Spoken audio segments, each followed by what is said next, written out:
welcome 2024 Democratic National Convention Permanent Chair Mignon Moore and Convention Co-Chair Representative Veronica Escobar.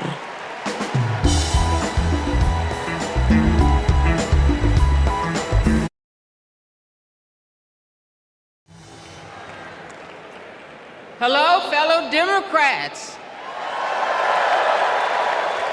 For the final season of the convention, I am more than pleased to pass the gavel to Co-Chair Representative Veronica Escobar.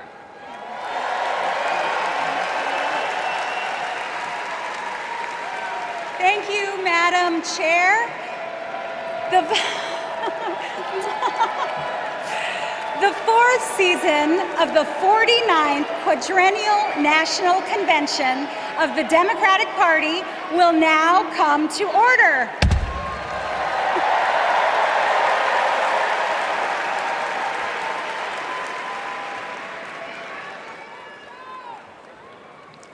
Please stand if you are able for this evening's invocation, offered by American Federation of Government Employees National President, Dr. Everett Kelly, and Imam Muhammad Abdul Alim.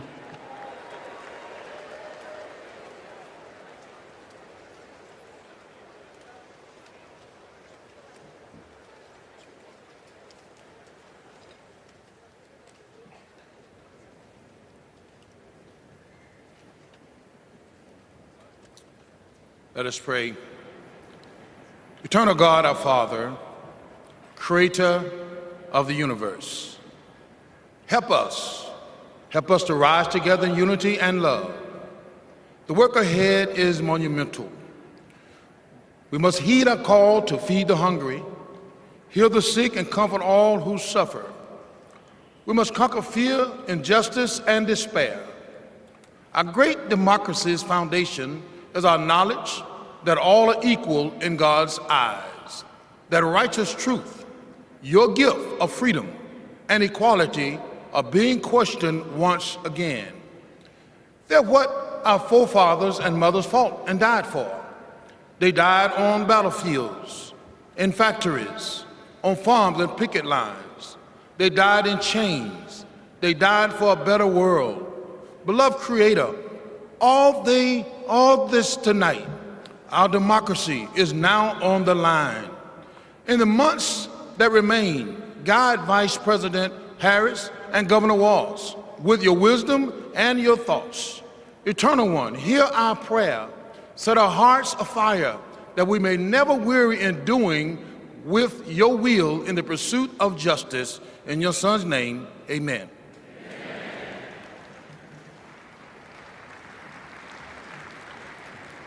Our merciful benefactor, the Creator Redeemer, who opens the way to us to have a good conscience and life.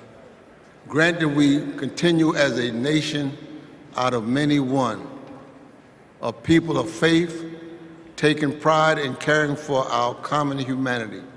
Let us pray that this great nation inspire nations to advance social and economic progress. O God, make us among those who seek justice for all.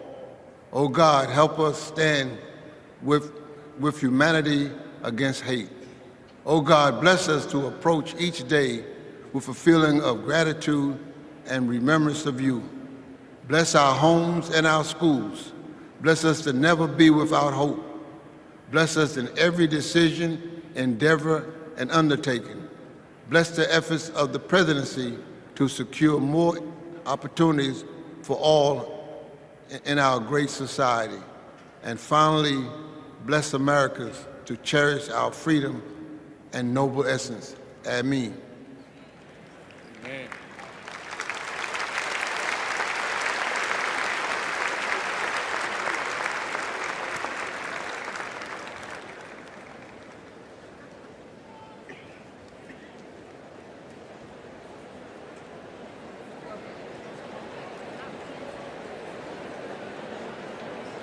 Please remain standing for the presentation of colors by the Illinois State Police Honor Guard.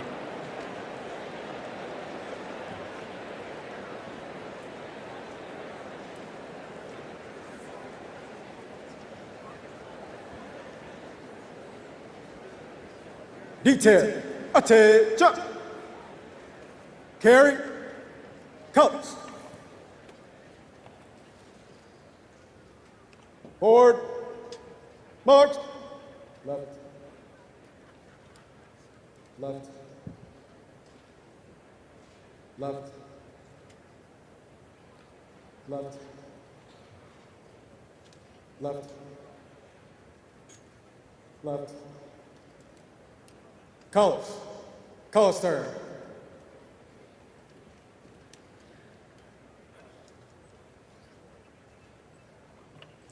Please remain standing for the Pledge of Allegiance, led by Luna Mehring, 6th grader from Oakland, California.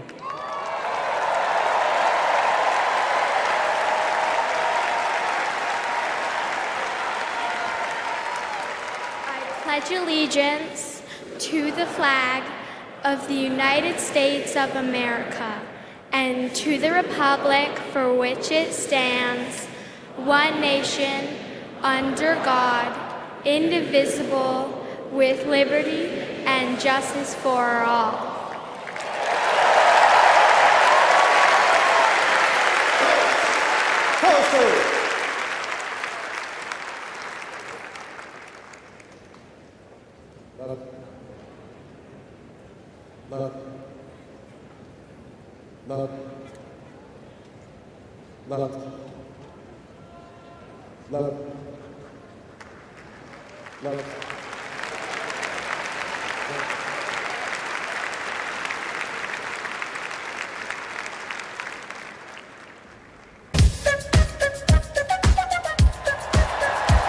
She's a fighter for the American people, committed to our values, our hopes, our dreams, bringing joy back across our nation.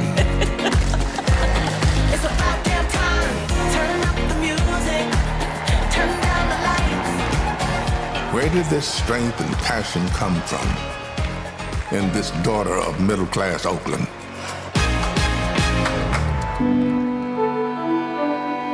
Well, it started with her parents. Her mother, a South Asian scientist, and her father, a black economist.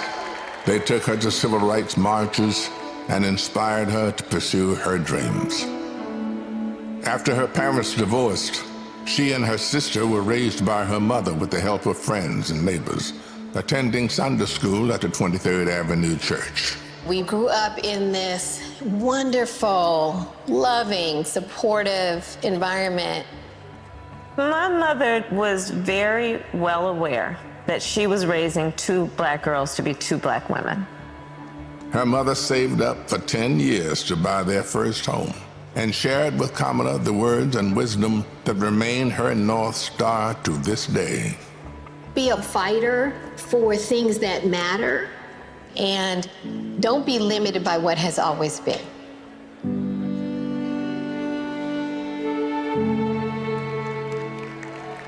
And then came a moment that changed Kamala Harris's destiny, that lit the fire within. When I was in high school, I had a best friend who I learned was being molested by her father. This particular day, she was like, hey, you really, really are not yourself. There's something going on. I said to her as soon as she told me, well, you have to come stay with us. As you get older, you really, really reflect on how pivotal that intervention was at that crucial point in my life. A big part of the reason I wanted to be a prosecutor was to protect people like her. And on her first day in court, she rose from her chair at the prosecutor's desk and said, Kamala Harris for the people. As a prosecutor, she put violent criminals and sexual predators in prison, leading to the highest conviction rate for serious and violent crime in 15 years, and created Back on Track, a program for first-time low-level drug offenders that became a national model. about, yeah, you did commit a crime, accept it, own up to it, and then let's talk about what we can do to change the circumstances going forward. Lowering recidivism rates for nonviolent offenders from 54% to 10%, giving people the training they needed to find a job after their sentence. I remember being so struck by having a district attorney who cared both about justice, about safety and accountability, but figuring out how to stop that crime from happening again. As California's Attorney General, she targeted transnational gangs and drug cartels, seized 10,000 kilos of cocaine and 12,000 pounds of methamphetamine, went after drug traffickers, and took 12,000 illegal guns off the streets. The new foreclosure crisis threatens to freeze up. She took on the nation's 5 largest mortgage banks that were stealing from homeowners. Prosecutors claim they've duped desperate homeowners into paying thousands of dollars to get them out of foreclosure. She played hardball and delivered a landmark $20 billion settlement. This represents one of the largest dollar amounts to come to California.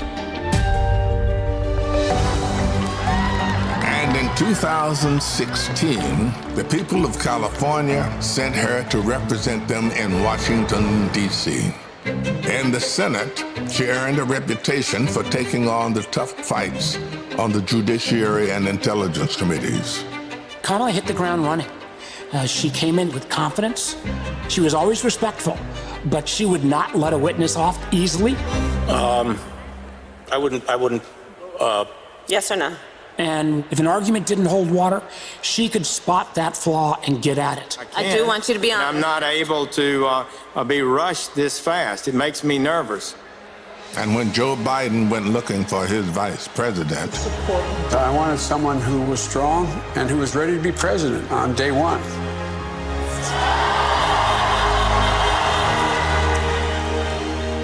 as vice president, she worked to cap insulin costs for seniors at $35, to replace lead pipes and provide clean water for communities, and she helped create 16 million jobs.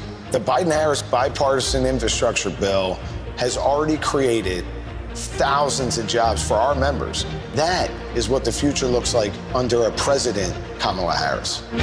She fought to reduce the trauma of gun violence that has devastated our nation. How many of you guys, as college students, had to have a drill during high school or middle school or elementary school where you learned about how you need to hide in a closet or crouch in a corner in the event that there is a mass shooter roaming the hallways of your school? Look at that. Look at that. And she did more than talk the talk. She walked the walk, helping pass the first bipartisan legislation in 30 years to curb gun violence. So one thing I learned about working with Vice President Harris is she always stand on business.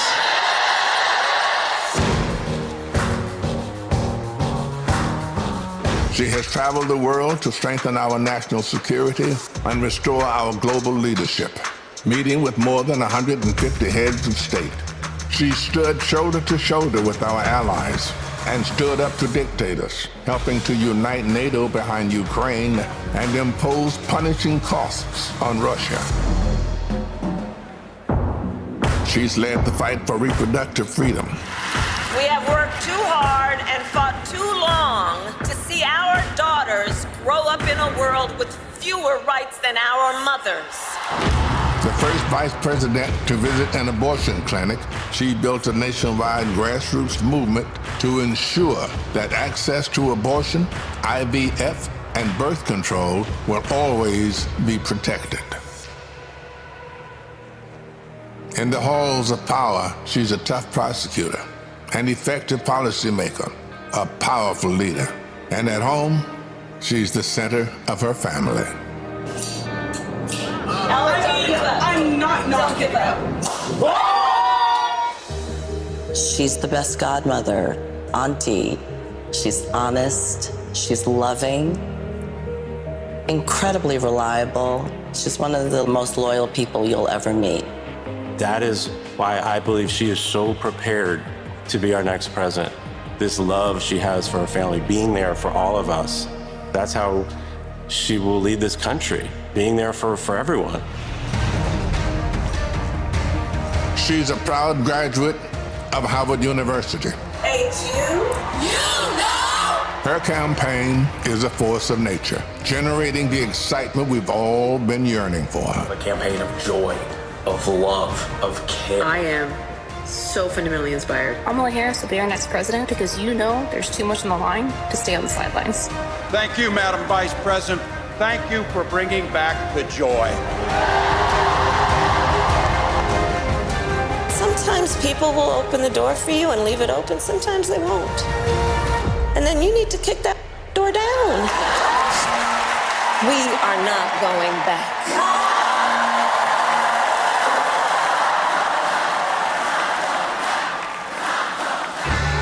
She's a protector, a strong voice for common sense, a leader for tomorrow, committed to healing our country, dedicated to doing the hard work to make us stronger. I now declare you spouses for life. Someone who truly understands the struggles of everyday Americans, forged by the challenges of the past, ready for any challenge that may arise. Now is the time, America. The joy is back, the pride is back, the hope is back. She's doing the work. She's fighting for us. She's the new way forward, our way forward. She is the next president of the United States of America, Kamala Harris.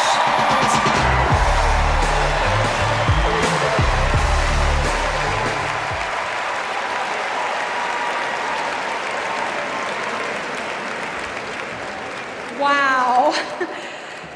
Bienvenidos todos to the final night of the Democratic National Convention. We have so much in store for all of you tonight, including a special rendition of our national anthem by our favorite country music rabble-rousers, the Chicks. And I just want to say, this week, our energy, hope, and joy have inspired the nation. Meanwhile, Donald Trump has been a small man, speaking in small venues, talking about small ideas. Our ideas, our vision for America brings us together. Our vision for America embraces every community and everyone. Kamala Harris and Tim Walz are working hard because they know our country is great. They know that we can build a future for all of us, and they're earning our votes by laying out a plan that puts the American dream not just within reach, but so we can fully grasp it. By making sure going to the grocery store doesn't break the bank, that we have control over our bodies, that our kids like my own kids, Christian and Eloisa, have opportunities to lead healthy and happy lives. We'll get to know Kamala a little more, and I promise you, you will not only be more inspired, but also ready to fight for a new way forward. And to keep us pumped for this journey, Chicago's very own DJ Metro. Over to you. Chicago, how's everybody feeling out there today? Welcome to night 4 of the Democratic National Convention. I know you all are having so much fun out there, is that correct? Well, there's only one thing left to do, and that's to make sure that the fun continues right here, right now, the only way that I know how. The Chicago way, baby. Y'all ready? Let's go.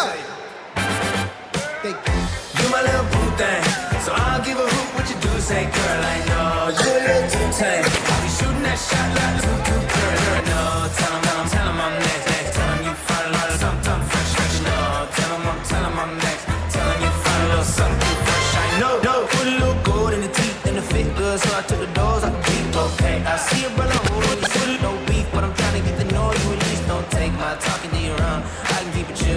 baby, I'm blunt. I'ma keep it real when your man long gone. If you're looking for a friend, Everybody hands up, hands up. What's good? What's picture? If you book tonight, that's fiction. I'm outside, no pictures. You want me? Go figure. To the back, to the front. You a 10, baby girl, but I know one. Hey, to the back, one time, to the front. everybody, you a 10, hands girl, up in the air, let's go. You my little boo thing, so I don't give a hoot what you do. Say, girl, I know you a little too tame. I'll be shooting that shot like 2K, girl, I know. Tell 'em I'm next. Tell 'em you find a little something too fresh, I know. Tell 'em I'm next. Tell 'em you find a little. Thank you very much, ladies and gentlemen.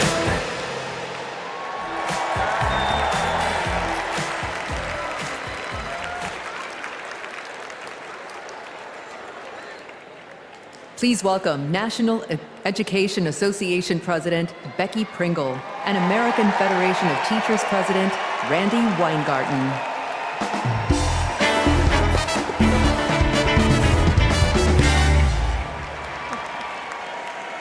I am Becky Pringle,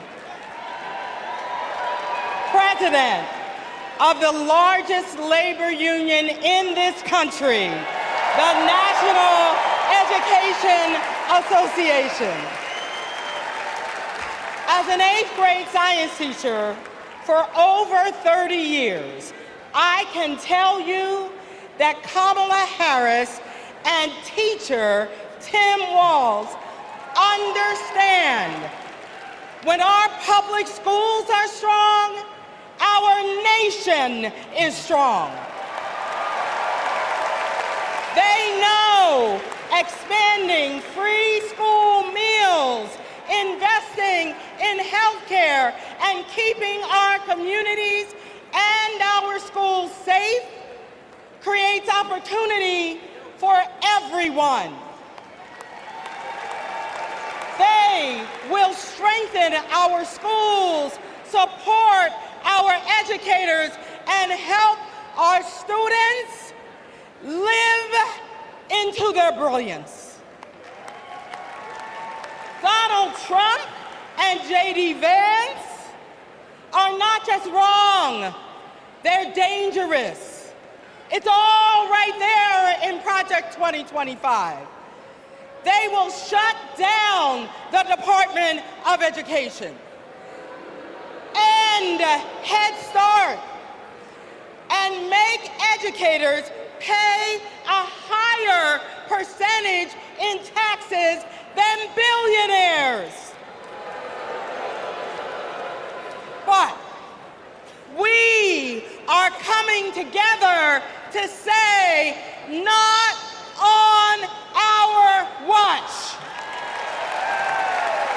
Not on our watch. So we will organize, and we will mobilize, and we will win all the things. So come this January, we will have a president who sees us, who believes in us, and who knows the beauty and the power of this diverse democracy. And her name is Kamala Harris.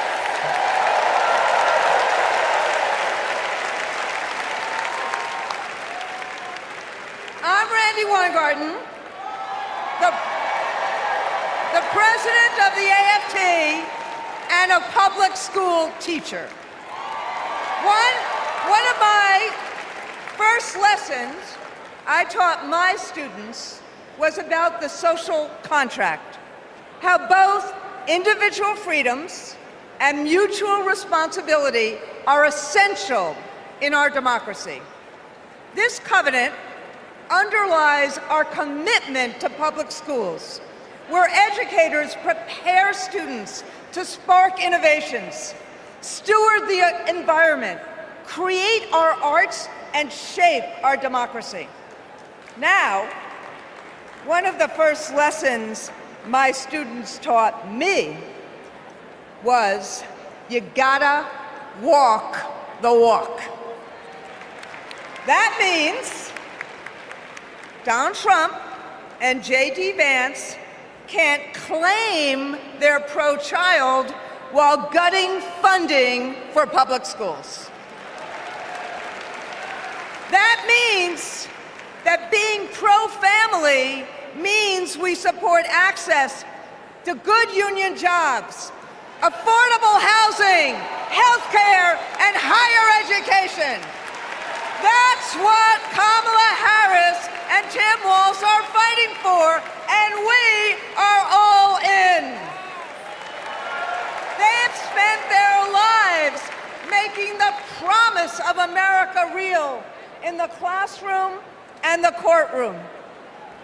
America, with Kamala Harris as our president, our best days are ahead.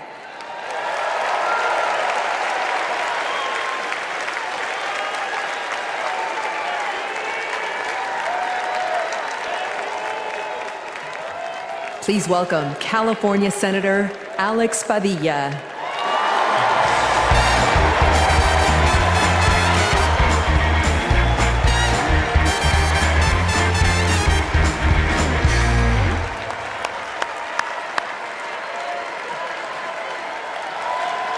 Good evening, Democrats. Buenas noches, demócratas. My name is Alex Padilla, and I am so proud to represent the great state of California in the United States Senate.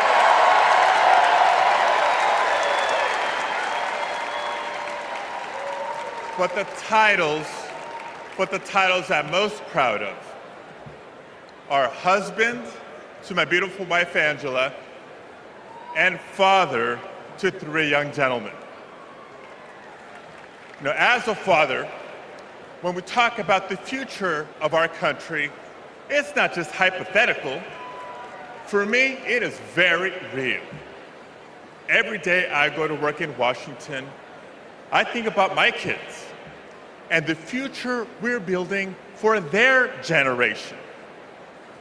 And to show you how Kamala Harris will treat America's kids as president, I'll tell you how she treats mine.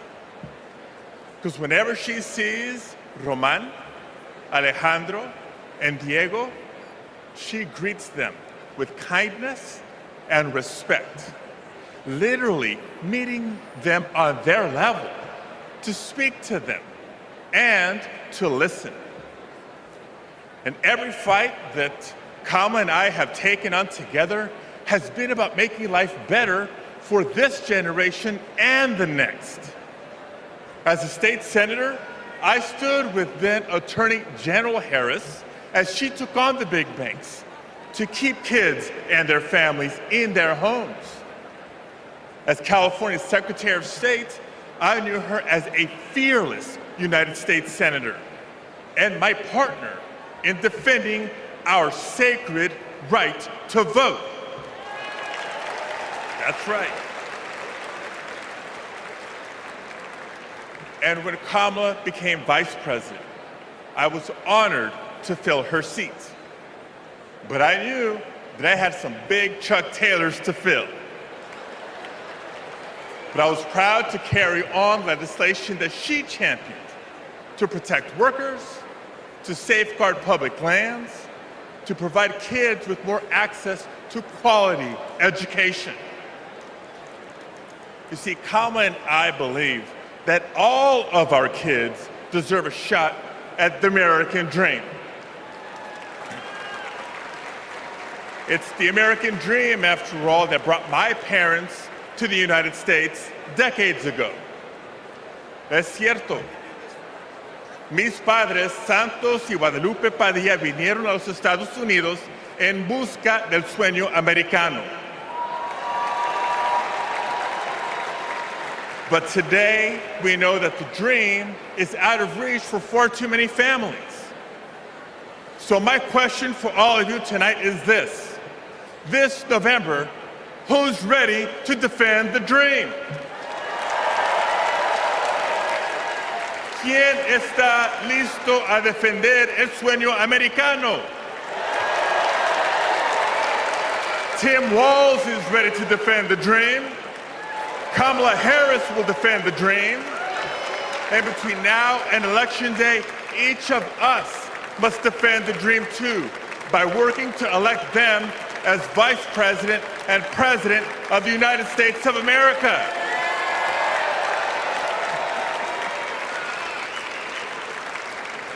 So I want to thank you. May God bless you. Now let's go win this thing.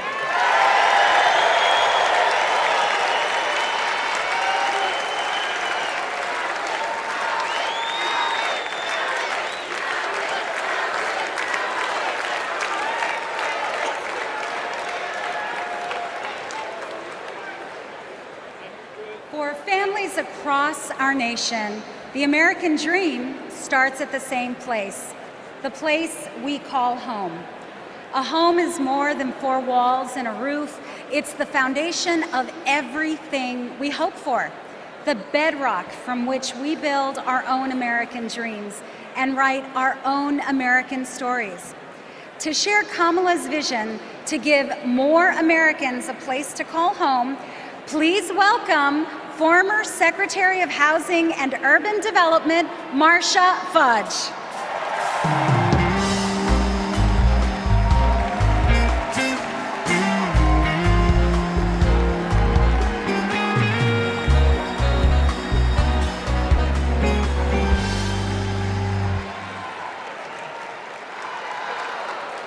OH.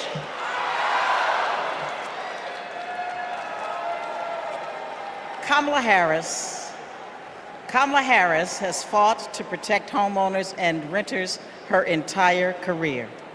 As Attorney General, she held big banks accountable for their role in the foreclosure crisis and won billions of dollars for California homeowners. As Vice President, she and President Biden helped over 400,000 homeowners at the risk of foreclosure during the pandemic. And as President, she will build 3 million new homes and rentals, limit unfair rent increases, and offer down payment support for first-time home buyers. It's personal. Kamala remembers her mother's pride at buying their first home after saving for 10 years. She knows housing is a human right and a pathway to the middle class.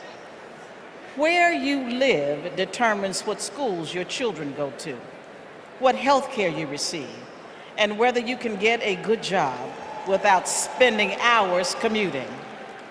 Where you live too often determines how you live. Donald Trump has no idea how housing works for everyday Americans. He doesn't care. He started his career being sued for denying housing to Black families. As president, he sat by while the cost of housing skyrocketed. Now, we can hand the keys to our housing policy back to a negligent landlord, or we can elect a president who believes in safe, affordable housing for all.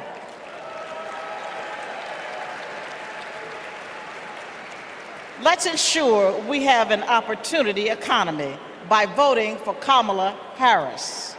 Thank you. Don't know why, but I feel like I'm Matt, and I'm a former Trump voter. Hi, my name is Dave from Pennsylvania. I'm a two-time Trump voter, 2016 and 2020. I voted for Trump before, but I'm not going to do that again. I think his agenda has really been awful for America. He doesn't care about ordinary people. He's never been one, never known any. I'm extremely worried about Donald Trump getting into the White House again. People are working. All these people who weren't working under the Trump administration, they now have jobs. One thing I like about Kamala Harris is she talks about the issues. She talks about the economy. She talks about women's rights. I'm going to vote for Kamala Harris.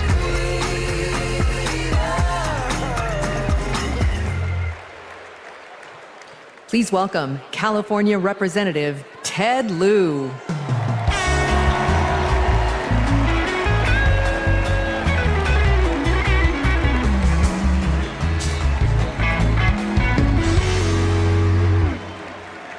As a computer science major, I am so impressed with how large this AI-generated crowd looks tonight.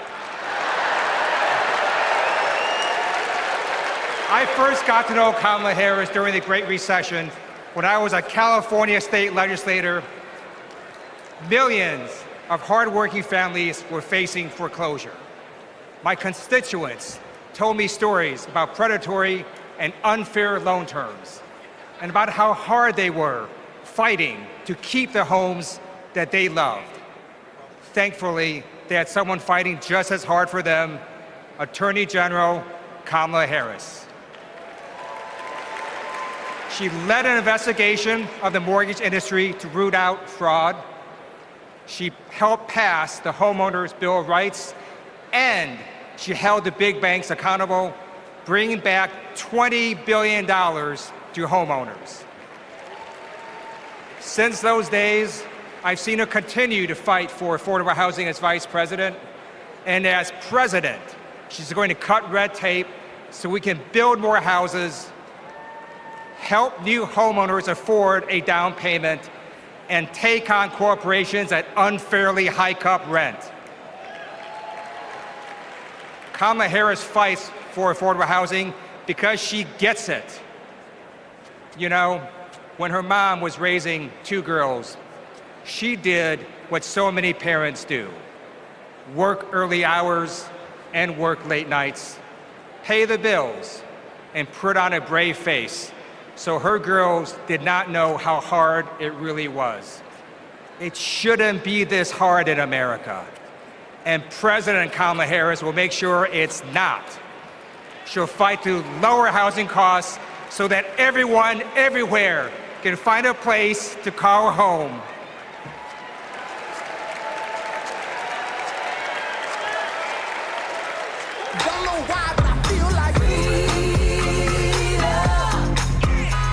I depend on Medicare and Social Security for survival. I'm a recipient of Social Security benefits. I worry about Social Security and Medicare. If we don't protect it through Kamala Harris, that Trump is going to take that money. Project 2025 is going to be disastrous for many of us. What are we supposed to do? Who's going to take care of us? Where are we going to live? I don't know, but I know I'm voting Democrat. I'm supporting Vice President Harris because she will protect my Social Security and that of all others.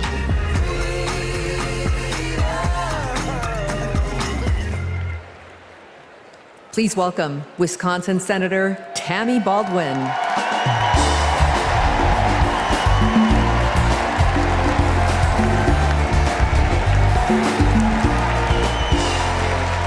Hello, Democrats. And hey, Wisconsin. Tonight, I want to talk about family. We know that all families don't look alike. My mother was a teenager when I was born, and she struggled with addiction. I never met my father, but I had 2 incredible grandparents who stepped in and raised me, David and Doris Green. Everything I know, I learned from them. In every way a child needs, my grandparents were there for me. And as they grew older, it was my privilege to be there for them. So when I work to protect Medicare and Social Security, I do it with a personal knowledge of what those big programs meant in small but deeply meaningful ways to my grandparents. And I know what they mean for your parents and grandparents. But let's be clear, that is all at risk today. Donald Trump was asked what he would do about Social Security and Medicare, and he said, and I quote, "There's a lot you can do in terms of cutting." Cutting?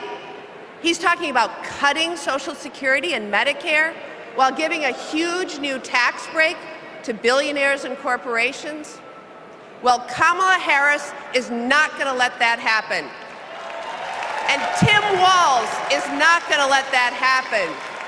We are not going to let that happen. You know, They've got it backwards. We Democrats, we honor our elders and ask the wealthiest to pay their fair share. Wisconsin's state motto is forward, and my friends, that's where we're headed.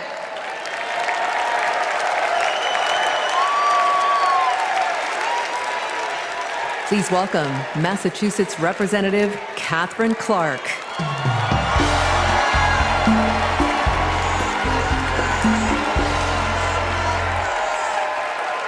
I am a proud mom of 3.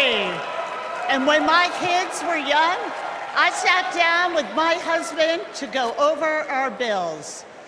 We realized that my entire income went to paying for childcare. We asked ourselves, how on earth will we make this work? So many parents will tell you a similar story. They'll tell you that preschool can cost as much as rent, or that they drive over an hour just to find childcare. They'll tell you that the workers who watch their children have it even worse. When parents have to choose between their kids and their jobs, businesses are hurt too. We shut out talent. We lose the prosperity parents could create. Childcare makes our economy run. And yet, Donald Trump's Project 2025 will eliminate Head Start, close classrooms, raise the cost of care. And J.D. Vance says affordable childcare is class war against normal people. You know what normal people want? A president who understands this shouldn't be so damn hard. That's Kamala Harris. She's seen this firsthand. You've all heard Kamala talk about her mother. She was both a brilliant scientist and a devoted mom. She had to fight to make it all work, to raise her daughters, to pay the bills, to keep the career she loved. Kamala and Tim know that when everyone can find and afford childcare, our kids and our communities will thrive.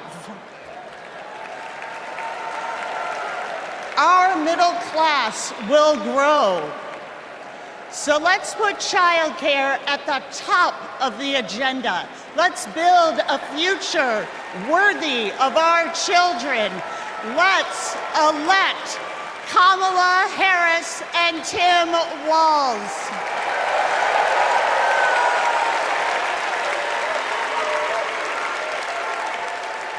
Please welcome Colorado Representative Joe Neguse.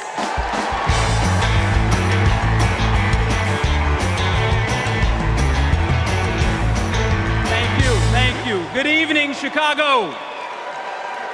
My name is Joe Neguse, and I represent the great state of Colorado in the U.S. Congress. My parents immigrated here from a place torn apart by war. They worked hard every day, made tremendous sacrifices, and taught me to never take for granted the educational opportunities that we have in this incredible country. It's because of them and because of those opportunities that tonight their son stands before you as Assistant Democratic Leader of the U.S. House of Representatives. My fellow Americans, let me say this clearly. Don't let anyone tell you that the American dream is dead. It is alive and well, and it will grow even stronger with Kamala Harris as the next president of the United States. How do we know that? How do I know that? Well, it's because Kamala Harris believes that college can be a ticket to the middle class, and she has fought to make it more affordable her entire career. As California Attorney General, she took down one of the biggest for-profit colleges, securing $1 billion, $1 billion for students who were defrauded. Alongside President Biden, she expanded Pell Grants and secured record funding for HBCUs. And Kamala Harris made public service loan relief a reality for teachers and first responders and firefighters and nurses and countless others across our land. Vice President Harris delivered before, and she will do it again. As president, she will build a brighter future, a more affordable future, a future where going to college doesn't break the bank, a future where my 5-year-old daughter, Natalie, who's watching us back home in Colorado right now, a future where she can live her dreams. So those are the stakes. Let's make it happen, America. Let's make history, America. Let's elect Kamala Harris the 47th President of the United States. Thanks so much. God bless. Thank you.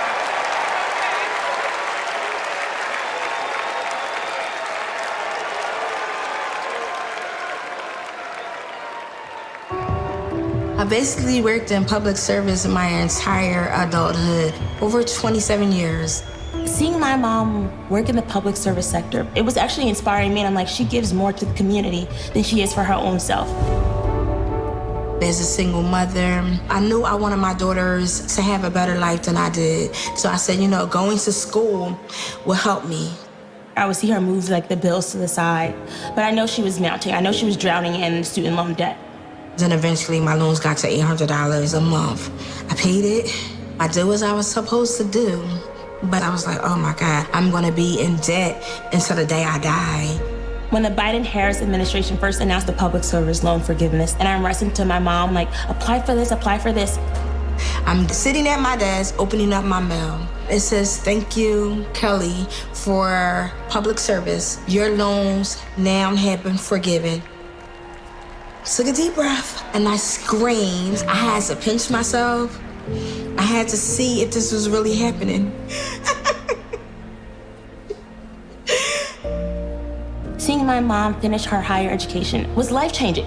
But I don't think anything can ever stop me from my goals, because I saw her do it as a single parent with twin girls, with life pushing her down so many ways, but she continued to rise up. She has been the force, the motivation for me to want to continue to work in the public service agency. With this loan forgiveness, I can plan for my future. I was able to purchase my very first home. It creates great opportunity for my daughters. It creates stability. Thank you, Vice President Harris and the entire administration. I just want to thank you again and again and again. Thank you so much.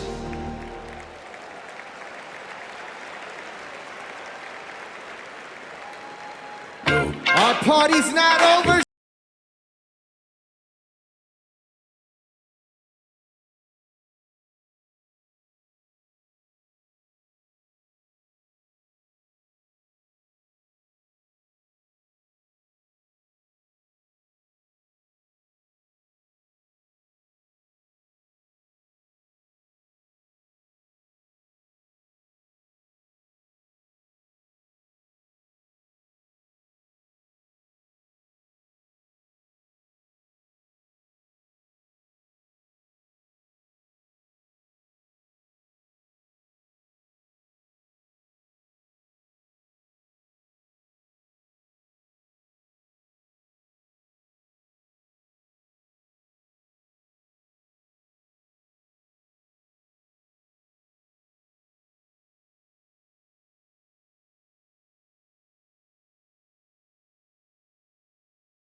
gentlemen, I'm DJ Metro. I'll be back for more later.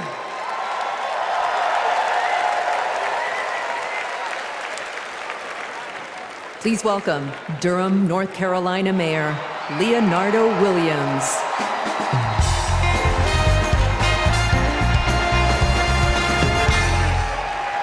Hailing from the Tar Heel State, home of Duke University and North Carolina Central University, I am Mayor Leonardo Williams from Durham, North Carolina. You know, several years ago, my wife Zweli and I started cooking for our community. We drove to schools, doctors' offices, just to give out a few samples. And eventually our friends asked, "Where's the restaurant, y'all?" But you know, it takes capital. It takes capital to chase a dream. And during the Trump administration, they did not make it easy. Not for folks like us. So what I thought was, I guess not everybody can have a multi-million-dollar loan from their father. So I'll tell you what we did. We emptied our savings, and in 2008, we launched Zweli's Kitchen, America's first Zimbabwean restaurant. And the Biden-Harris administration helped make that a reality. They helped make that dream come true for entrepreneurs like us. Now, thanks to small business grants and all of the help that we received from them, we now have 3 locations, and we employ nearly 30 employees with a living wage. But we are not alone. Under Joe Biden and Kamala Harris, more than 500,000 business applications have been filed in North Carolina. Kamala Harris is fighting to create an opportunity economy that can break down barriers for entrepreneurs like us. And as president, she will support risk takers and problem solvers who want to just do their part and claim their piece of the American dream. And also, I want to thank Maya from Nevada, who has served her famous dumplings for the past 3 years and opened new locations thanks to the historic support for small businesses. And Robert, I want to thank you from Minnesota. Robert owns a solar business, heated up once by Joe Biden and Kamala Harris. They passed the Inflation Reduction Act. And Paul from Arizona. Paul, who's a commercial cleaning company, landed huge contracts thanks to the Biden-Harris manufacturing boom. So Kamala Harris knows. She knows entrepreneurs like these. She knows that we are the backbone of our community. And when they succeed, we all succeed. Let's win this. Thank you.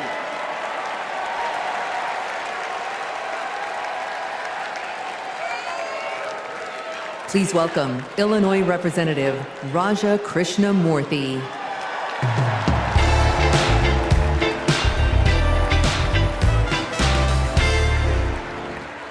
America Against America. It's the title of a book by one of China's highest-ranking leaders, and it's how they think they'll win. They know the only way they'll beat America is if we beat ourselves. In Congress, my job is to study China's economy. And mark my words, they want to see Donald Trump across the bargaining table, because he'll start endless trade wars that raise prices for Americans, because he'll cut programs that train workers in America. But most of all, Trump will pit American against American. And that's what China wants, for us to fight amongst ourselves, because that's how we lose. But we're not going back. What does Kamala Harris tell us? When we fight, we win. Because Kamala Harris knows we fight best, not American against American. She knows that when we fight as one country, we win. When we fight as one team, we win. Which is why when Kamala Harris wins in November, we win. Thank you so much.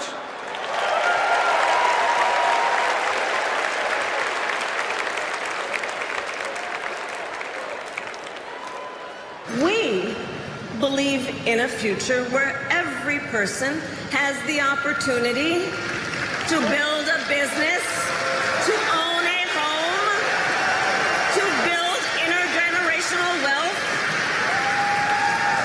a future with affordable health care, affordable child care, paid leave. And all of this is to say, building up the middle class will be a defining goal of my presidency.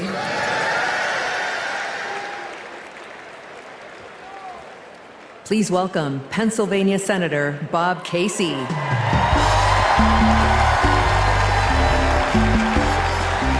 Pennsylvania.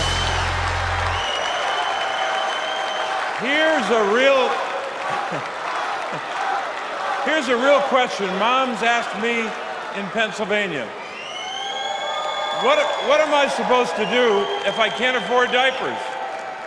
In just 6 months, a box of diapers went up $15. The corporations say your prices are up only because their costs are up. They're selling you a lie. It's in the bag with the diapers. Prices are up because these corporations are scheming to drive them up. Most companies are good companies. It's the food conglomerates that sit behind the supermarkets, the faceless wholesalers. They're the ones who are extorting families at the checkout counter. This is greedflation. I've been fighting it a long time. So has Kamala Harris. And finally, we're starting to win. When Big Pharma jacked up the cost of insulin, we passed a bill to stop them. Now, for millions of Americans, it's capped at $35 a month. So that's one. I've been fighting to ban price gouging on food. And next year, when she's president, Kamala Harris will sign a bill to do just that. So that's another. And when corporations take advantage of a crisis, like toilet paper during the pandemic, we'll hit them with harsher fines when Kamala Harris is president. Now, Americans don't expect stuff to be free, but we do expect it to be fair.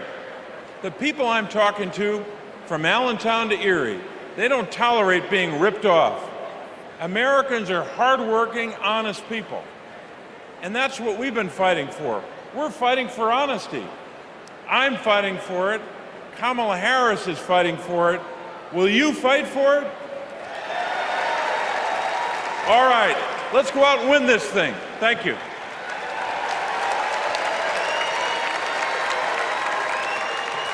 Please welcome Massachusetts Senator Elizabeth Warren.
Kamala Harris.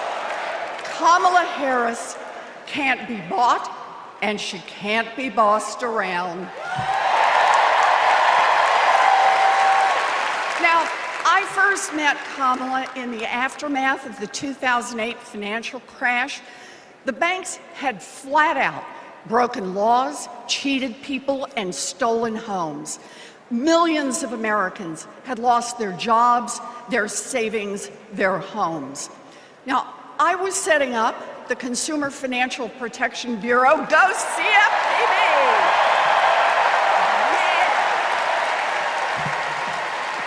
Kamala was protecting families as California's Attorney General.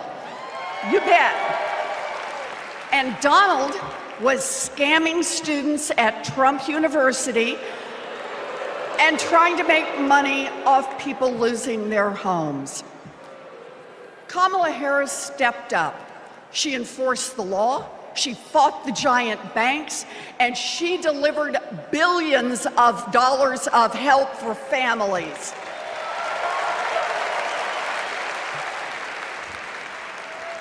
And that is the difference between a criminal and a prosecutor.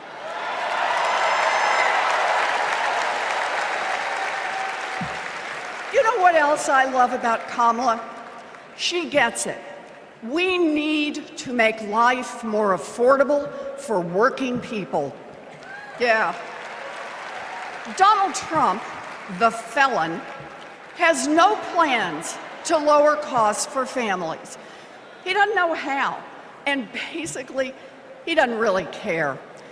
When did he ever fill up a gas tank or worry about a grocery bill? The only bills he worries about are from his criminal defense lawyers.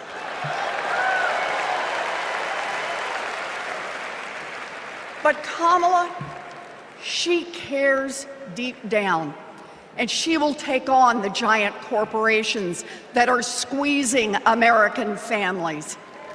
In fact, it's something she's done before. During the California wildfires, she went after the price gougers. During the pandemic, we worked together in the Senate to stop price gouging.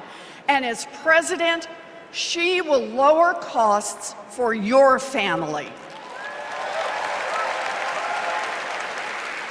She'll take on the Wall Street firms that buy up millions of houses and apartments and then jack up the rent.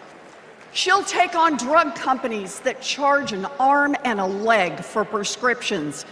She'll take on corporate monopolies that rip off consumers and billionaires who don't pay taxes.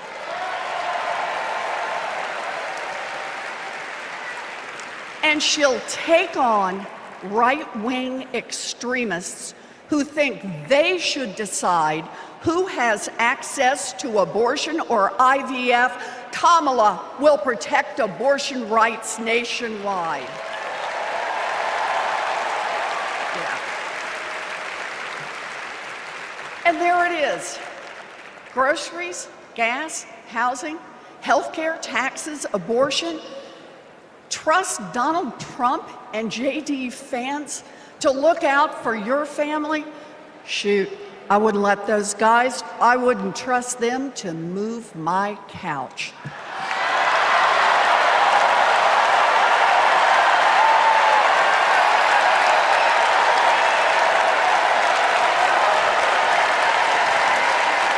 We need Kamala Harris.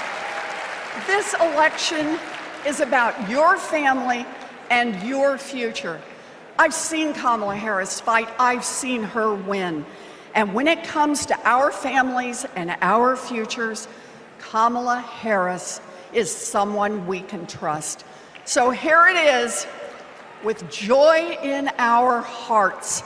Let's elect Kamala Harris, the next president of the United States.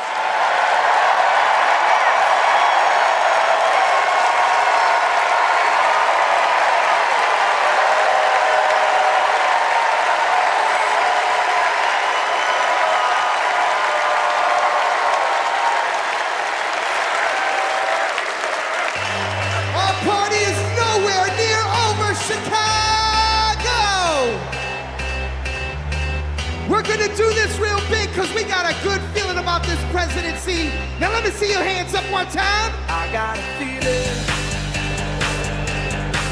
that tonight's gonna be a good night. That tonight's gonna be a good night. That tonight's gonna be a good, good night. Feeling that tonight's gonna be a good night. That tonight's gonna be I want to see everybody losing their minds. 1, 2, now everybody push. Tonight's the night. Let's live it up. I got my money. Let's spin it up. Go out and smash it. Like, oh my God. Jump out that sofa. Let's kick it up. I know that we'll have a ball if we get down and go out and just lose it all. I feel stressed out, I wanna let it go. Let's go way out, spaced out and losing our control. Fill up my cup.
Gentlemen, I'll see you guys in just a little while. Thank you.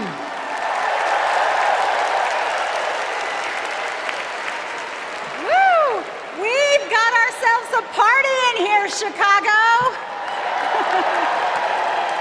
All right, Democrats, we know that a secure future depends on strong global leadership.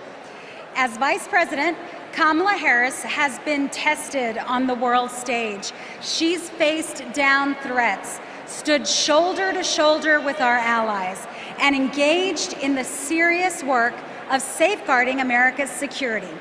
Please welcome to the stage an Army Ranger, my colleague, Congressman Jason Crow.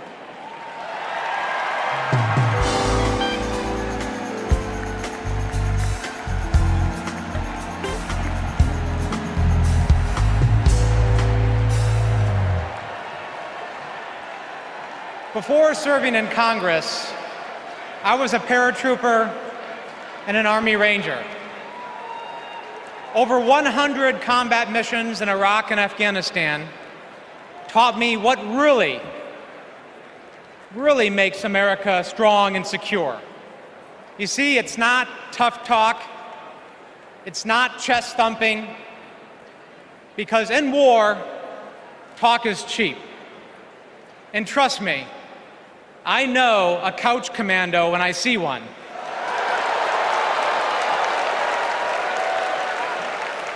Real strength and security come from our people, from our allies. Donald Trump's Project 2025 would abandon our troops, abandon our veterans, our allies, and our principles.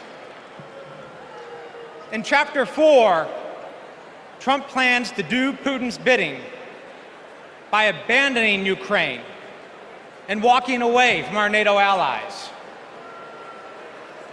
In Chapters 2 and 3, he plans to fire our national security and military professionals, and then replace them with MAGA loyalists. But I refuse to let Trump's golf buddies decide when and how our friends are sent to war. When we join the military, we raise our right hand and we take the oath.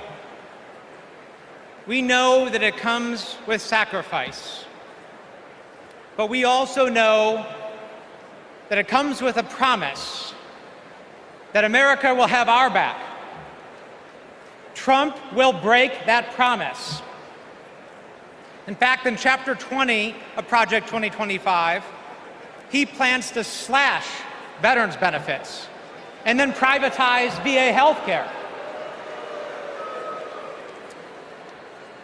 As a paratrooper, we learned that the leader of the unit jumps first, and then the others follow. Leaders always go first. But Trump, he would push your son or daughter out of the plane and then abandon them when they come home. Our troops deserve a commander-in-chief who will always have their back. That leader is Kamala Harris. And together, we will make Kamala Harris our next commander-in-chief.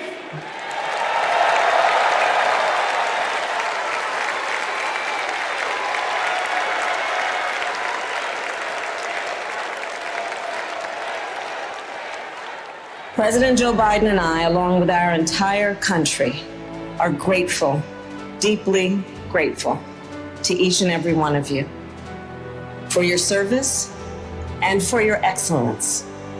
The United States military, without any question, is the strongest and best fighting force the world has ever seen. And that is because of you. Each one of you. Please welcome Michigan Representative Alyssa Slotkin.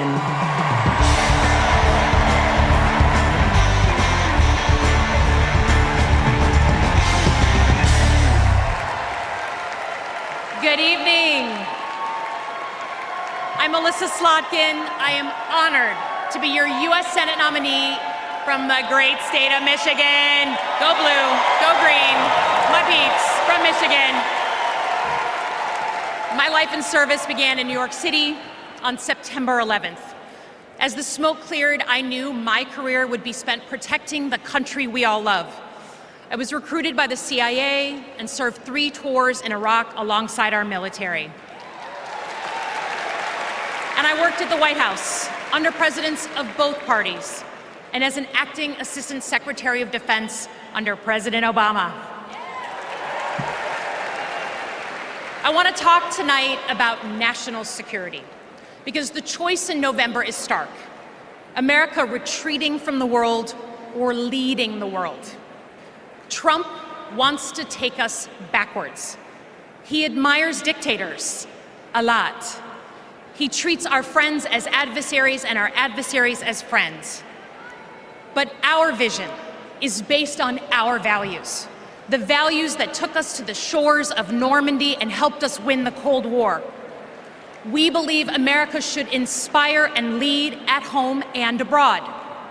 We recognize that it's not just about having a strong military, but about tackling global challenges like AI and climate change together. And guess what? That takes friends. You gotta have friends to do that. Vice President Harris understands our strength abroad is inextricably linked to our strength here at home. Our schools, a strong middle class, and the health of our democracy. So, for everyone here and everyone watching, I want you to proudly claim your patriotism. You are here because you love your country. Do not give an inch to pretenders who wrap themselves in the flag, but spit in the face of freedoms it represents.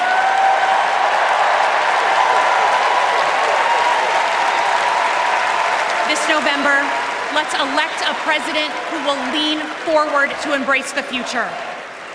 Because America doesn't follow. We do not retreat. We are the damn United States of America. We lead.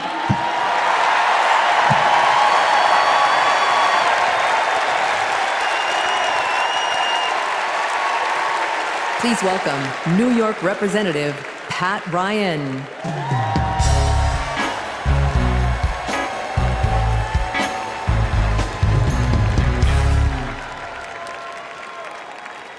Among the Americans I proudly represent in Congress are the 4,400 cadets at West Point, my alma mater. Last year, I welcomed Vice President Harris when she delivered the commencement address. I watched as she shook the hand of every single cadet. That's the thing about West Point. The day you take the oath to defend our country, you get to look the person in the eye who may one day, God forbid, send you to war, and take their measure. And every time, Kamala Harris looked back with respect, with reverence. That day, I saw our next Commander-in-Chief. At West Point, you learn the honor code. A cadet will not lie, cheat, steal, or tolerate those who do. Well, there's a candidate who has violated every word in that code.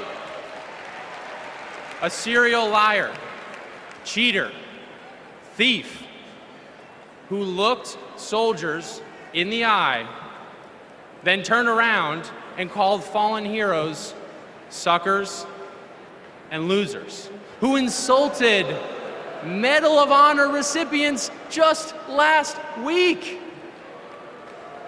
I tell you what I think of Donald Trump. They told me I can't say that word on TV. I'm gonna use an Army term, FUBAR. If you don't know FUBAR, Google it.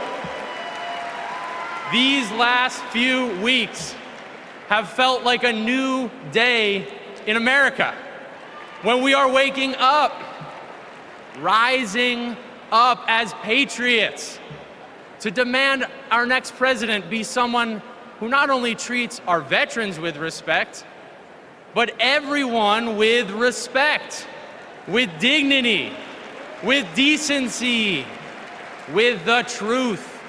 Someone like Kamala Harris, our next Commander-in-Chief.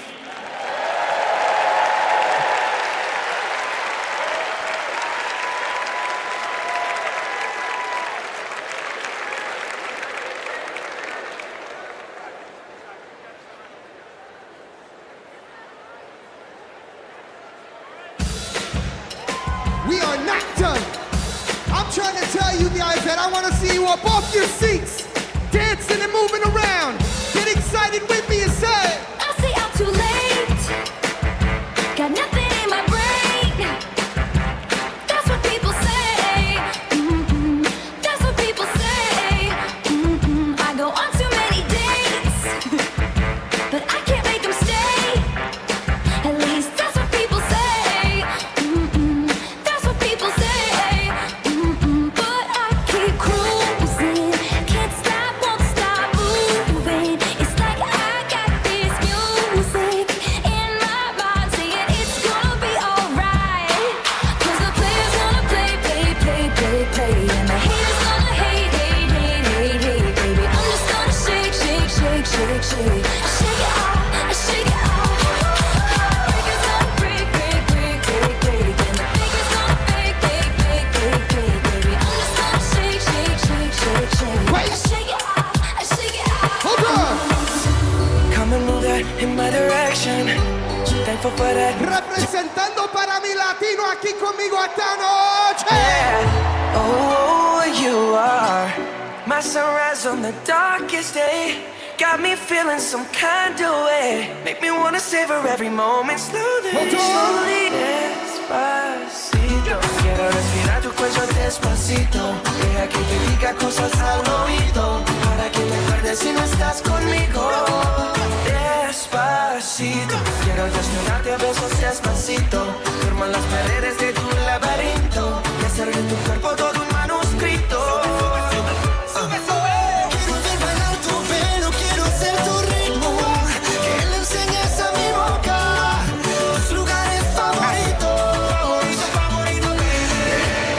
Ladies and gentlemen, one more time, I'm DJ Metro, and I'll be back.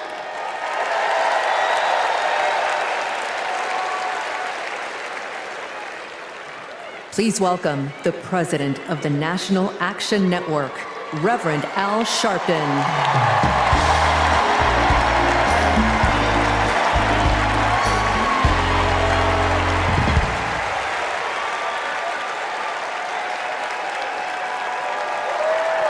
Thank you. Thank you. Thank you. Good evening. I stand before you as the president of National Action Network. We do not endorse candidates, but we report where candidates stand on criminal justice, economic empowerment, health equity, and other issues.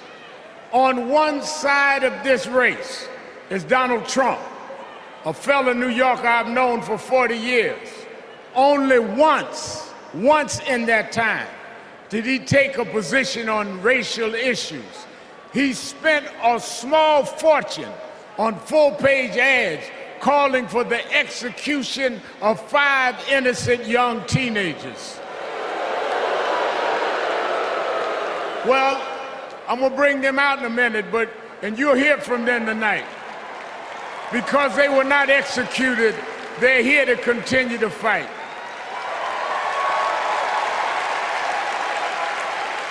But it was there that I saw Trump love to fan racial flames. On the other side is a woman that I've walked with in Selma, Alabama to commemorate the 59th anniversary of Bloody Sunday. Kamala Harris spoke to me that day about unity and passing bills. All I ever heard from Donald Trump was how he can get an advantage. I see one candidate who wants to protect the right to vote, while the other has tried to cook up 11,000 votes in Georgia. I see a candidate who, with Joe Biden, brought leaders to the White House to confront violent hatred, running against a man who said neo-Nazis in Charlottesville were fine people. I see a candidate who has sought to reform and uphold the law, and a man who wrongly assumes his mugshot appeals to Black Americans. I've worked with Kamala Harris. In every job she's had, she has consistently committed to making government work for those of us who've been disadvantaged. All Donald Trump has been consistent about is making himself richer and sowing division to get that done. This man sat right here in Chicago a few weeks ago, refusing to apologize for claims that migrants were taking Black jobs. Well, in November, we're gonna show him when Blacks do their job.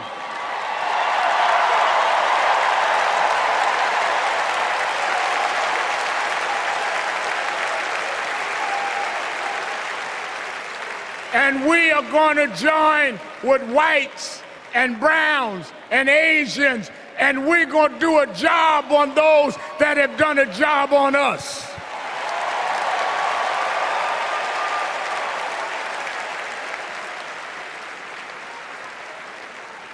Tonight, we are going to realize Shirley Chisholm's dream.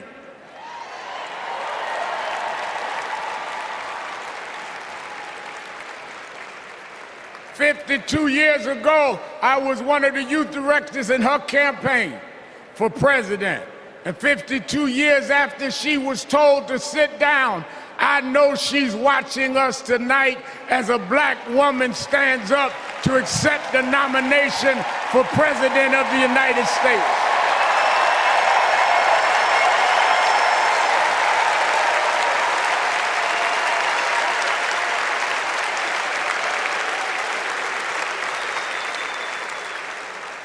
We have fought too hard for women to be told to get out of the kitchen. We are now on our way to the Oval Office. We won't go back.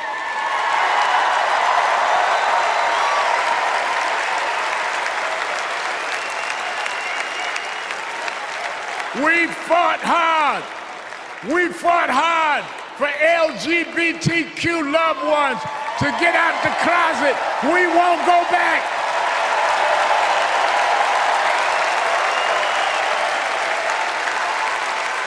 We fought hard for the right to choose, the right to education. We suffered and died and bled, went to jail to get the right to vote. We won't go back.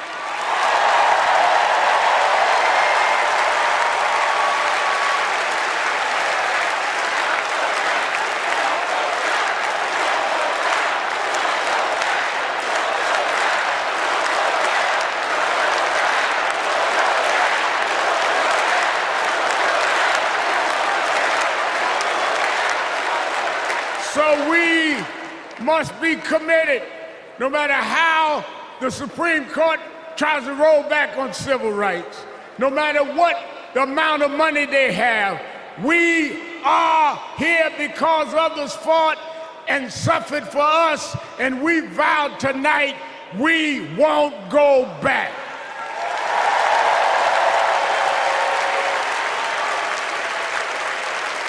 This November, we will go forward to fulfill the promise of a just and fair nation.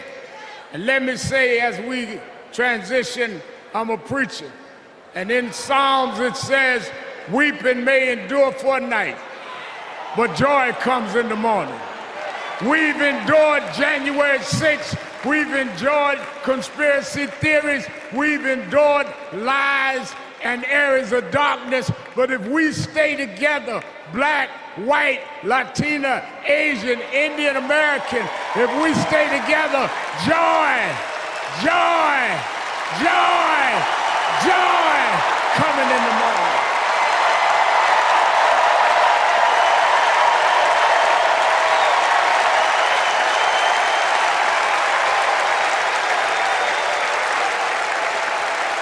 I want to now, since I was a teenager, I was mentored by Reverend Jesse Jackson. And Reverend Jackson taught us to fight for what's right. And now I want to bring out some young men that I fought for. I referred to them then, they were known as the Central Park Five. Now they're the Exonerated Five. Raymond Santana, Kevin Richardson, Yusef Salaam, Corey Weiss, the Exonerated Five.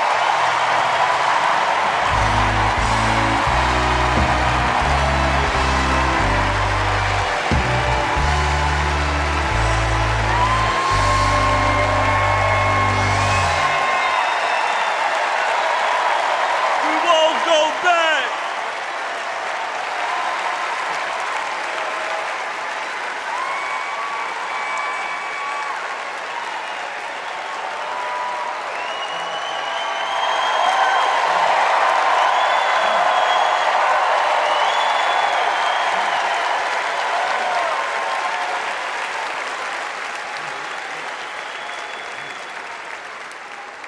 Good evening, people. My name is Corey Wise. 35 years ago, my friends and I were in prison for a crime we did not commit. Our youth was stolen from us. Every day, as we walked into courtroom, people screamed at us, threatened us, because of Donald Trump. He spent $85,000 on a full-page ad in the New York Times calling for our execution.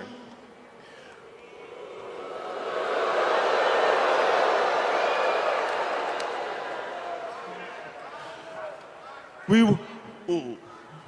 were innocent kids, but we served a total of 41 years in prison. Reverend Al Sharpton stood with us. Now, I'm proud to stand with him today.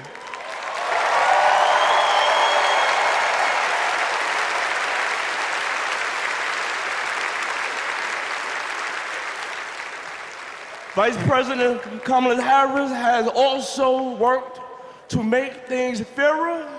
I know she will do the same as president. Now prove that message.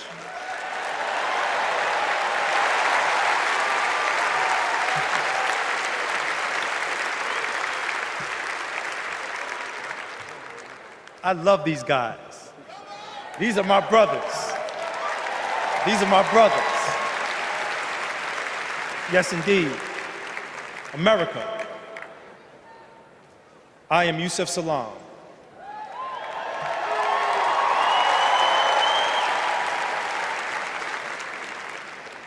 A New York City councilman representing my hometown of Harlem. That's right.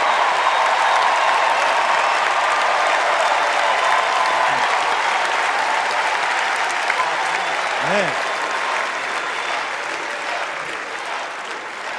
Representing my hometown of Harlem, USA. And listen, as my friend Corey Wise just said, 45 wanted us unalive. He wanted us dead. Today we are exonerated because the actual perpetrator confessed and DNA proved it. That guy says he still stands by the original guilty verdict. He dismisses the scientific evidence rather than admit he was wrong. He has never changed, and he never will.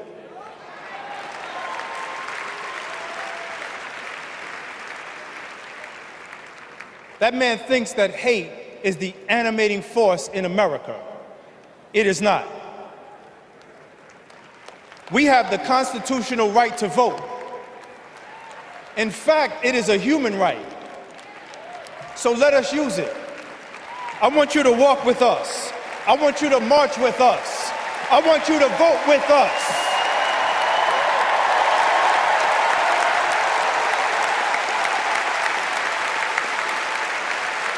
And together,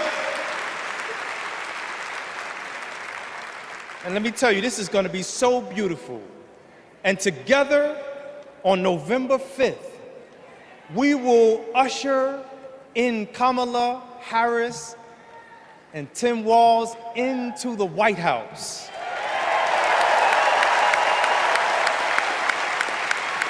So I want to do this. When I say one day, I want you to say, see us. When they see us. When they see us. When they see us, America will finally say goodbye to that hateful man.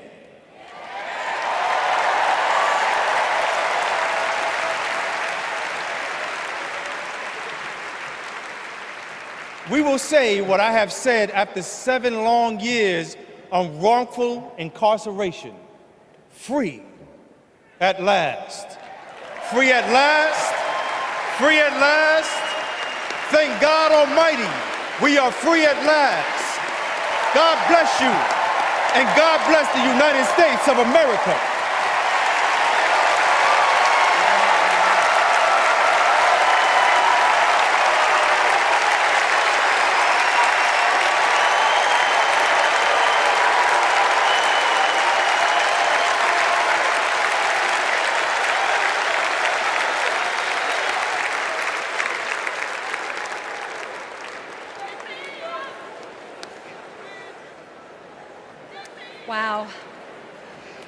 country is built on justice, and people's lives, as we just heard, can be harmed when we fail to do justice. But Kamala Harris fights to do justice. No one knows that better than the prosecutors who fought alongside her. These are their stories.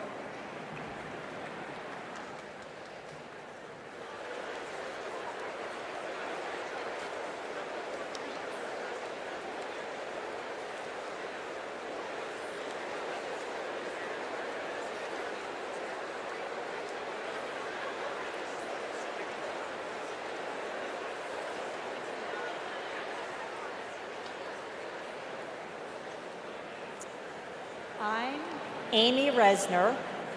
I was a colleague in the courtroom when my friend Kamala tried one of her first cases and made the prosecutors promise for the people. For Kamala, practicing law was always about protecting the vulnerable and giving the victims a voice. Women who were sexually assaulted, children who were mistreated and sexually abused. She helped them navigate their nightmares and demand justice for their injuries. And she did it all with grit and grace, intelligence and heart. She was a remarkable prosecutor, and she will be a remarkable president. Survivors of sexual assault struggle to be heard over the cacophony of voices demeaning, discrediting, and vilifying them. When powerful offenders are allowed to manipulate public opinion by attacking their victims' credibility, all victims suffer. Those words are from the 2021 amicus brief filed by RAINN, the nation's largest anti-sexual violence organization, in the case of E. Jean Carroll versus Donald J. Trump. As a legislator and lifelong advocate against sexual violence, I urge all of us to stand together to support survivors, believe them, and hold perpetrators accountable.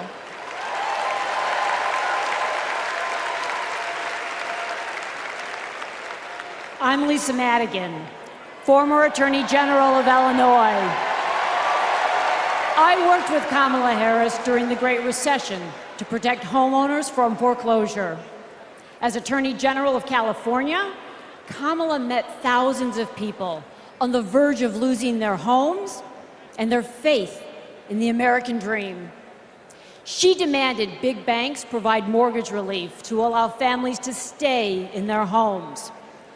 She stood her ground, and together, we prevailed. For as long as I have known her, Kamala Harris has always taken principled positions and never wavered. Thanks to Kamala's determination, countless Americans have a home they can call their own.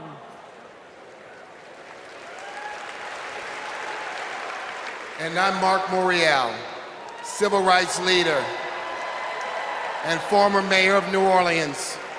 In the 1970s, Donald Trump was sued for refusing to rent his apartments to African Americans.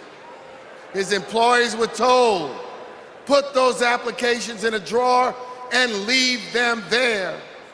It was straight up housing discrimination. It was racism, and civil rights advocacy put an end to it. Kamala Harris has a plan to build more housing, keep rent prices fair, and help more people own homes.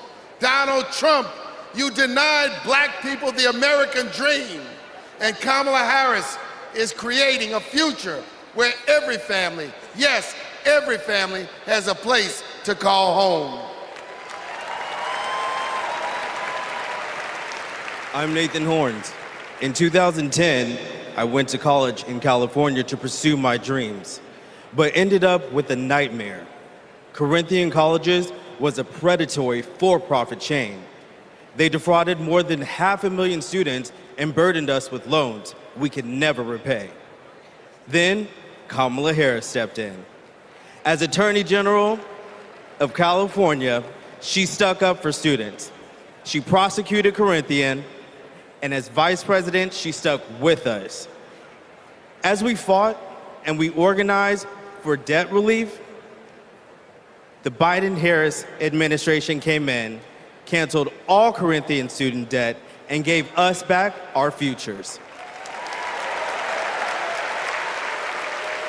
My name is Tristan Snell, and I prosecuted Trump University.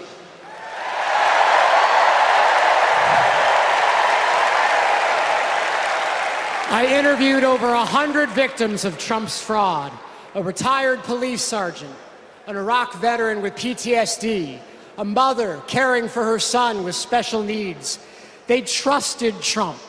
They believed that he would teach them his secrets and make their American dreams come true. But all they got was credit card debt and a fake diploma.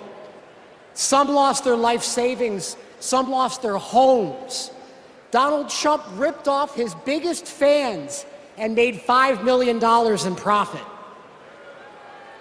Kamala Harris fought scammers like him, and as president, she will continue to fight for you, for us, for the people.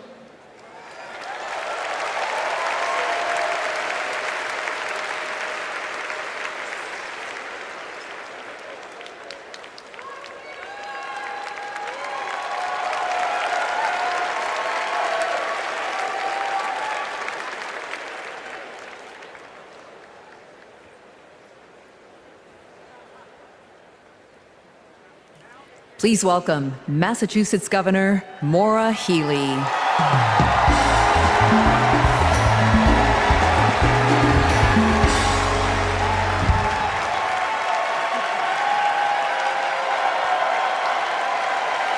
For the people.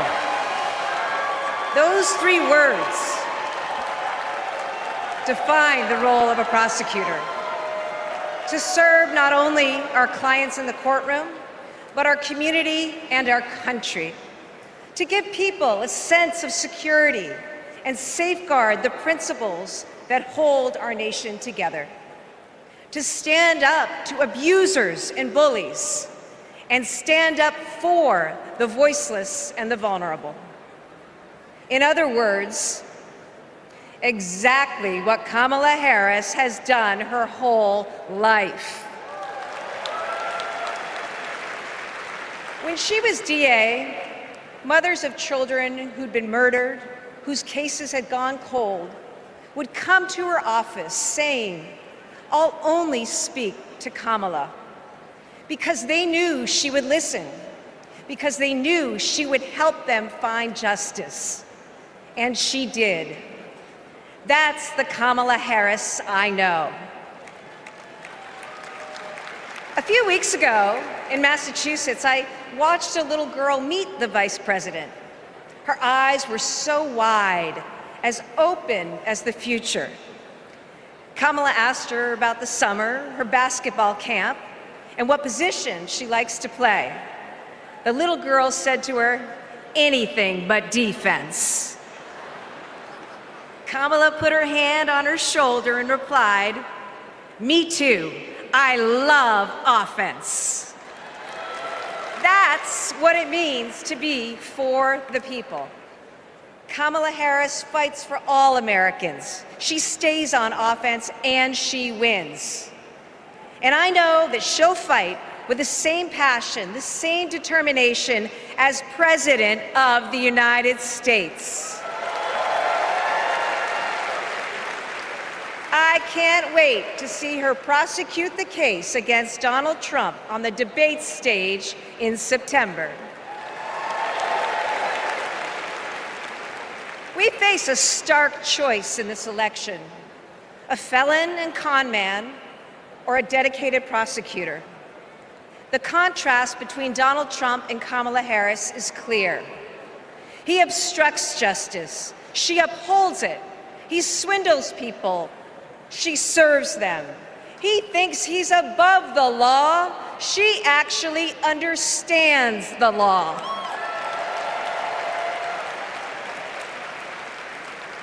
That's what this election comes down to.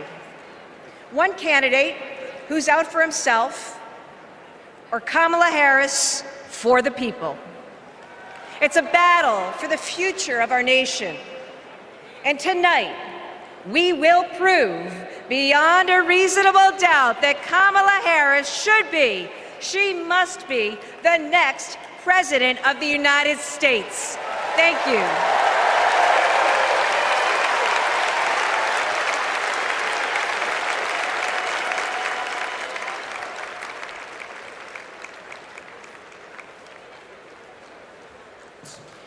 Please welcome survivor and advocate, Courtney Baldwin.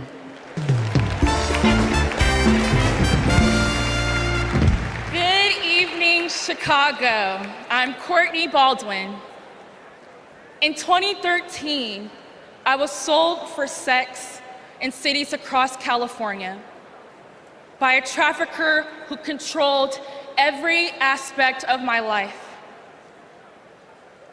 During those dark moments, I held on to hope that one day I'd be seen as more than a victim, that I could pursue my dreams, and that my trafficker will be held justice. I didn't know it yet, but waiting for me on the other side were people who were fighting for survivors. One of them was Kamala Harris. As California's Attorney General, she fought Backpage.com, the website that let me and thousands of others be bought and sold. She filed criminal charges against its owner that shut down the website for good. No one has ever done that. Vice President Harris is fearless, compassionate, and she still gives me hope. She's protected people like me her whole life, and I know she'll fight for us all as president. Thank you.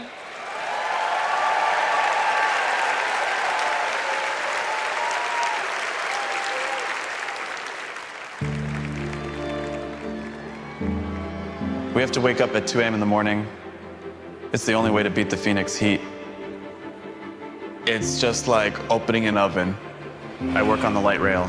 It's a good way to tackle the climate crisis, but the clock is ticking.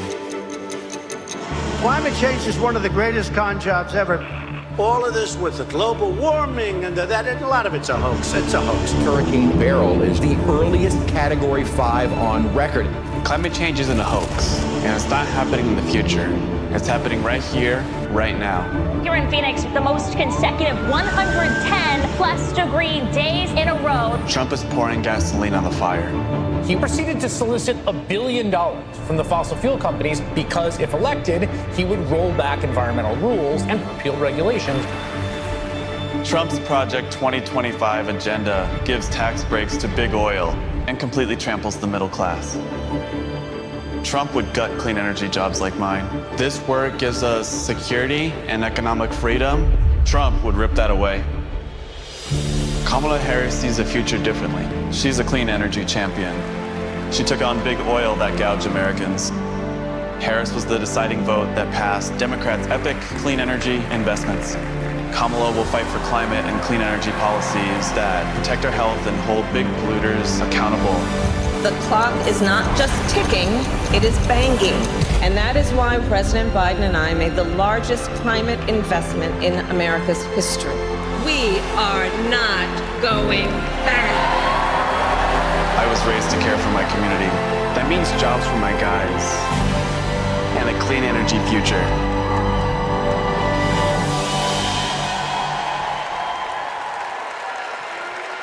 Please welcome former New Mexico Representative Deb Haaland.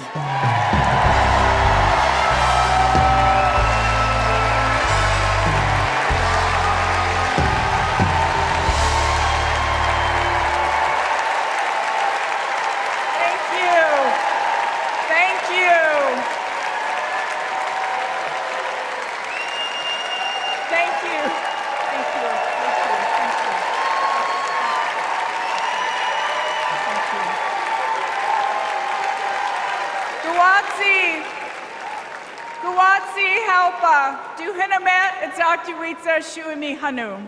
In my Karis language, greetings, friends and family. My name is Kresh Turquoise, and I'm from the Turquoise clan.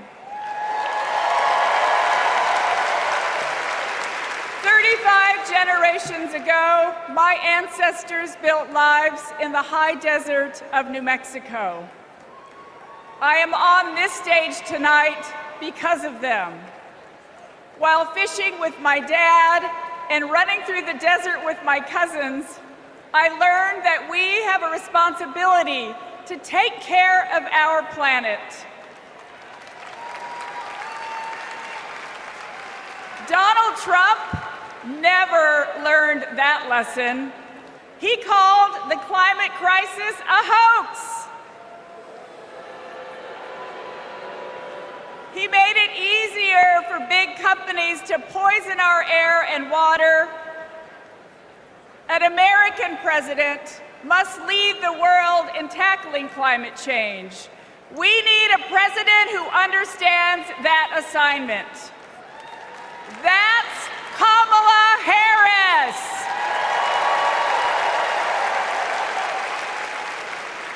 I know her record. She held polluters accountable for spilling oil into the San Francisco Bay. She defended President Obama's Clean Power Plan in court. And as Vice President, she cast the tie-breaking vote for the most ambitious climate action plan in our nation's history.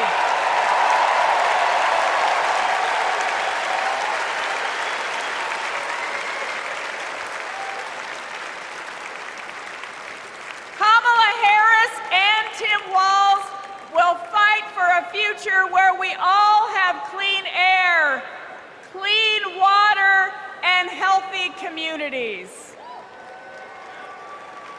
Let me go back to the lesson I learned in the desert Southwest. We all have a role in protecting our Earth for future generations. So let's all be fierce, and let's make Kamala Harris the next President of the United States. Thank you all so much. Thank you. Thank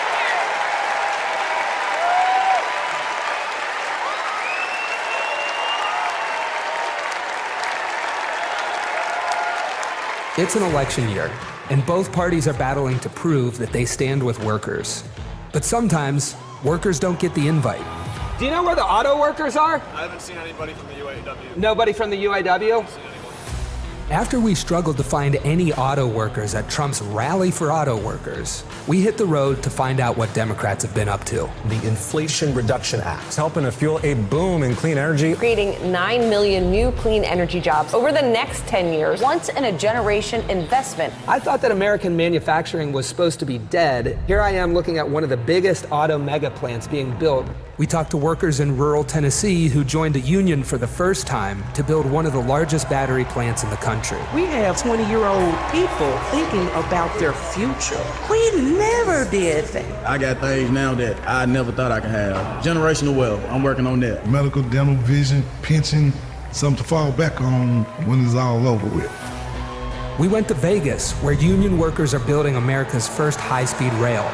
To Lordstown, Ohio, where auto workers who lost their jobs under Trump returned to work at a new battery plant. This could be the future. This could bring industry back to Lordstown. We saw it in its heyday, and here we are. We have the opportunity to make the battery. And Milwaukee, where workers are replacing every lead pipe in the city. It helps with the struggle. You don't have to struggle with 2 or 3 jobs. You know, you can maintain with 1 job. This is my own neighborhood. This is your own neighborhood? Yes. Makes me feel good because I'm giving back something. It's easy for stories like these to get drowned out by fake worker rallies at non-union plants. Does anybody know that there's a Donald Trump event just an hour away from here? Yes? No? No. Was anybody invited to it? But over the last 4 years, only one party has invested trillions in clean energy, bringing back manufacturing and rebuilding infrastructure, putting workers at the center of it all. And this is just the start. Please welcome John Russell.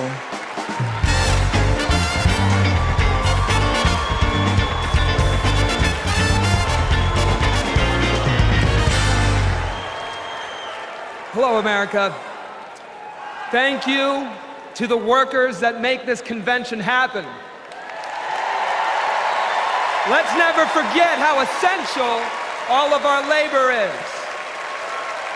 I come from Appalachia. We kept the lights on in this country for generations. But the wealth made by our broken backs and our black lungs never did trickle down.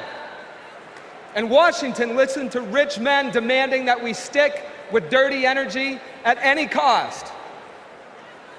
Across the country, working class people are looking for a political home after years of both parties putting profit above people. Now, Trump, a billionaire, says that he'll take on the elites, but then he promises handouts to big oil, and he punches down at anyone with the guts to be different. But populism that insists we are too different to get along, is just divide and conquer by a different name. There's another sort of populism with roots in this party that we in West Virginia know well. They called us rednecks back in the 1920s because striking workers from all different races wore red bandanas around their necks as they fought and died for respect and a living wage. Their fight yesterday is our fight right now, right now. It is our choice to build on this progress and to create a political home for the mass of working Americans fighting for control over their government, their workplaces, and their planet. And it is our moment to live up to. Let's get after it. Thank you very much.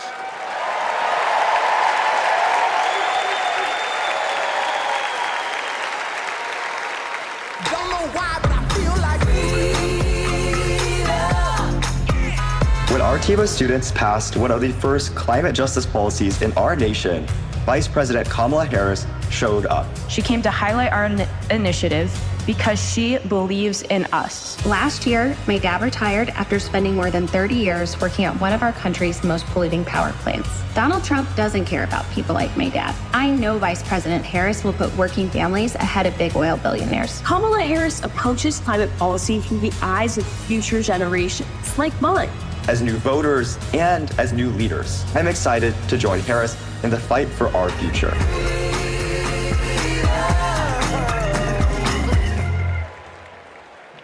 Please welcome Florida Representative Maxwell Frost.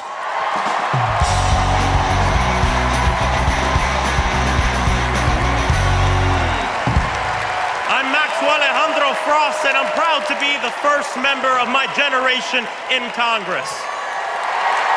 I'm also proud to represent Central Florida. You might expect me to talk about how climate change will impact our future. But as a Floridian, as a Florida man, I'm here to tell you that the climate crisis isn't some far-off threat. It is here. Donald Trump and J.D. Vance think they can divide us by saying this crisis is some type of hoax. But I've walked the streets of communities that have been forced to rebuild after hurricane flooding destroyed their homes. I've heard the stories of immigrant farm workers made to work in horrid conditions exacerbated by this crisis.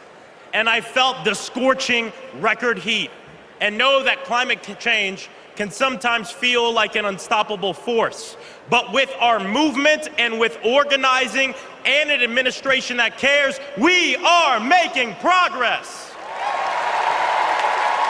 Kamala Harris and Joe Biden have proven that tackling this crisis creates jobs, that investing in clean energy protects our health, and that investing in mass public transit builds strong communities. And we must always remember that peace is essential to our climate and war destroys our environment. This election is about every drop of water that we consume and every breath we breathe. Fighting the climate crisis is patriotic. And unlike Donald Trump, our patriotism is more than some damn slogan on a hat. It's about actually giving a damn about the people who live in this country. Because when you love somebody, you want them to have clean air. When you love somebody, you want them to have safe drinking water.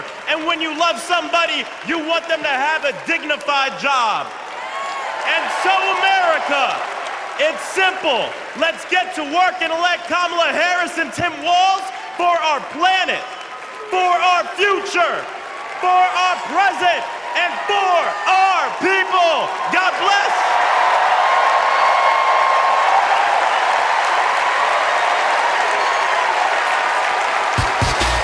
Ladies and gentlemen, if y'all are ready to send Madam Vice President and keep her in the White House, let me hear you make some noise! Say, and every time I hit the, everybody's hands go. Let me see. And they stay there, and they stay there, and they stay there, and they stay there, and they stay there, and they stay there, and they stay there, and they. I want to hear you nice and loud, Chicago. Are there any union workers here today? Make some noise. Are there any teachers in this building? Make some noise. Now everybody hands up, up. Whoa. Thank you, ladies and gentlemen. I'm DJ Metro. We'll be back for more.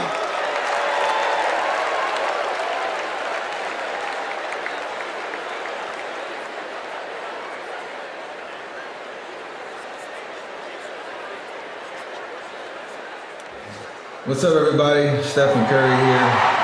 I know you all know I played for the Golden State Warriors, but man, what a great honor it was to represent Team USA and go out there and win that gold medal at the Olympics this summer. And that unity on and off the court reminded us all that together we can do all things and continue to inspire the world.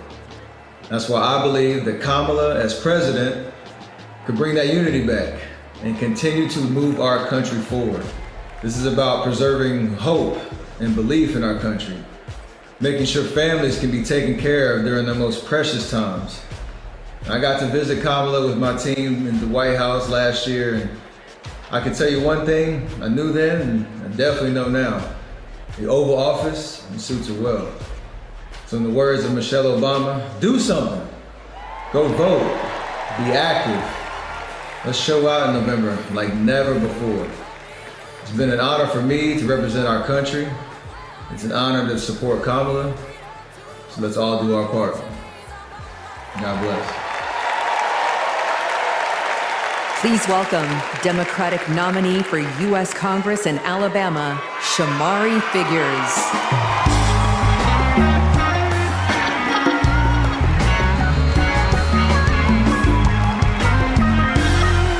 Good evening, America. And hello, sweet home Alabama. I am running for Alabama's 2nd Congressional District. This is the district that gave America the Tuskegee Airmen, Rosa Parks, Fred Gray, and it is the birthplace of the civil rights movement in Montgomery, Alabama. And of course, this district is home to Mr. Good Trouble himself, Congressman John Lewis. Look, my pathway to this stage was paved by a legacy of fighters. Fighters that include my mother, Alabama State Senator Vivian Davis Figures, who is here at her 11th DNC. And it also includes my father, my late father, Michael Figures, who was also a state senator and civil rights lawyer who sued the Klan into bankruptcy. Listen, all of America, all of us owe a debt to courageous freedom fighters, both known and unknown, a debt that can never be repaid. But what we can do is ensure that the work of those fighters who came before us continues, and that our sacred right to vote is always protected. Kamala Harris gets this. She's working to protect our freedoms every single day. And that's why she will sign into law the John Robert Lewis Voting Rights Act once it is introduced again by Congresswoman Terry Sewell.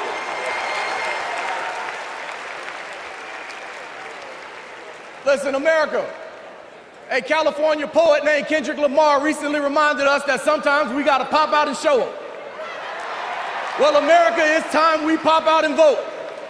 It's time we pop out from California to Alabama and all across America, and we show them that we are not going back, we are going forward, and we are going forward with Kamala Harris as the next president of the United States of America. Thank you, God bless you, roll tide, let's go win this thing.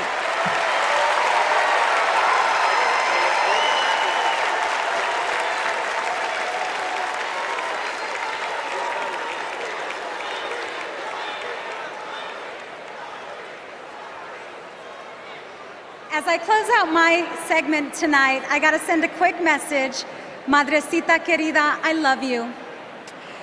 Kamala Harris and Tim Walz understand what everyday Americans are going through because unlike Donald Trump, they actually grew up in families where every dollar mattered, where everything was earned and nothing was handed to them. Our next speaker knows something about that too. Please welcome my dear friend, our fellow Texan, our next senator, Representative Colin Allred.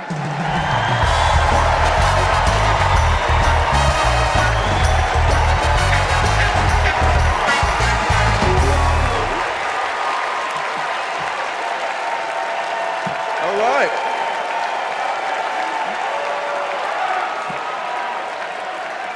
Hey everybody, I'm Colin Allred, a congressman from Dallas, dad to two perfect little boys.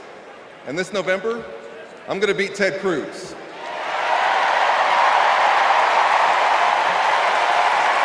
And I'm so proud to be here to support our next president, Kamala Harris. You know, like Kamala, I was raised by a single mom. Mom was a public school teacher who often worked two jobs to make ends meet.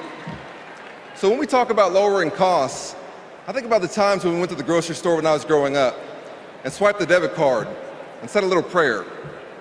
But my mom and my community in Texas gave me a chance to chase my version of the American dream. I played football at Baylor and in the NFL before becoming a civil rights lawyer and representing my hometown in Congress. Now I'm the guy who's going to turn Texas's Senate seat blue.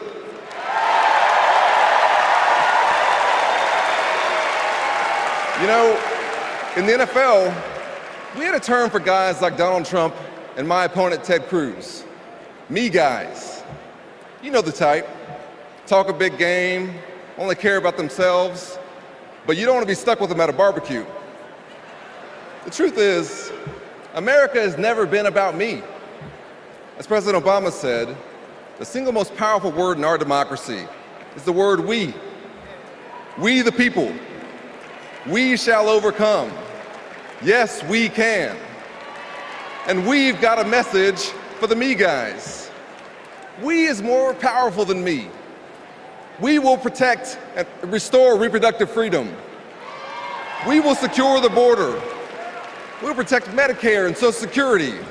And we'll turn the page and write a new chapter for this country and let Kamala Harris be the next president and beat Ted Cruz. Thank you all so much. God bless you, and may God bless Texas.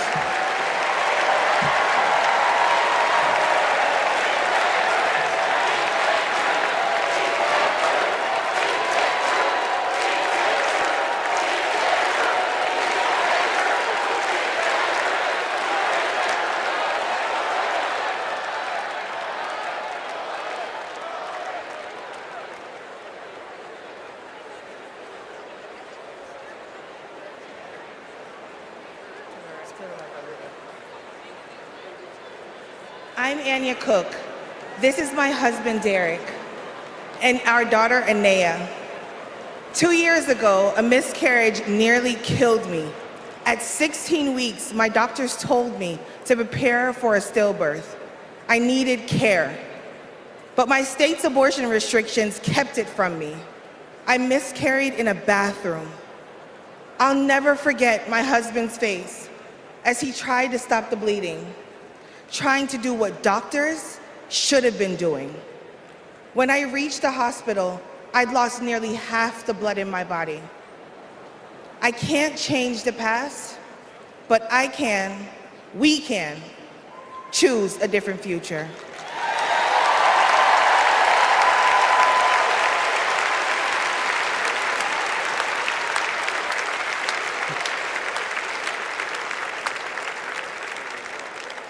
I'm Craig Sicknick, and this is my mother, Gladys.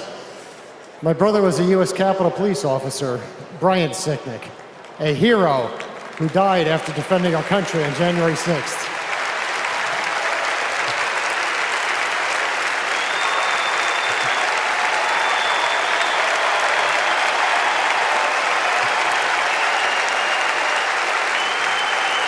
My family knows how dangerous Trump is.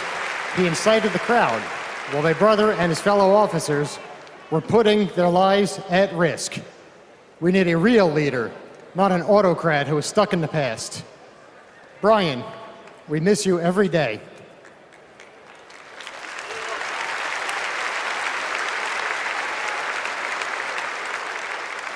I'm Gail DeBoer. I've had type 1 diabetes since I was 11.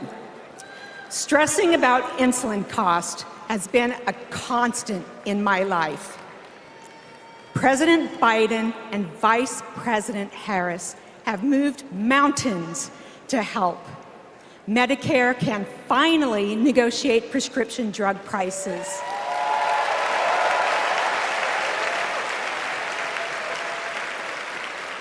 Insulin is capped at $35 for Medicare recipients.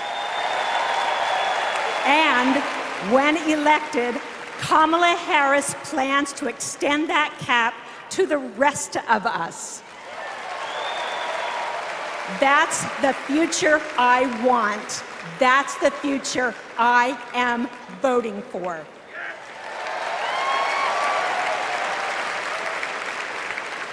I'm Wani Romero, owner and CEO of Mothership Coffee in Las Vegas. I put in work to build my business. When COVID hit, this administration's support kept us moving. I hired staff and we grew. We've more than doubled in size since the pandemic, and it's just not us. Over the last 4 years, 19 million new business applications have been filed. Like Trump, I grew up in Queens, but unlike him, I built my business with grit. That's my story. That's the American story. Let's turn the page on Trump.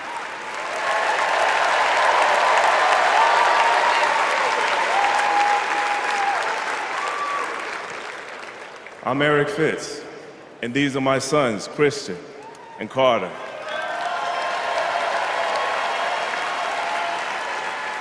I always try to set an example for my boys, to teach them compassion, accountability, and resilience. I want those values to be reflected in our leaders. I don't want to have to turn off the TV because our president is lobbing insults or telling lies. I'm tired of all of the hate. It's time to move forward, together, and build a country our kids can be proud of.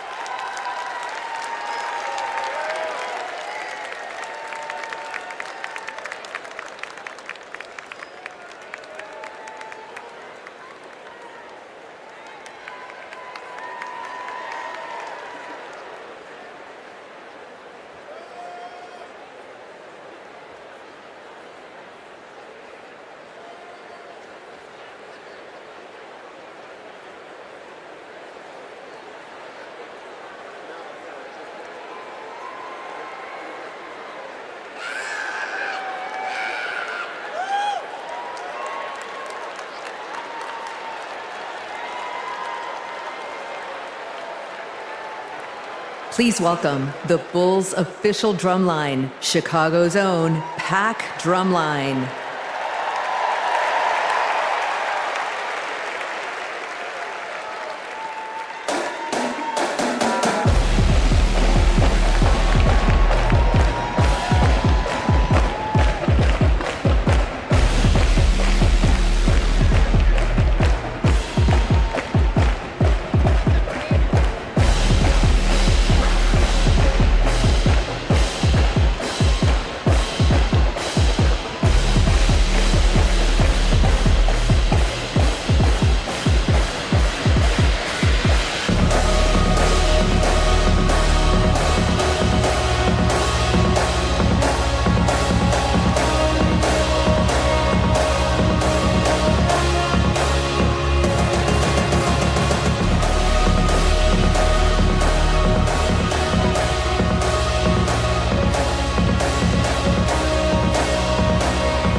Party's not over, Chicago!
Let me hear you say, oh. Woo.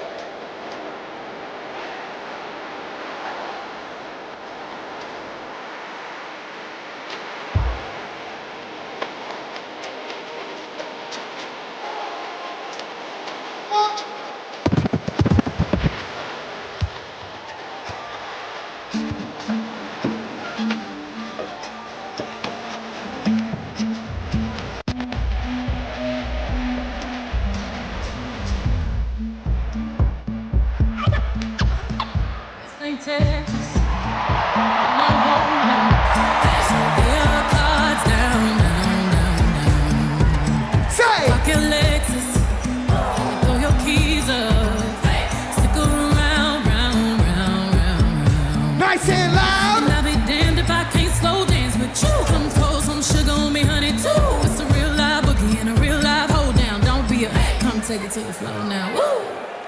There's a tornado in my city. In the basement. That thing pretty. Rugged whiskey. We're surviving. A breakup kisses, sweet redemption, passing time, yeah. Ooh, one step to the right. We headed to the dive bar we always thought was nice. To the left and spin me in the middle, boy. I can't read your mind. This ain't Texas, ain't no hold'em.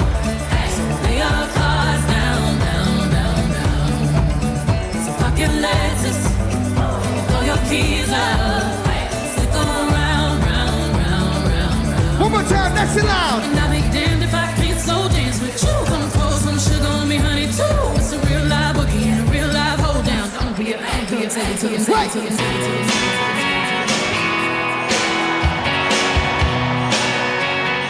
If you've been with me all 4 days, let me see you make some noise right now. And if this is your first convention, let me hear you make some noise. I was born in a small town, and I live in a small town.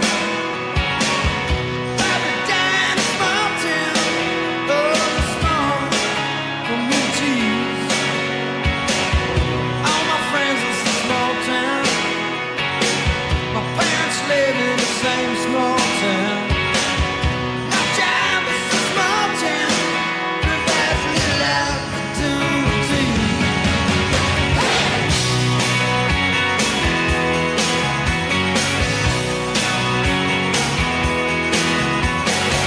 Educated in a small town. Taught to fear Jesus in a small town.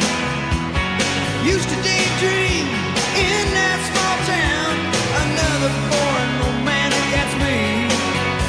But I've seen it all in a small town. Had myself a ball in a small town.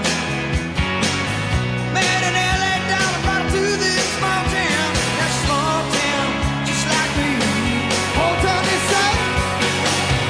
No, I cannot forget from where it is that I come from. I cannot forget the people who love me. Myself here in this small town, and people let me be just what I want to be.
What?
Ladies and gentlemen, I hope you enjoyed yourself with me.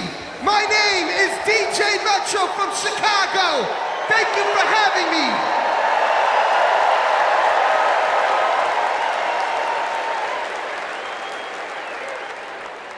Here we go.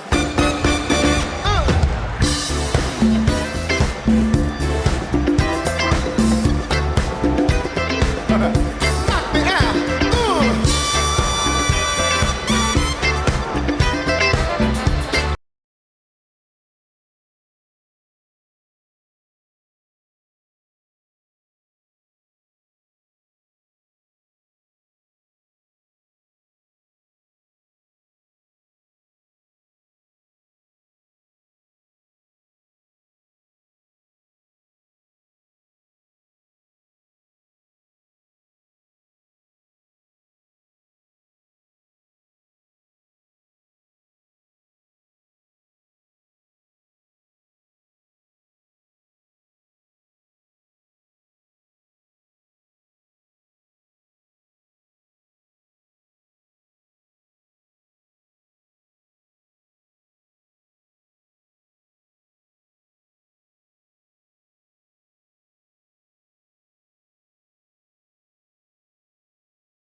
Please stand if you are able and welcome winners of 13 Grammy Awards and the biggest selling U.S. female group of all time, the Chicks.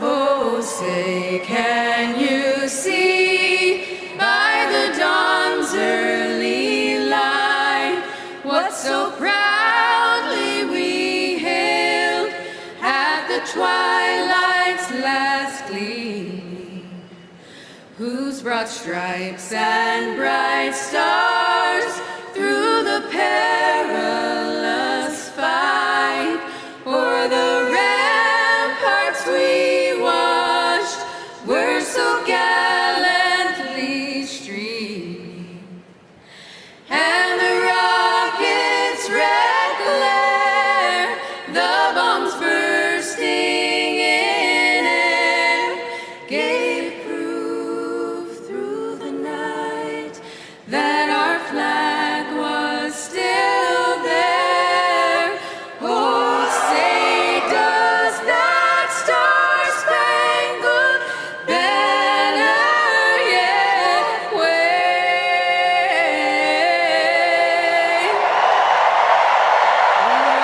Land of the free and the home of the brave.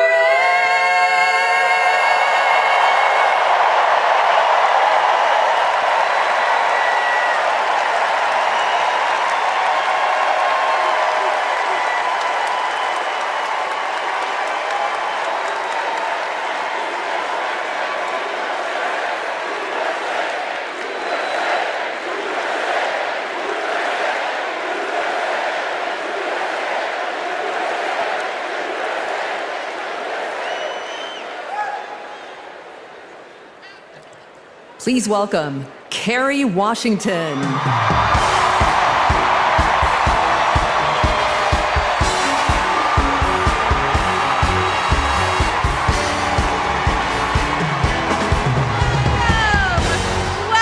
to the final night of the Democratic National Convention. The last 3 nights have been extraordinary, and tonight we hear from our next president, Kamala Harris. Now, as I stand here, I know that there are folks on social media already saying, go back to your TV show, shut up and act. But I am not here tonight as an actor. I am here as a mother, as a daughter, as a proud union member. I am here as the granddaughter of immigrants, as a black woman descended from enslaved people. I am here tonight because I am an American and because I am a voter and because we, the people, are stronger when all our voices are heard. Look, I know that I am the one standing on this stage, but I am not the lead character in this story. You are. All of you. You are the messengers. You are the fixers. Dare I say it, you are the Olivia Popes. You are the superheroes saving this democracy. It is you, not me, who have the greatest power to convince your loved ones to vote. So, just like Michelle Obama told us, let's do something. Let's make a video. Everybody take out your phones. Everybody take out your phones. We're gonna make a moment. Can somebody bring me my phone? I wanna capture this historic moment and share it with the people that we love.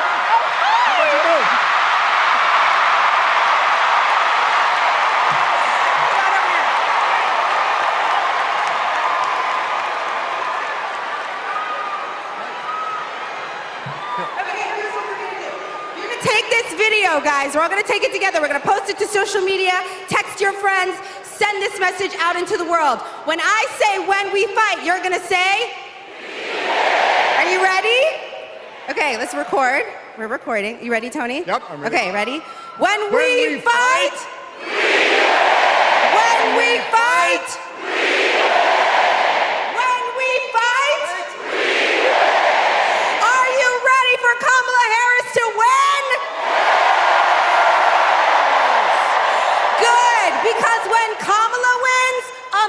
America wins. We did it! We did it, Joe. Thank you, Tony. I don't get to stay? No, you gotta go. Bye, everybody. Tony Goldwyn, ladies and gentlemen. Okay, so listen.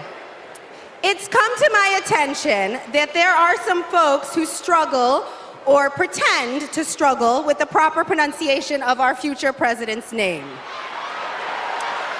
So, hear me out. Confusion is understandable.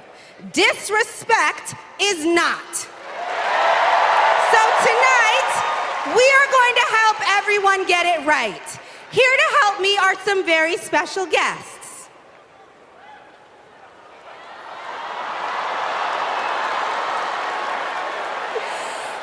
Thank you, ladies. Can you tell us your names?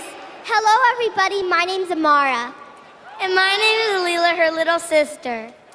And what are you here to do? To teach you how to say your auntie's name. Okay, so how do you pronounce it? First you say comma like a comma in a sentence. Then you say la like la la la la la. Put it together and it's 1, 2, 3, Kamala. All right, so let's practice. Everybody over here say comma. Everybody over here say la. Together.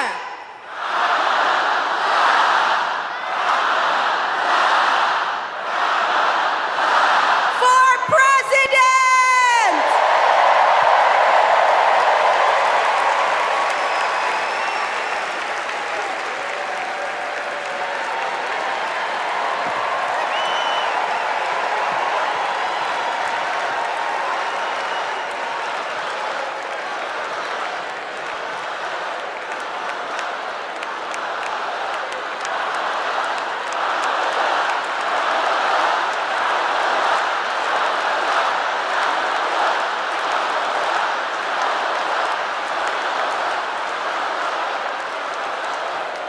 Please welcome Mina Harris, Ella Emhoff, and Helen Hudlin.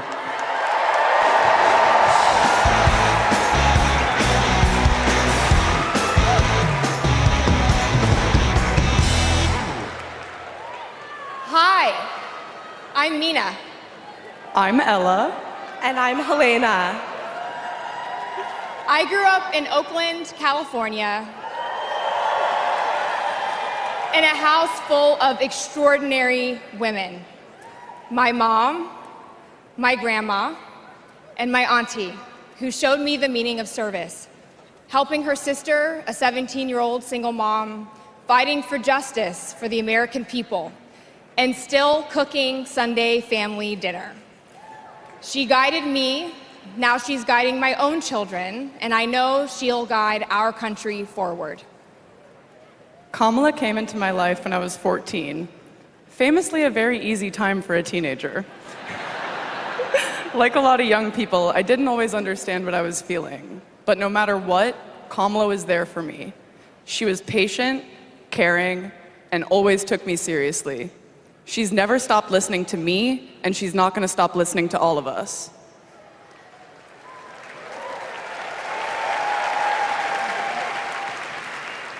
Kamala Harris is my godmother.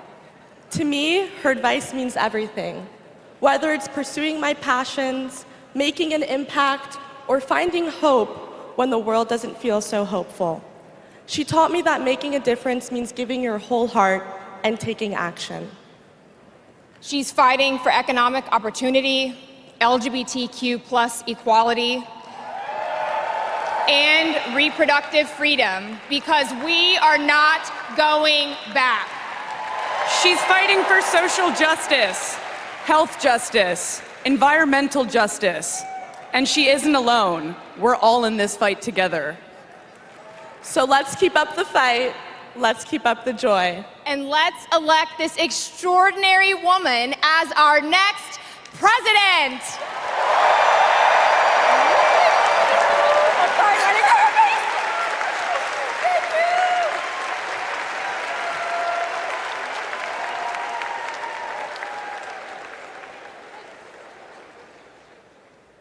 Please welcome actor and comedian D.L. Hughley.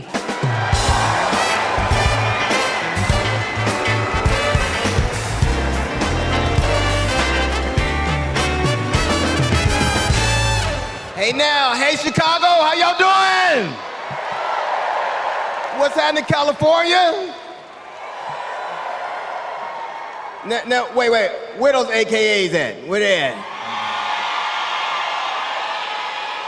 You know what? In 3 months, ain't gonna be no living with y'all.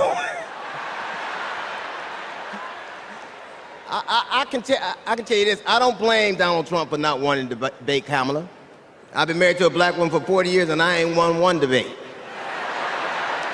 I'm owing $93,000. Now, of course, Trump is saying that Kamala isn't black. I guarantee you this, Kamala's been black a lot longer than Trump's been a Republican.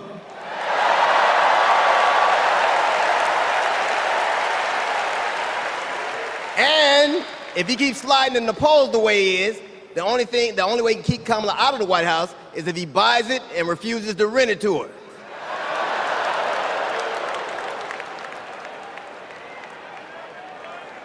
Of course, Kamala's getting broad support. They got black men for Kamala, white men for Kamala, Latinos and Asians for Kamala. They even have Republicans for Kamala.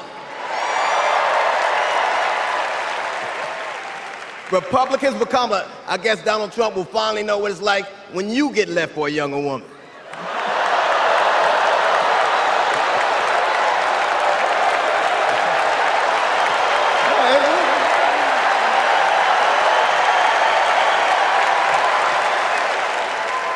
But seriously, Kamala knows the truth about the American dream, that hard work is not hard work alone is not enough to succeed, that you need access and information and opportunity. And she knows that some folks are often denied those very things. As president, she will give each and every one of us a fair shot in life. But I have to admit, I didn't always believe that. I mean, if you told me the 15-year-old me would be on stage supporting a prosecutor and a teacher,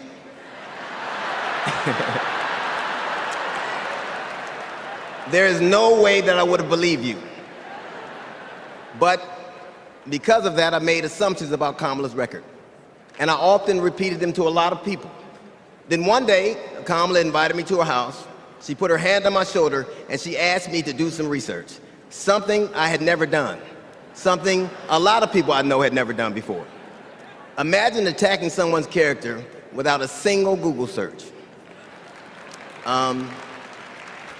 So I did what I should have done in the first place. I learned that she had done for us exactly what she promised to.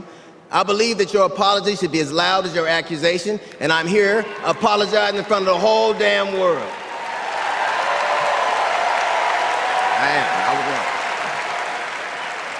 I was wrong, and I'm so very glad I was wrong because Kamala, you give me hope for the future, a future where my grandchildren, Nola and Stevie, had the freedom to control their own bodies, where they have the opportunity to go as far as their wits and their talents would take them. That future, ladies and gentlemen, is possible, but only if we elect Kamala Harris as the 47th President of the United States of America.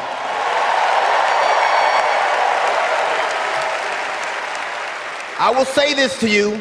The best piece of advice I've ever gotten in my entire life is you don't have to know what you will do, just know what you won't.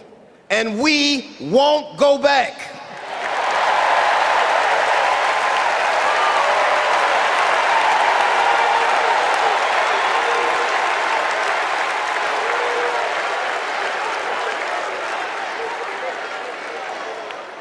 The energy in this room is electric. And you can feel it everywhere, all over the country.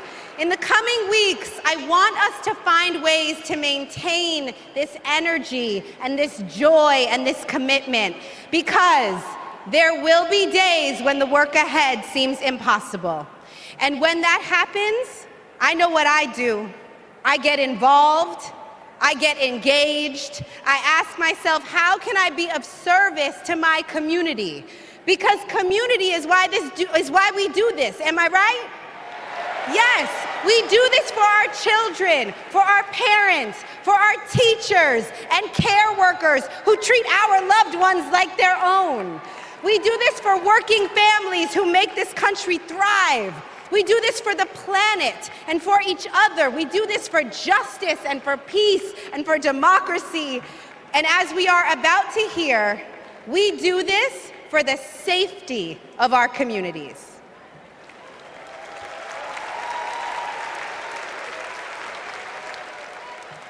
Please welcome Genesee County, Michigan Sheriff Chris Swanson.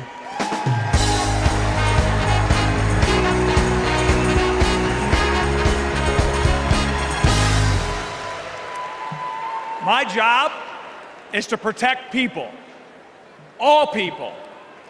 In 2020, righteous anger spilled over into the streets of Flint, Michigan. One bad decision from either side, and there would have been bloodshed. But that didn't happen. We laid down our riot gear, and we embraced the community, and instead of hate, we chose hope.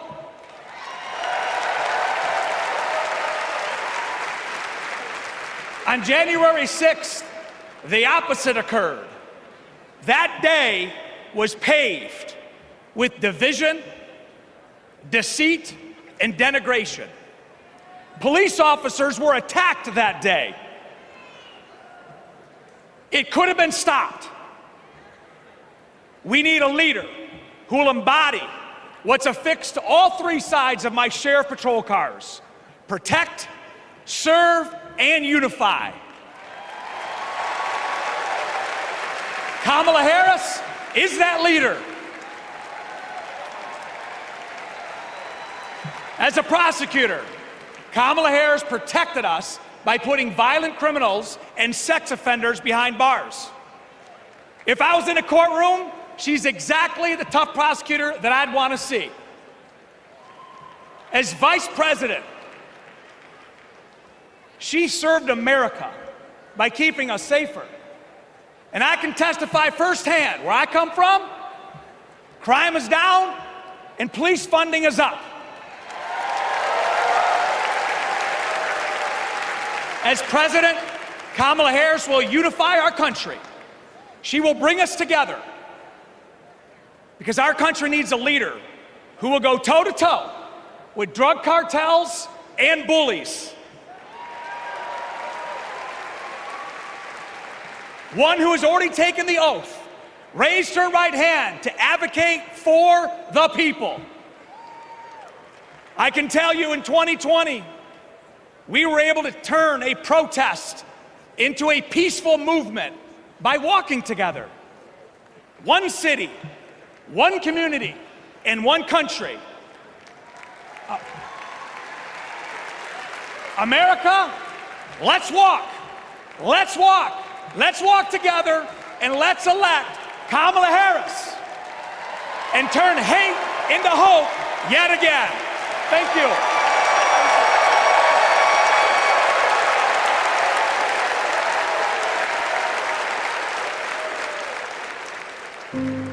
We were contemplating adopting, and then out of nowhere, I got pregnant. Jordan was so much fun as a child. When all of a sudden, 3 of those rounds he aimed at Jordan. Jordan didn't deserve to die that way. Reports of an active shooter at a high school. These students have now lived through so many of these shootings since they were born almost. We were praying and crying. I don't know how we're alive. An active shooter at an elementary school in Uvalde, Texas. Multiple children have been killed. Most of the body so mutilated that only DNA test or green Converse could identify. Trump did nothing on guns and was proud of it. There was great pressure on me. We did nothing. After a mass shooting in Iowa, Trump said, I have to get over it. "You never get over it." Kamala Harris and Joe Biden refused to get over it. As district attorney, she got illegal guns off the street. As Attorney General, she took on transnational crime rings and stopped gun trafficking. As Vice President, she helped pass the most sweeping gun violence legislation in 3 decades, keeping guns out of the hands of criminals, expanding background checks, closing loopholes. We'll finally pass red flag laws, universal background checks, and an assault weapons ban. Kamala understands the fight we're in. The power is with the people. And gives people like me, survivors like me, hope.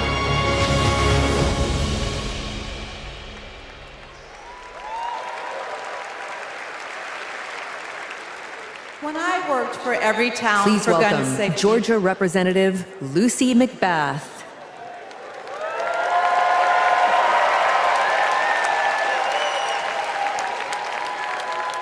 When I worked for every town for gun safety and moms demand action for gun sense in America, I saw firsthand the power of telling our stories. You've just heard mine, but there are many more to tell.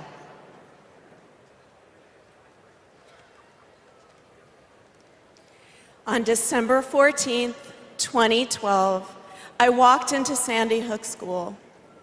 I stopped at the office, chatted with my principal, then started my day with my second graders. Suddenly, a loud crash, like metal folding chairs falling. 154 gunshots blaring. Hiding in the coats, trying to sing with my students, trying to read to them, trying to drown out the sounds. Terror, crying, running. I carry that horrific day with me. 20 beautiful first grade children and 6 of my beautiful colleagues were killed. They should still be here.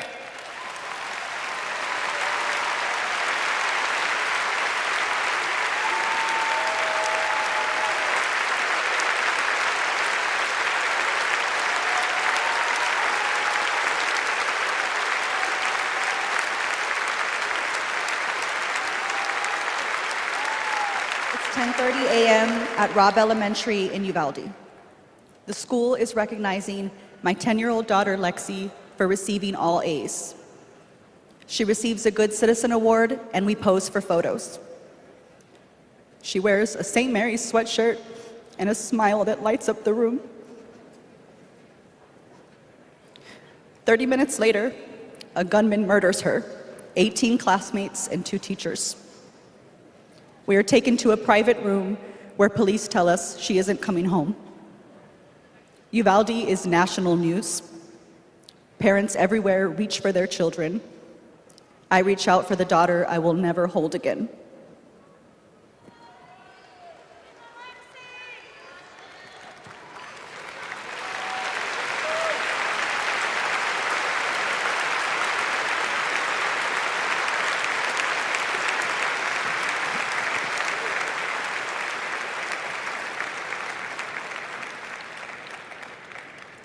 My niece, Sandy Patrice, was 22. She drove to Myrtle Beach for sun and fun and motorcycle parades. Hours later, my phone rang. Shooting on the beach. No one can find Sandy. I stayed calm. You see, my mother, Patricia Ann, had been shot and killed by an abusive partner. I was calm then too. I got to handling business. I called relatives, the police, hospitals, and I kept calling, voice steady, heartbeat pulsing. Then I was connected to the coroner. 10 years of waiting, and Sandy's murder is still unsolved. I'll keep calling, and I'll keep fighting.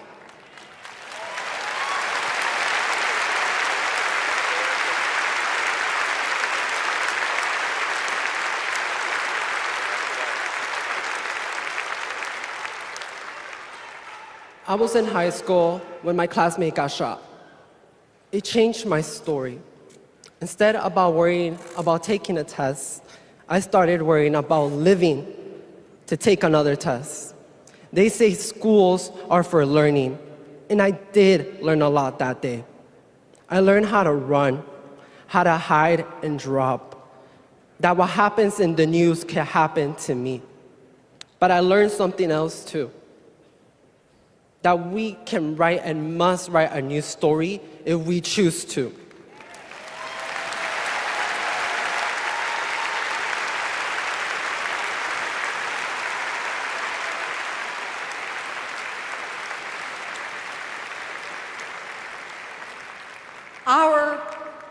Are stories of loss. But make no mistake, our losses do not weaken us. They strengthen our resolve. We will secure safer futures that we all deserve. We will organize. We will advocate. We will run for office.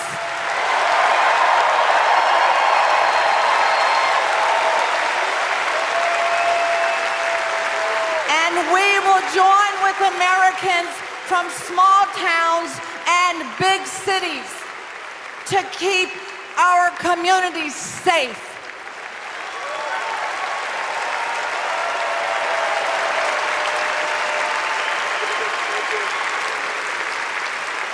And we will elect leaders like Kamala Harris, who won't just empathize, but will act.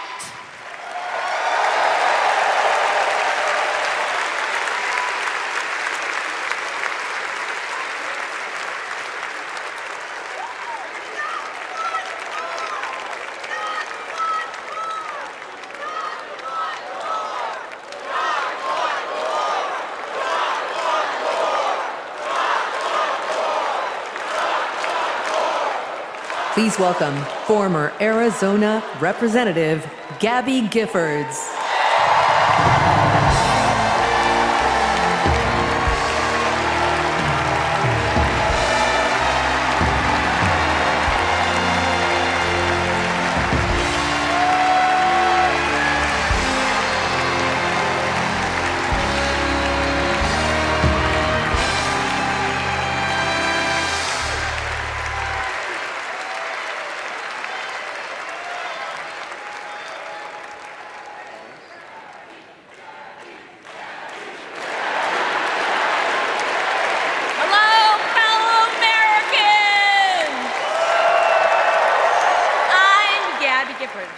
I was born in the great state of Arizona.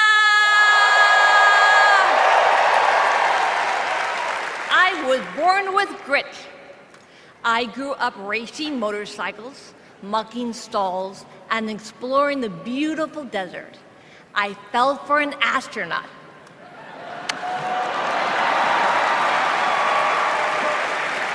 For 5 years, I served in Congress from a swing district. Everybody called me a rising star. Then on January 8th, 2011, a man tried to assassinate me. He shot 19 people. He killed 6. Terrible, terrible day. I almost died, but I fought for my life and I survived.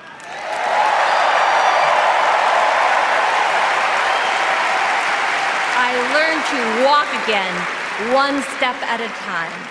I learned to talk again, one word at a time. So many people helped me as I worked hard to recover, including a decent man for Delaware who always checked in. He still does. Thank you, Joe Biden. thank you for everything. Joe is a great president. My friend Kamala will be a great president. She is tough. She has grit.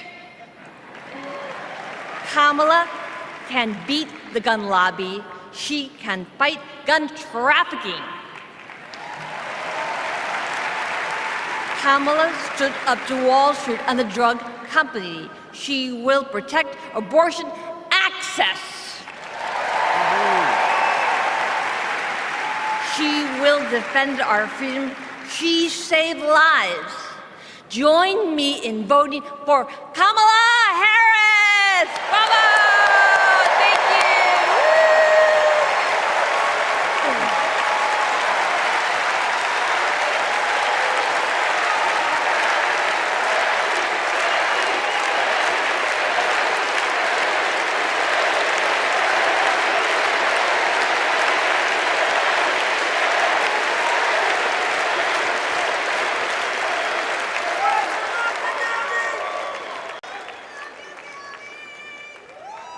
Don't know why, but I feel like I had the honor of meeting Vice President Harris when I got to introduce her when she spoke at my high school about gun violence. Parkland happened, and all I could think about is that I wanted to keep my kids safe. On July 4th, 2022, I was next in line to walk in the Highland Park Independence Day Parade when gunshots erupted. 7 people were shot and killed, and 48 more were injured. Vice President Harris has been a gun sense champion since she was our California AG. We have 2 options in November. We have Kamala Harris, who has already proven her leadership in the Biden-Harris administration. They passed the first ever comprehensive gun reform in 30 years. Meanwhile, Donald Trump has cozied up to the NRA and the gun lobby. I have full confidence in Vice President Harris that she's dedicated to and committed to finding a solution to end gun violence.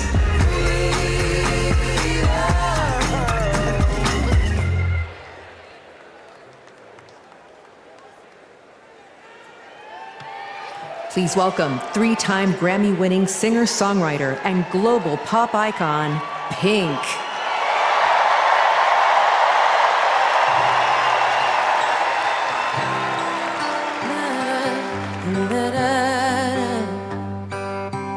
We're searchlights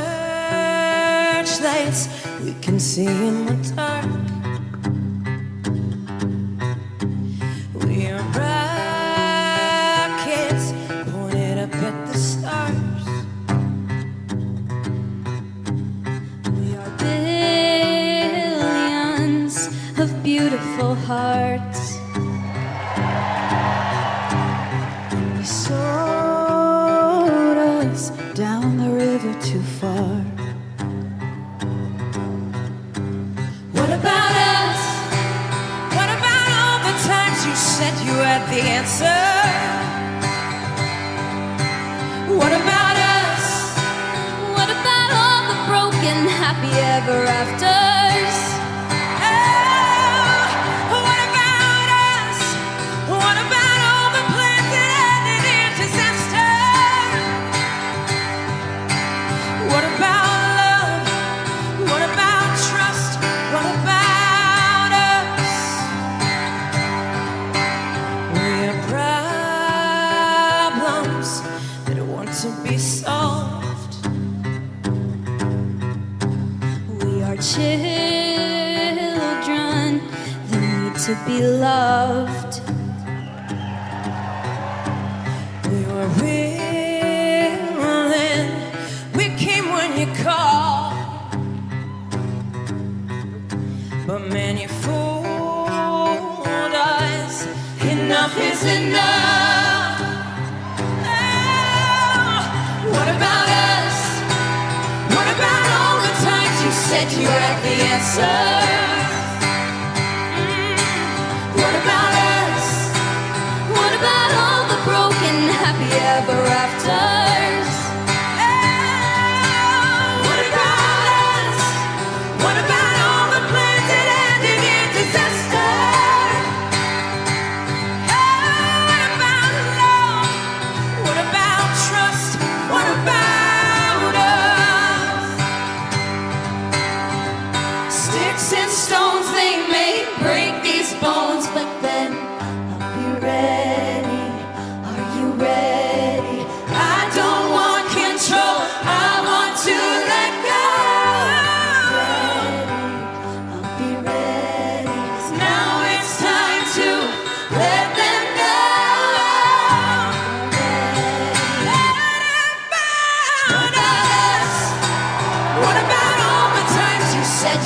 the answers. So what about us? What about all the broken happy ever afters? What about us? What about all the plans that ended in disaster? What about love? What about trust? What about us? What about us? What about us? What about us?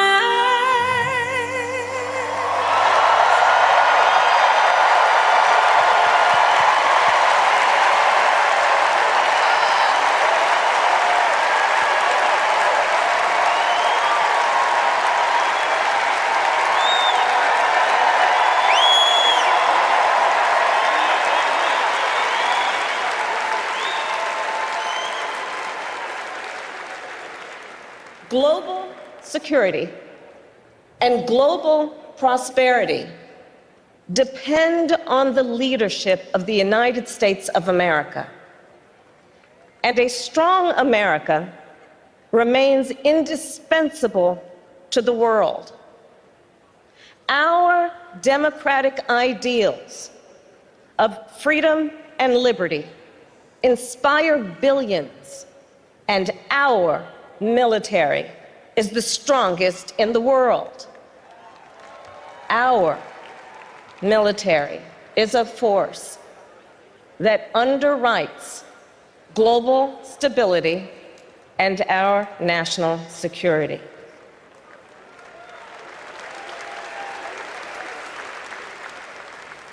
Please welcome Arizona Senator Mark Kelly.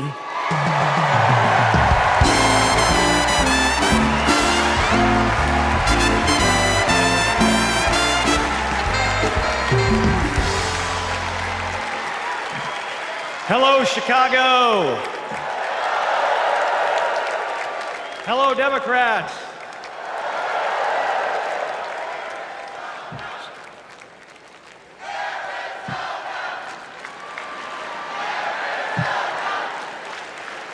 So, President Obama had to follow Michelle. I had to follow Gabby and Pink. Gabby amazes me every single day. She was able to walk out and address you tonight because she's a fighter. And thanks to a team of doctors, nurses, and especially her speech therapist. We all need a team. I've flown into space 4 times. I've flown into combat nearly 40 times. Not once did I do that by myself. It took a team to accomplish a mission. It always does. I flew in the Navy during the first Gulf War. America rallied our allies to kick out a tyrant who invaded a neighbor. Today, Vladimir Putin is testing whether we're still that strong.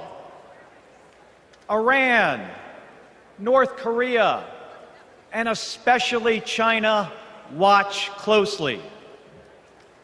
What's Trump's answer? He invited Russia to do, and these are his words, not mine, whatever the hell they want.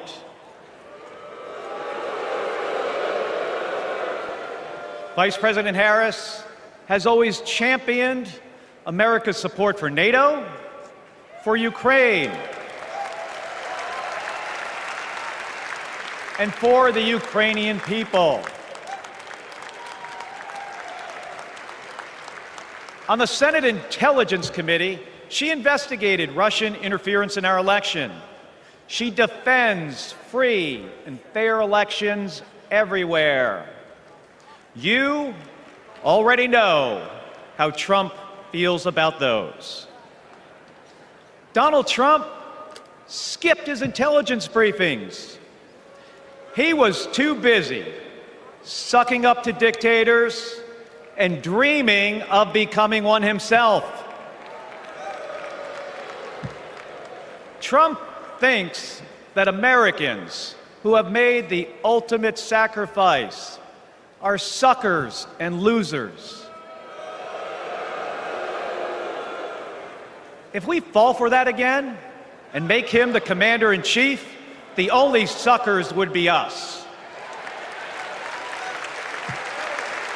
Kamala Harris knows that standing with our allies means standing up for Americans. She'll keep modernizing our military to support our troops and to support our veterans like our next Vice President, Tim Walz.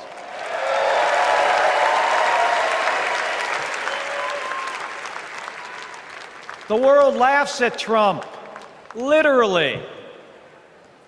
But folks, it is not funny. When he was president, that meant the world was laughing at us. The threats we face are too serious. The sacrifices our service members make are too sacred. The alliances we've spent decades building are too critical. That's what's at stake now. And the choice isn't even close. But in Arizona and nationwide, this election will be.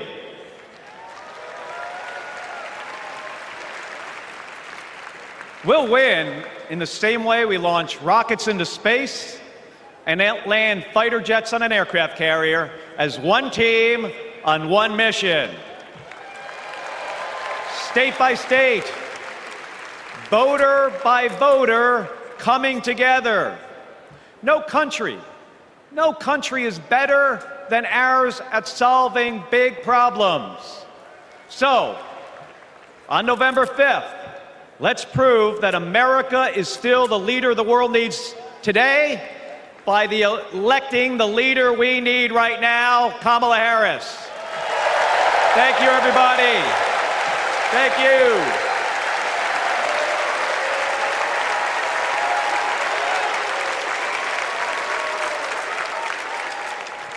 Please welcome former Secretary of Defense Leon Panetta.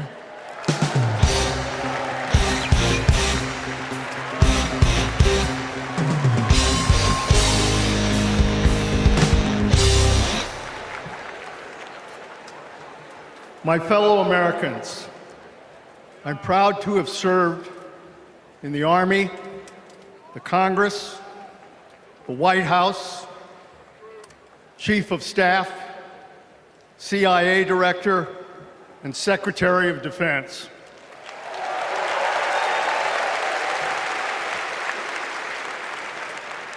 I've looked into the eyes of our warriors and deployed them into battle. I gave the order directing our Special Operations Forces to fly 2 helicopters 150 miles into Abbottabad at night. And by the time the sun rose, Osama bin Laden was dead.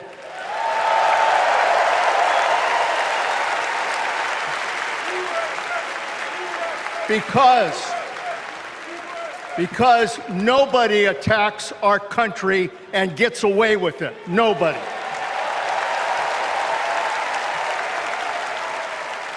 That's what our warriors do. That's what our warriors do. Our warriors need a tough, cool-headed commander-in-chief to defend our democracy from tyrants and terrorists. We need Kamala Harris behind the resolute desk. She knows a tyrant when she sees one. And our allies know a leader when they see one.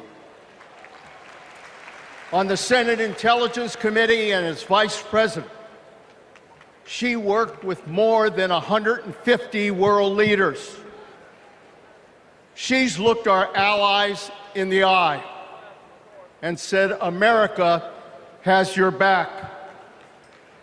Trump would abandon our allies and isolate America. We tried that in the 1930s. It was foolish and dangerous then, and it's foolish and dangerous now.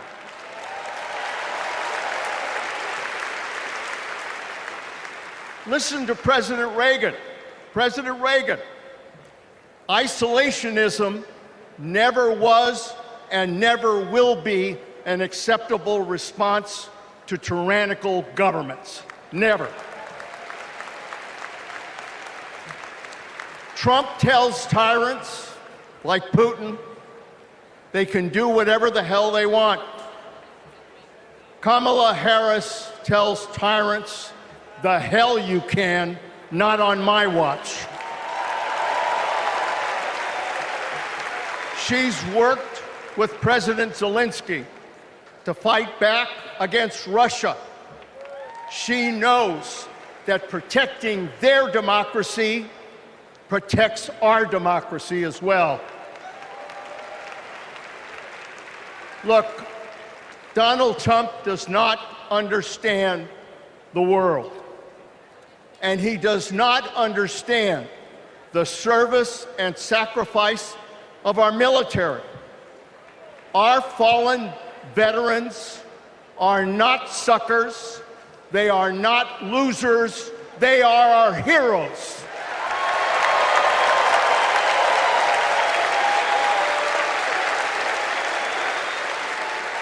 Kamala Harris will honor our veterans. And in Tim Walz, we will have a vice president who has served in uniform honorably for 24 years.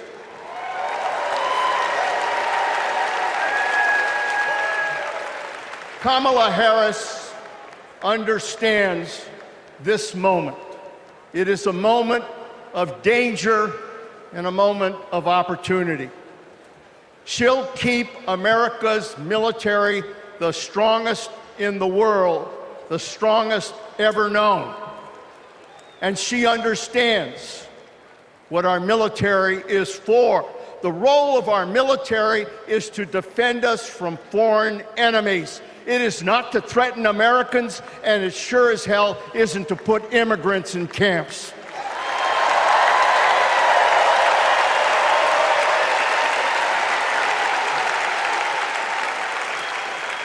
Every president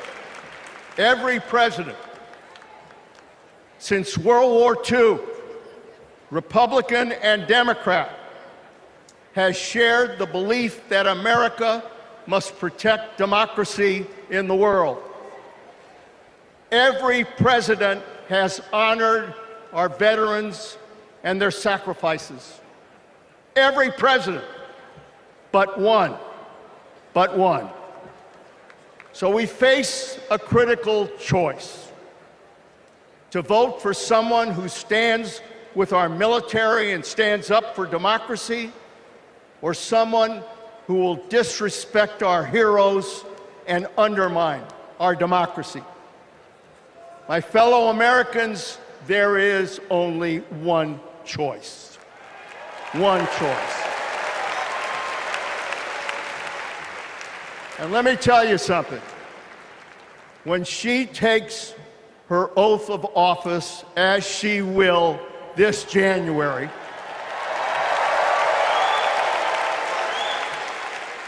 our allies will cheer, our enemies will fear, and we will have a commander-in-chief that we can trust.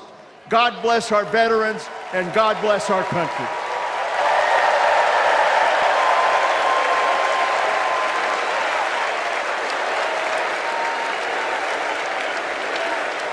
Please welcome Arizona Representative Ruben Gallego.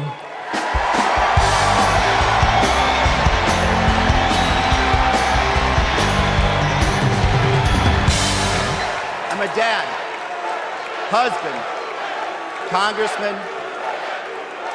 and the proudest Arizonan you'll ever meet. But I am even prouder to be a Marine. Rah!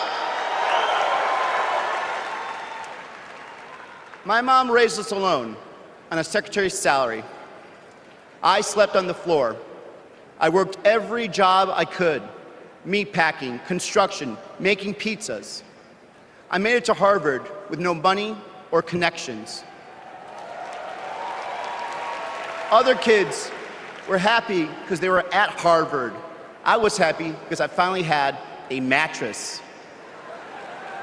Then I enlisted, fought alongside my brothers with Lima 325 in Iraq. They called us Lucky Lima, but our luck ran out. We saw some of the heaviest combat of the war. And when we got home, the government failed to help us readjust. We have a duty to care for our patriots who serve our nation.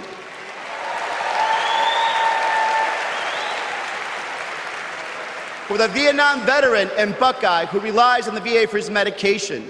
For the Afghan veteran in Pittsburgh who finally got treatment for his PTSD.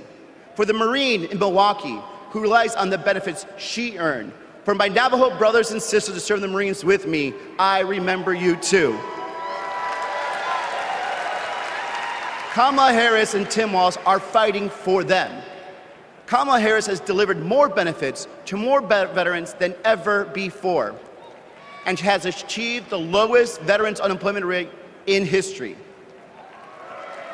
Vice President Harris has stood up for us and our families always. Tim Walz served for 24 years. His passion for veterans earned him respect on both sides of the aisle, and he stands with us too. In fact, let me introduce you to some of the many Democrats who understand what service means, because we put country over politics.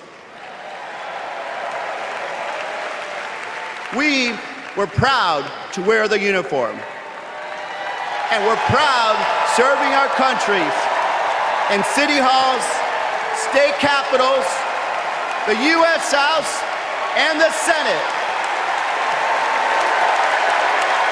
These veterans represent the best of our country.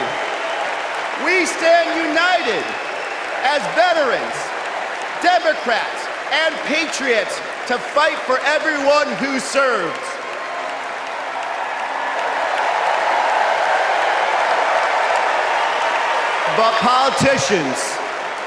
But politicians like Donald Trump, they don't stand with us. They call patriots like Senator McCain losers. John McCain was an American hero. Show some respect. Trump's Project 2025 will slash veteran benefits and force VA hospitals to close across the nation. Show some respect. So, for the 18-year-old who decides to enlist, for the families like mine who prayed every night that their loved one would come home, for our troops stationed thousands of miles away, for my Marines of Lima Company, let's elect Kamala Harris and Tim Walz, who don't just respect our service, but revere it. Because the veterans who defended this country aren't just the reason we can sleep at night. They're the reason we can dream. And together, we'll fight for our veterans and everyone who served our country. Thank you.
welcome Michigan Governor Gretchen Whitmer.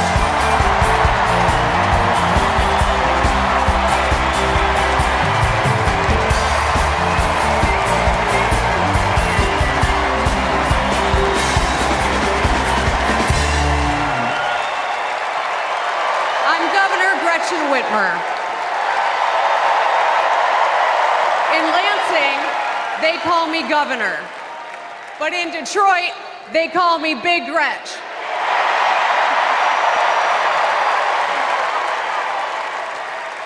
Donald Trump called me that woman from Michigan as an insult. Being a woman from Michigan is a badge of honor.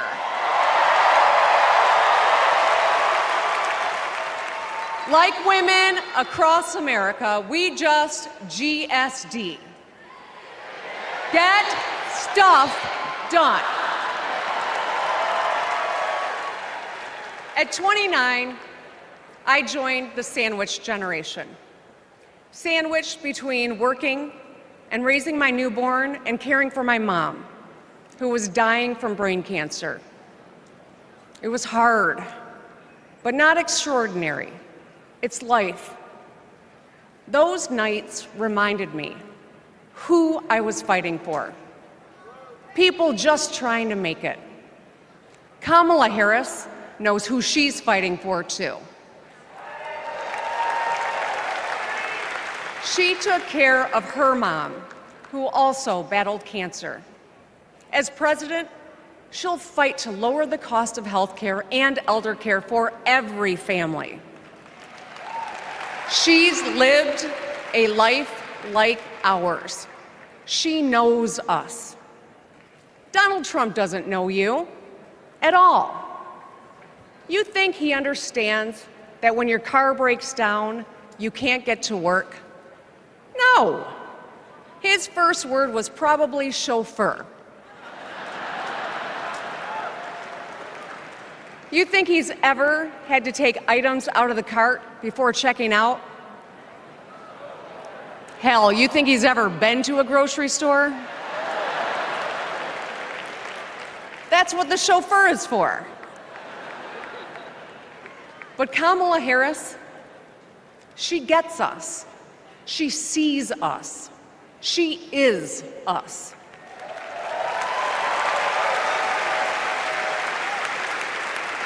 Look, we've all lived through a lot of history over the past few years. Floods and fires, an attempted coup, a plot, and a pandemic. It's exhausting. We don't know what the next 4 years will bring. But what we do know is this. Through it all, your life won't stop. You're gonna have to get to work, pick up the kids, and pay your bills.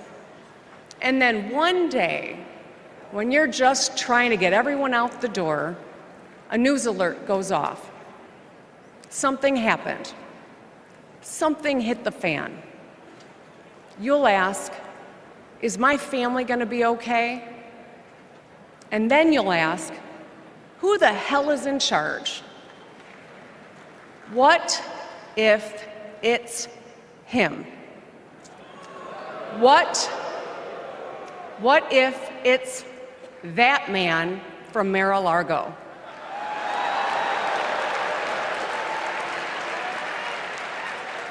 I know, in a crisis, we need someone strong enough to come up with a plan, to tell the truth, and to bring people together.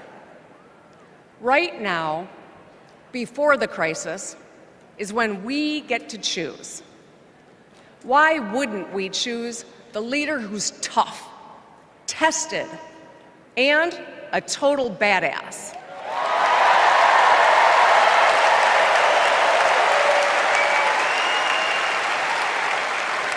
I know who I want as our commander-in-chief. America, let's choose Kamala Harris.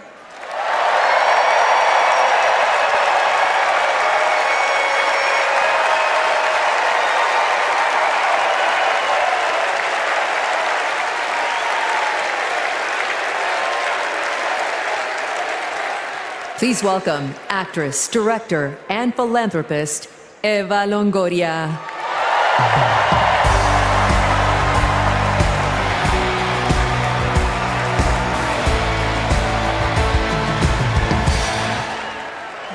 Hello, Chicago! Yes! I am so excited to be here tonight. What an honor to be part of this historic moment, and y'all are part of it. Look, I have known Kamala Harris for more than a decade, and she comes from a family a lot like mine, and I'm sure a lot like yours. We were both raised knowing that no one was gonna hand us anything, especially as women.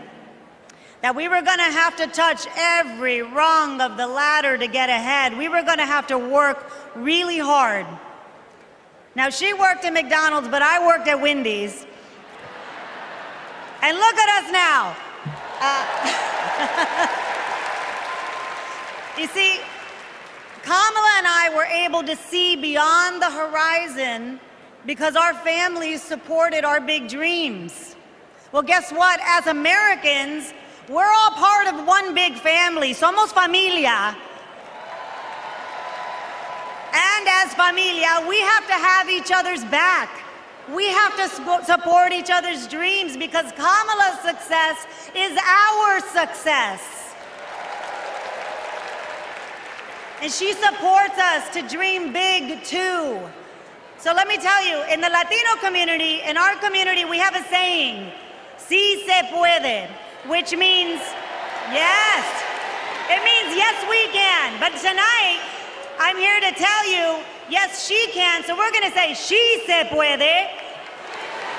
So when someone asks you, is she ready to lead this country forward? We're going to say, she se puede.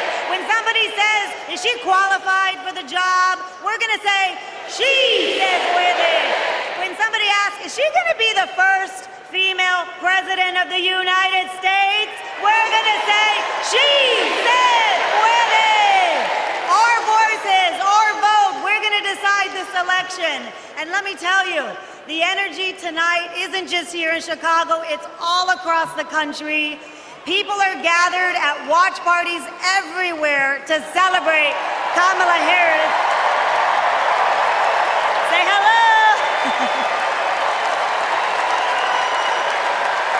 Yes. All right. We know how to work, so let's get to work. Let's turn all of this enthusiasm and joy into action between now and November 5th. Let's go. She se puede. She se puede.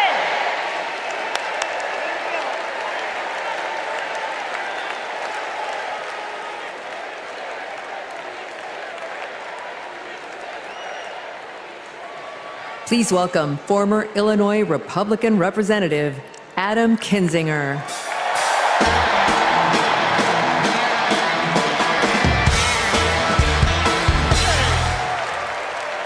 Hey, good evening. Good evening. Thank you, thank you, thank you.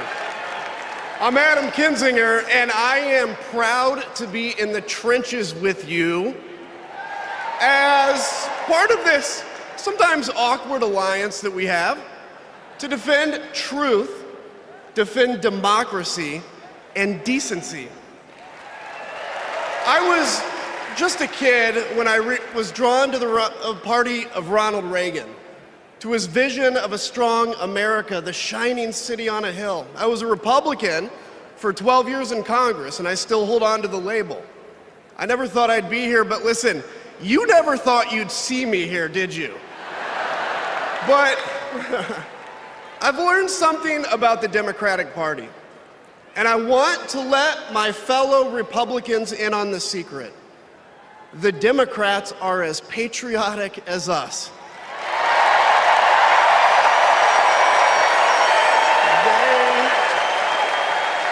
They love this country just as much as we do.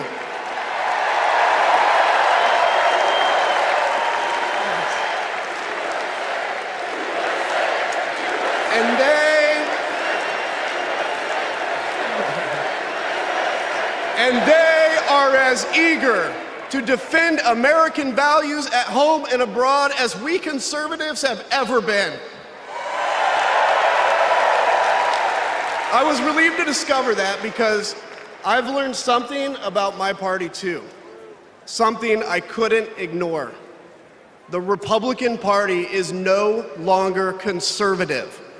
It has switched its allegiance from the principles that gave it purpose to a man whose only purpose is himself. Donald Trump is a weak man pretending to be strong. He is a small man pretending to be big. He's a faithless man pretending to be righteous. He's a perpetrator who can't stop playing the victim. He puts on, listen, he puts on quite a show, but there is no real strength there. As a conservative and a veteran, I believe true strength lies in defending the vulnerable. It's in protecting your family. It's in standing up for our Constitution and our democracy. That is the soul of being a conservative. It used to be the soul of being a Republican, but Donald Trump has suffocated the soul of the Republican Party. His fundamental weakness has coursed through my party like an illness, sapping our strength, softening our spine, whipping us into a fever that has untethered us from our values. Our democracy was frayed by the events of January 6th, as Donald Trump's deceit and dishonor led to a siege on the United States Capitol. That day, I stood witness to a profound sorrow, the desecration of our sacred tradition of peaceful transition of power, tarnished by a man too fragile, too vain, and too weak to accept defeat.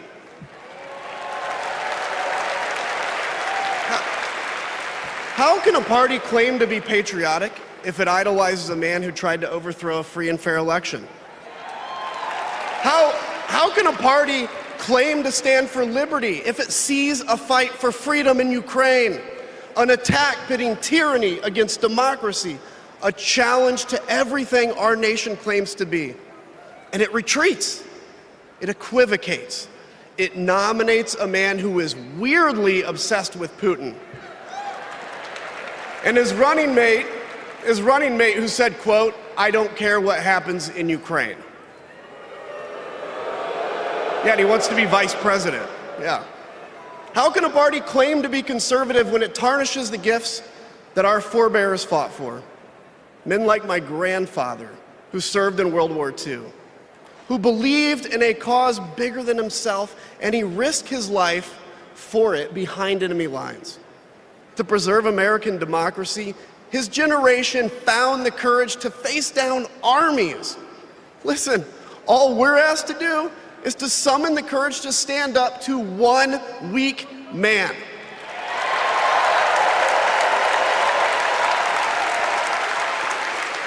Some have questioned why I've taken the stand I have. The answer is really simple, ladies and gentlemen. We must put country first. And tonight, as a Republican speaking before you, I'm putting our country first.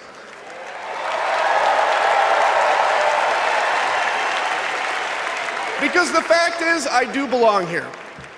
I know Kamala Harris shares my allegiance to the rule of law, the Constitution, and democracy. And she is dedicated to upholding all three in service to our country. Whatever policies we disagree on pale in comparison with those fundamental matters of principle, of decency, and of fidelity to this nation.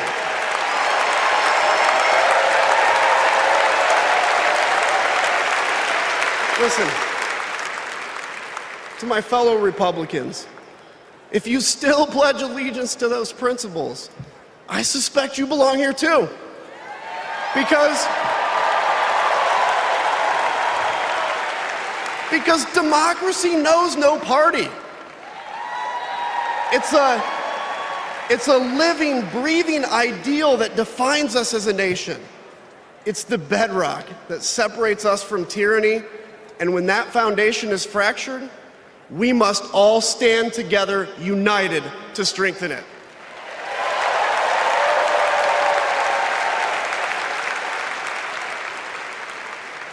If you think those principles are worth defending, then I urge you, make the right choice.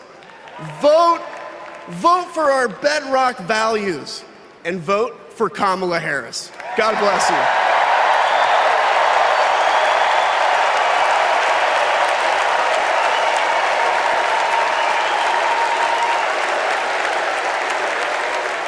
Please welcome lawyer, policy advocate, and sister of the Vice President, Maya Harris.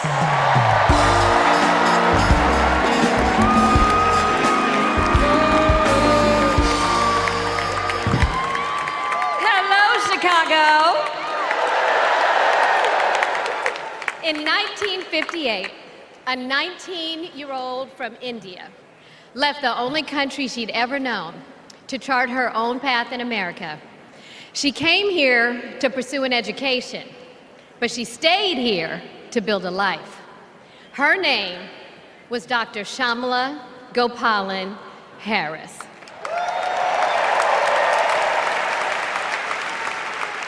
But we called her Mommy.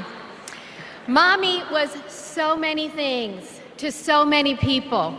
A civil rights activist, a scientist, a devoted mother to her 2 little girls. But most of all, Mommy was a trailblazer who defied the odds and defined herself. And when it came to Kamala and me, Mommy had great expectations for us, but she had even greater expectations of us. She raised us to believe that we could be and do anything. And we believed her. You see, Mommy understood the power and the possibility that come with knowing and showing who you truly are. She knew we could be the authors of our own stories, just as she'd been the author of her own. Mommy's journey and the opportunity that she wanted for Kamala and me, that's a distinctly American story. We may all have different histories, different struggles, or different perspectives, but what binds us together is the fervent desire to be free, to fulfill our God-given potential. Kamala's entire life has been about fighting for each of us to have that freedom. And like so many Americans, Kamala knows what it's like to be underestimated and be counted out. She knows what it's like to be the underdog and yet still beat the odds.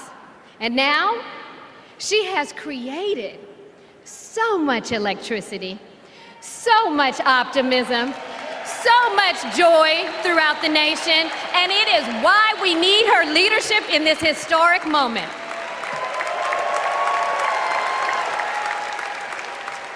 We are living in a time when some are trying to divide us, to separate us in ways that make it difficult for us to come together. Well, look, my sister rejects that view. Where others push darkness, Kamala sees promise. Where others feel detachment, Kamala fosters connection. Where others want to drag us back to the past, my sister says, hold up now, we are not going back.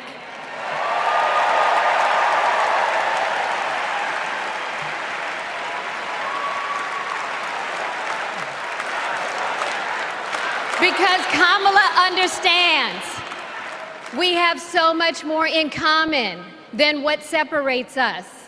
She knows the measure of our success isn't just winning an election. It's about who we bring along and lift up in the process.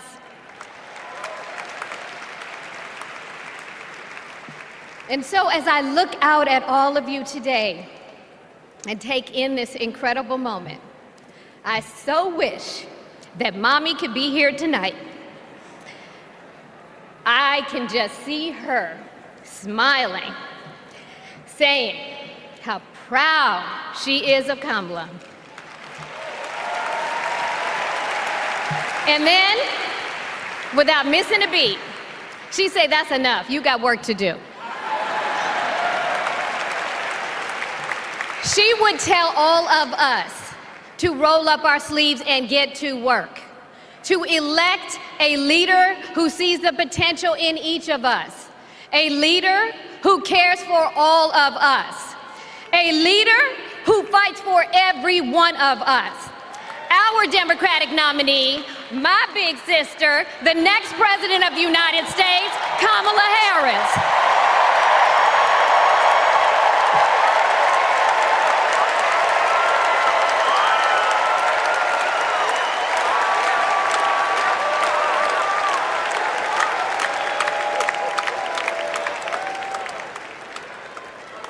Please welcome North Carolina Governor Roy Cooper.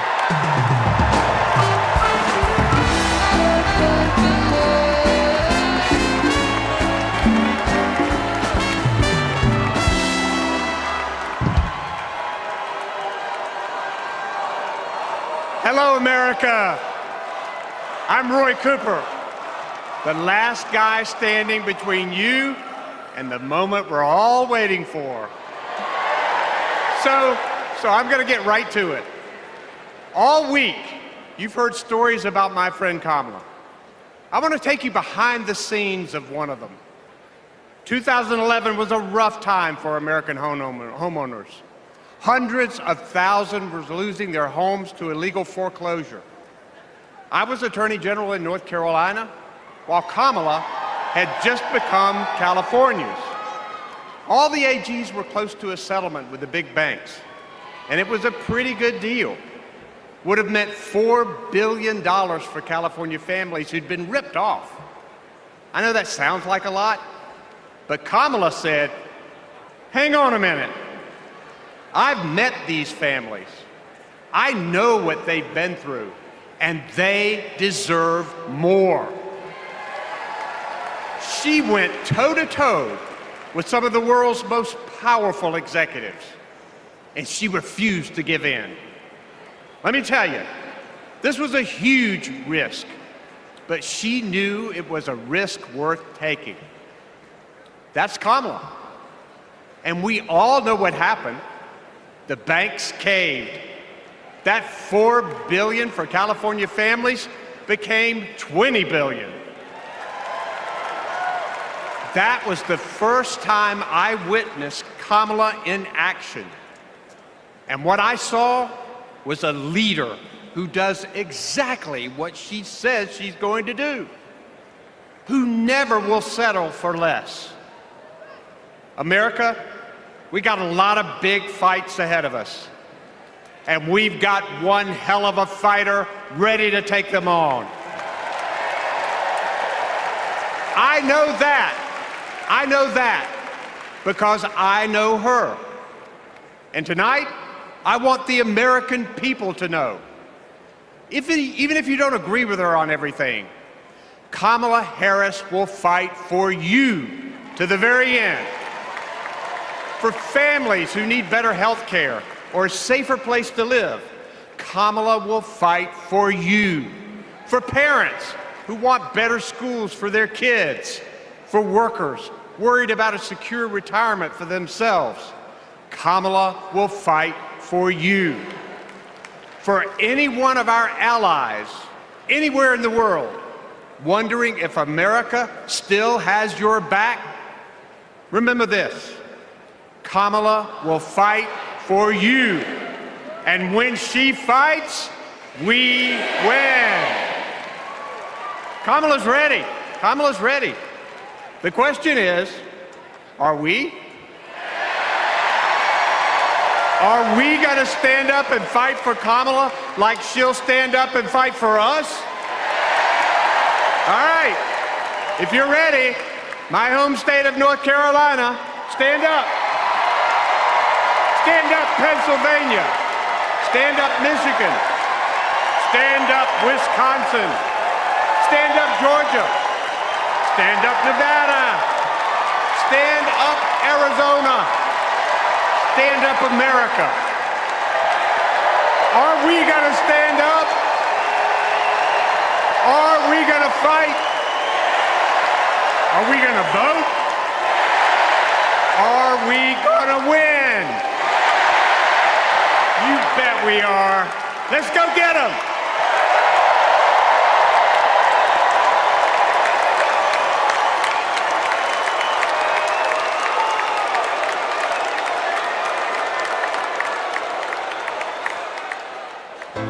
She grew up in a tight-knit neighborhood.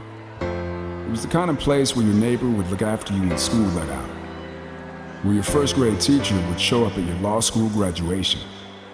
It's where Kamala Harris learned what it means to be in the middle class, making every paycheck count. She was raised by a working mom who taught her about standing up for what's right and protecting the people you love. Kamala carries the lessons of our mother, the fighting spirit of our mother, the compassion. She was all of 5 feet tall. If you met her, you would have thought she was 7 feet tall. And our mother, if I'd ever come home complaining about anything, she wouldn't have it. Well, just stop the complaining. Just tell me what you're going to do about it.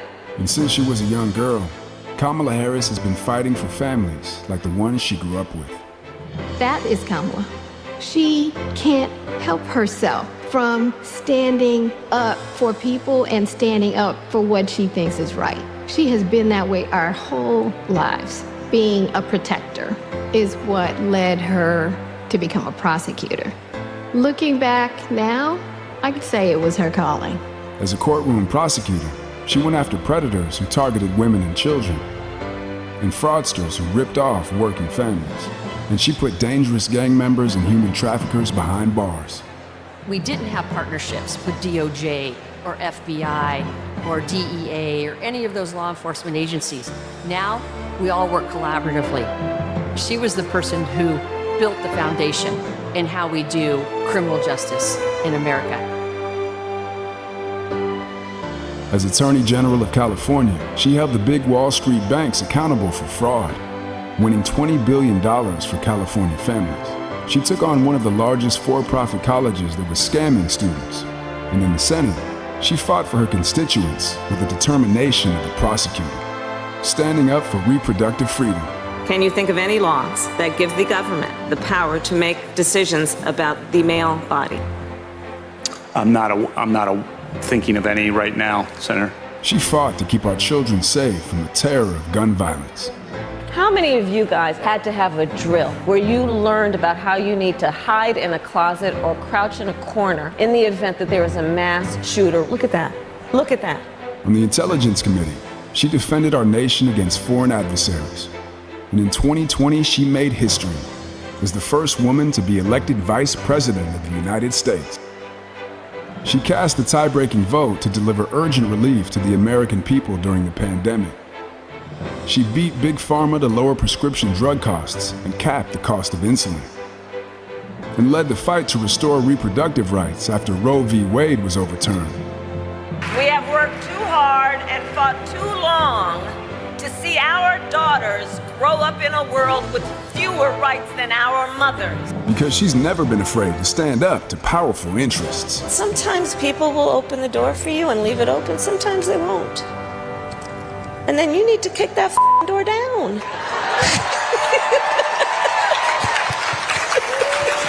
Excuse my language. Now, she's running for president, still fighting for families like the one she grew up with. Our campaign is about saying we trust the people. We're saying we just want fairness. We want dignity for all people. And we are a work in progress. We haven't yet quite reached all of those ideals, but we will die trying because we love our country.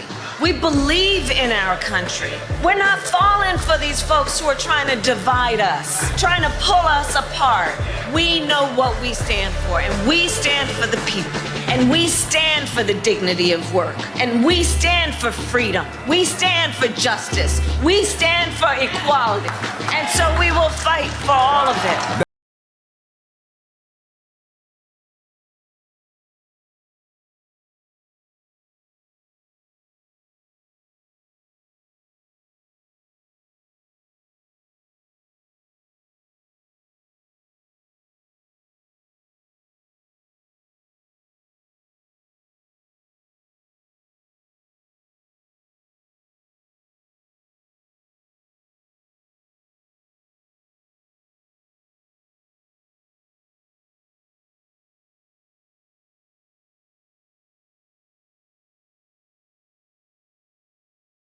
Vice President of the United States of America, Kamala Harris.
Thank you, everyone. Thank you, everyone. Thank you. Okay, let's get to business. Let's get to business. All right. So let me start by thanking my most incredible husband, Doug,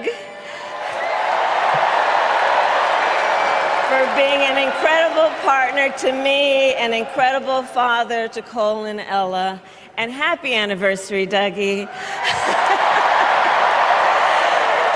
I love you so very much. To our President Joe Biden, when I think about the path that we have traveled together, Joe, I am filled with gratitude. Your record is extraordinary, as history will show, and your character is inspiring. And Doug and I love you and Jill and are forever thankful to you both.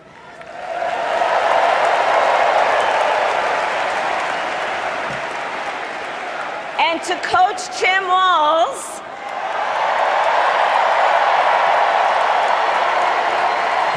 you are going to be an incredible vice president. And to the delegates and everyone who has put your faith in our campaign, your support is humbling.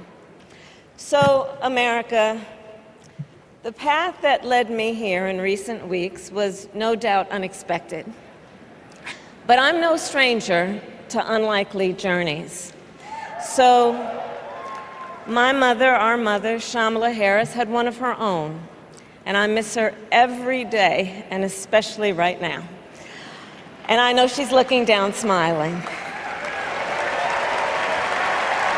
I know that. So my mother was 19 when she crossed the world alone, traveling from India to California with an unshakable dream to be the scientist who would cure breast cancer.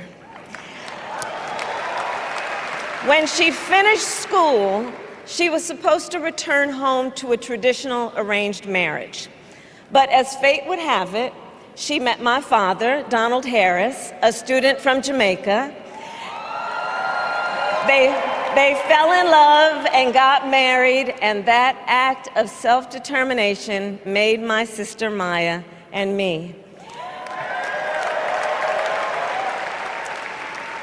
Growing up, we moved a lot.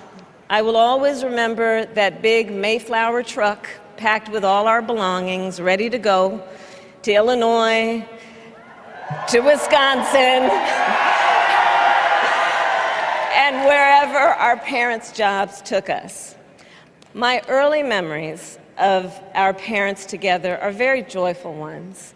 A home filled with laughter and music, Aretha, Coltrane, and Miles. At the park, my mother would say, "Stay close." But my father would say, as he smiled, "Run, Kamala, run. Don't be afraid. Don't let anything stop you."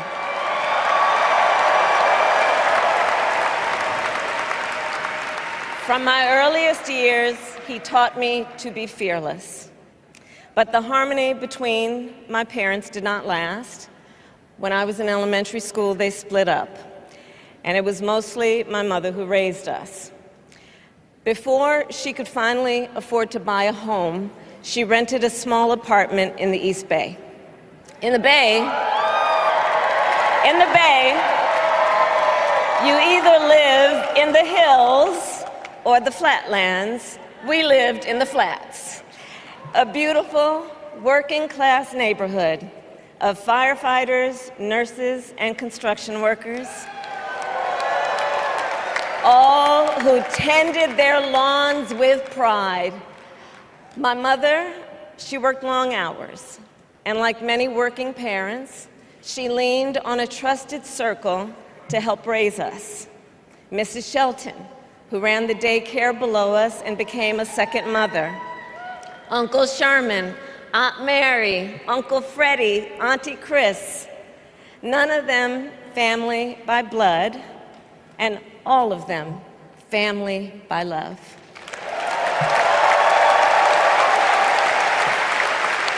Family who taught us how to make gumbo, how to play chess, and sometimes even let us win. Family who loved us, believed in us, and told us we could be anything and do anything. They instilled in us the values they personified: community, faith, and the importance of treating others as you would want to be treated, with kindness, respect, and compassion. My mother was a brilliant, 5-foot-tall, brown woman with an accent. And as the eldest child, I saw how the world would sometimes treat her. But my mother never lost her cool. She was tough, courageous, a trailblazer in the fight for women's health, and she taught Maya and me a lesson that Michelle mentioned the other night. She taught us to never complain about injustice, but do something about it. Do something about it. That was my mother. And she taught us, and she also taught us, and never do anything half-assed. And that is a direct quote. A direct quote. I grew up immersed in the ideals of the civil rights movement. My parents had met at a civil rights gathering, and they made sure that we learned about civil rights leaders, including the lawyers like Thurgood Marshall and Constance Baker Motley, those who battled in the courtroom to make real the promise of America. So at a young age, I decided I wanted to do that work. I wanted to be a lawyer. And when it came time to choose the type of law I would pursue, I reflected on a pivotal moment in my life. You see, when I was in high school, I started to notice something about my best friend, Wanda. She was sad at school, and there were times she didn't want to go home. So one day I asked if everything was all right, and she confided in me that she was being sexually abused by her stepfather. And I immediately told her she had to come stay with us, and she did. This is one of the reasons I became a prosecutor, to protect people like Wanda, because I believe everyone has a right to safety, to dignity, and to justice.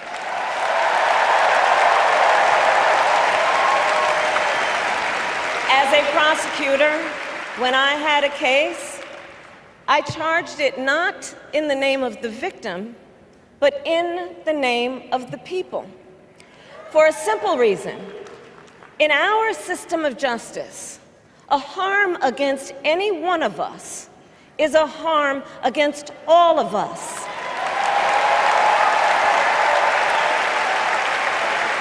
And I would often explain this to console survivors of crime, to remind them no one should be made to fight alone.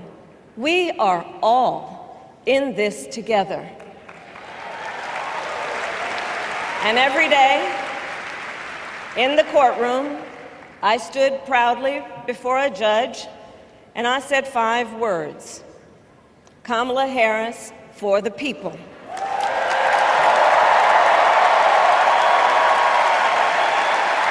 And to be clear, my entire career, I've only had one client, the people.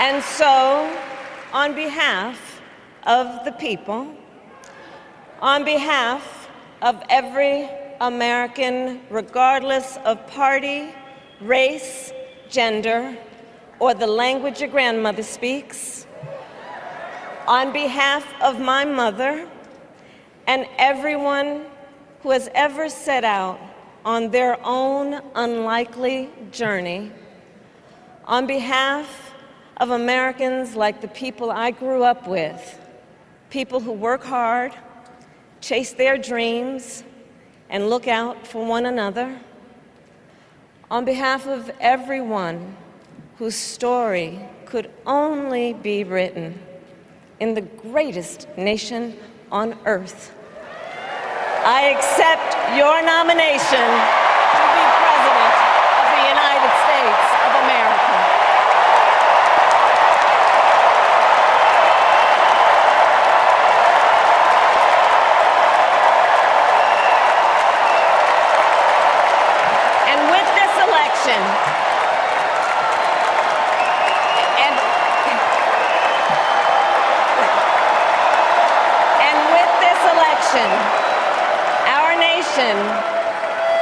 nation with this election has a precious, fleeting opportunity to move past the bitterness, cynicism, and divisive battles of the past, a chance to chart a new way forward. Not as members of any one party or faction, but as Americans. And let me say, I know there are people of various political views watching tonight, and I want you to know, I promise to be a president for all Americans. You can always trust me to put country above party and self, to hold sacred America's fundamental principles, from the rule of law to free and fair elections to the peaceful transfer of power.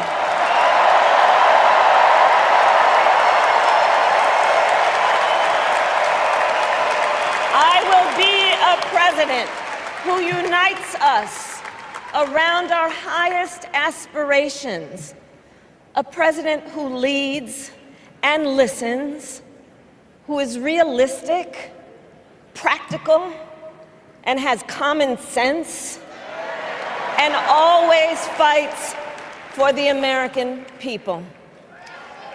From the courthouse to the White House, that has been my life's work. As a young courtroom prosecutor in Oakland, California, I stood up for women and children against predators who abuse them. As Attorney General of California, I took on the big banks, delivered $20 billion for middle-class families who faced foreclosure, and helped pass a homeowner Bill of Rights, one of the first of its kind in the nation. I stood up for veterans and students being scammed by big for-profit colleges, for workers who are being cheated out of their wages, the wages they were due, for seniors facing elder abuse. I fought against the cartels who traffic in guns and drugs and human beings, who threaten the security of our border and the safety of our communities. And I will tell you, these fights were not easy. And neither were the elections that put me in those offices. We were underestimated at practically every turn. But we never gave up, because the future is always worth fighting for. And that's the fight we are in right now, a fight for America's future.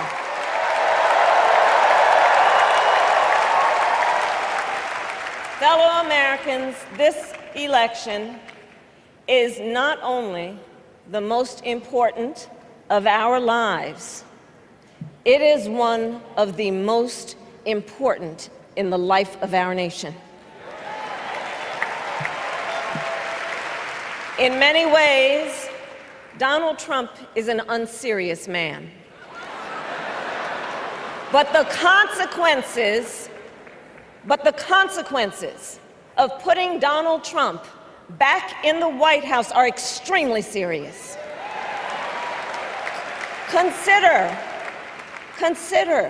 not only the chaos and calamity when he was in office, but also the gravity of what has happened since he lost the last election.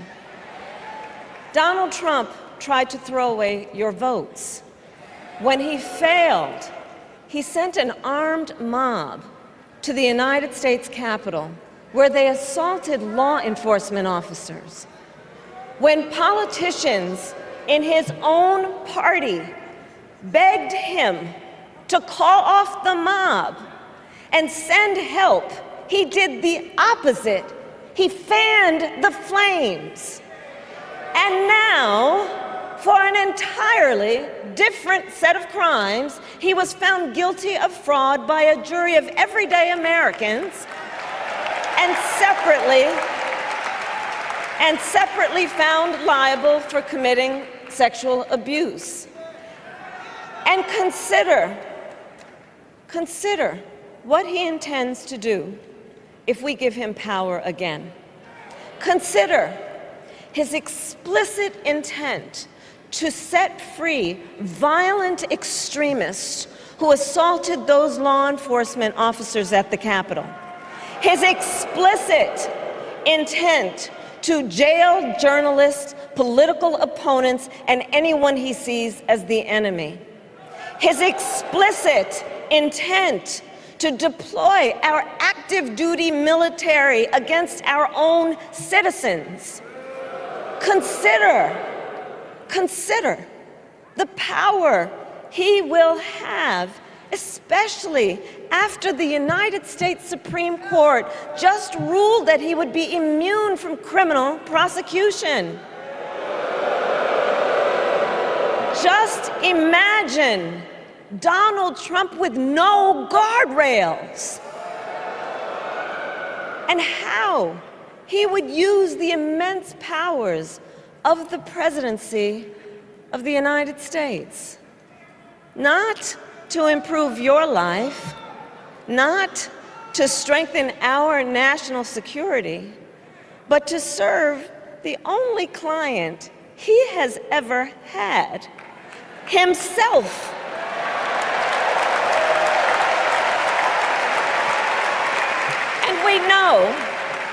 And we know what a second Trump term would look like. It's all laid out in Project 2025, written by his closest advisors, and its sum total is to pull our country back to the past. But America, we are not going back. We are not going back. We are not going back.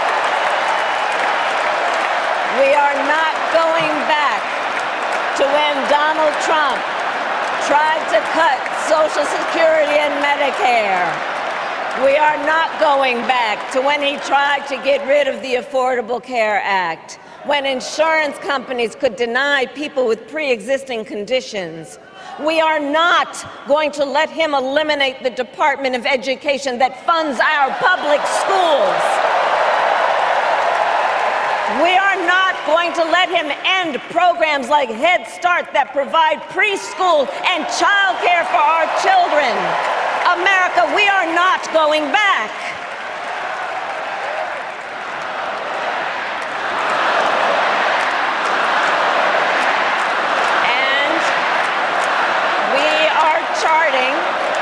And we are charting a new way forward. Forward to a future with a strong and growing middle class, because we know a strong middle class has always been critical to America's success. And building that middle class will be a defining goal of my presidency.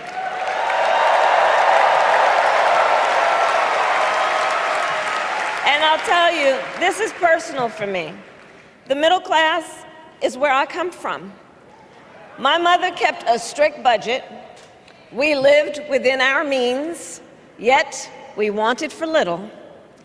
And she expected us to make the most of the opportunities that were available to us and to be grateful for them. Because, as she taught us, opportunity is not available to everyone.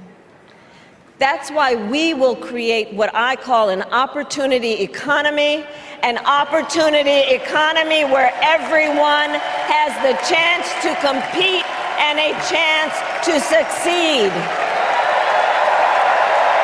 Whether you live in a rural area, small town, or big city. And as president, I will bring together labor and workers and small business owners and entrepreneurs and American companies to create jobs, to grow our economy, and to lower the cost of everyday needs like health care and housing and groceries. We will provide access to capital for small business owners and entrepreneurs and founders. And we will end America's housing shortage and protect Social Security and Medicare. Now compare that to Donald Trump, because I think everyone here knows he doesn't actually fight for the middle class. He doesn't actually fight for the middle class. Instead, he fights for himself and his billionaire friends. And he will give them another round of tax breaks that will add up to $5 trillion to the national debt. And all the while, he intends to enact what in effect is a national sales tax, call it a Trump tax, that would raise prices on middle-class families by almost $4,000 a year.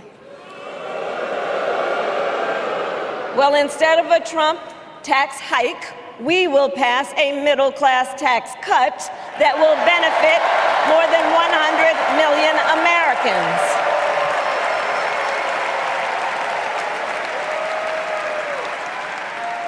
Friends, I believe America cannot truly be prosperous unless Americans are fully able to make their own decisions about their own lives, especially on matters of heart and home. But tonight, in America, too many women are not able to make those decisions. And let's be clear about how we got here. Donald Trump handpicked members of the United States Supreme Court to take away reproductive freedom. And now he brags about it. In his words, quote, "I did it and I'm proud to have done it," end quote. Well, I'll tell you, over the past 2 years, I've traveled across our country, and women have told me their stories. Husbands and fathers have shared theirs. Stories of women miscarrying in a parking lot, developing sepsis, losing the ability to ever again have children, all because doctors are afraid they may go to jail for caring for their patients. Couples just trying to grow their family, cut off in the middle of IVF treatments. Children who have survived sexual assault, potentially being forced to carry a pregnancy to term. This is what's happening in our country because of Donald Trump. And understand, he is not done. As a part of his agenda, he and his allies would limit access to birth control, ban medication abortion, and enact a nationwide abortion ban with or without Congress. And get this, he plans to create a national anti-abortion coordinator and force states to report on women's miscarriages and abortions. Simply put, they are out of their minds.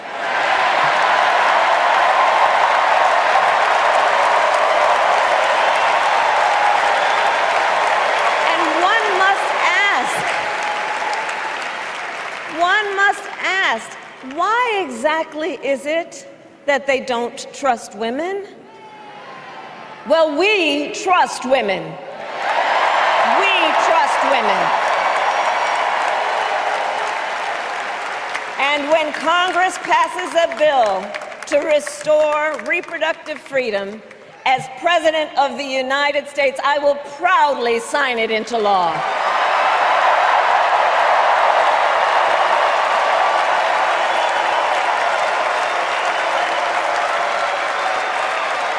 In this election, many other fundamental freedoms are at stake.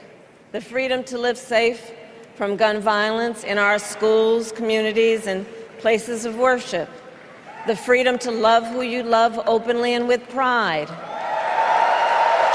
The freedom to breathe clean air and drink clean water and live free from the pollution that fuels the climate crisis.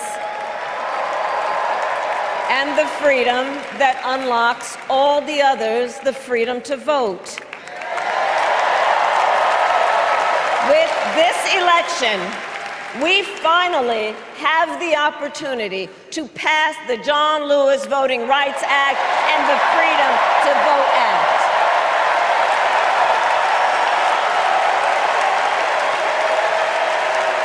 And let me be clear, after decades in law enforcement, I know the importance of safety and security, especially at our border. Last year, Joe and I brought together Democrats and conservative Republicans to write the strongest border bill in decades. The Border Patrol endorsed it. But Donald Trump believes a border deal would hurt his campaign. So he ordered his allies in Congress to kill the deal. Well, I refuse to play politics with our security. And here is my pledge to you. As president, I will bring back the bipartisan border security bill that he killed, and I will sign it into law. I know we can live up to our proud heritage as a nation of immigrants and reform our broken immigration system. We can create an earned pathway to citizenship and secure our border.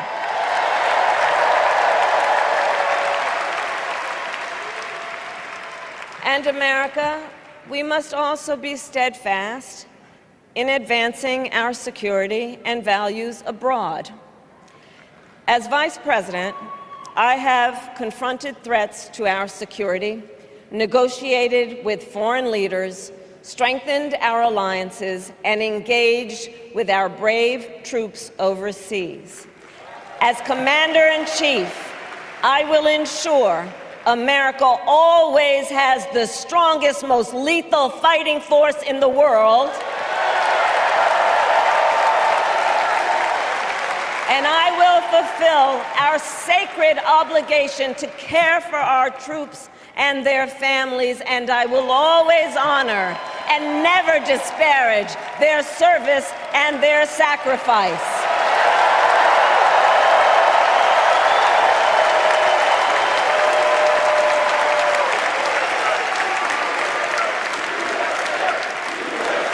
I will make sure that we lead the world into the future on space and artificial intelligence, that America, not China, wins the competition for the 21st century, and that we strengthen, not abdicate, our global leadership. Trump, on the other hand, threatened to abandon NATO. He encouraged Putin to invade our allies, said Russia could, quote, do whatever the hell they want. 5 days before Russia attacked Ukraine, I met with President Zelensky to warn him about Russia's plan to invade.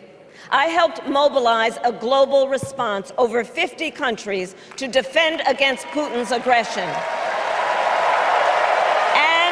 As president, I will stand strong with Ukraine and our NATO allies.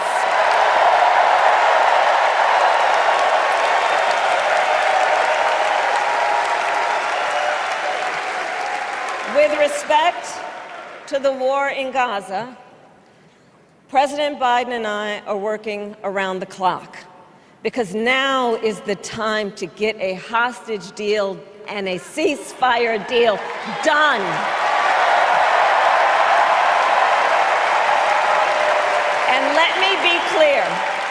And let me be clear, I will always stand up for Israel's right to defend itself, and I will always ensure Israel has the ability to defend itself, because the people of Israel must never again face the horror that a terrorist organization called Hamas caused on October 7,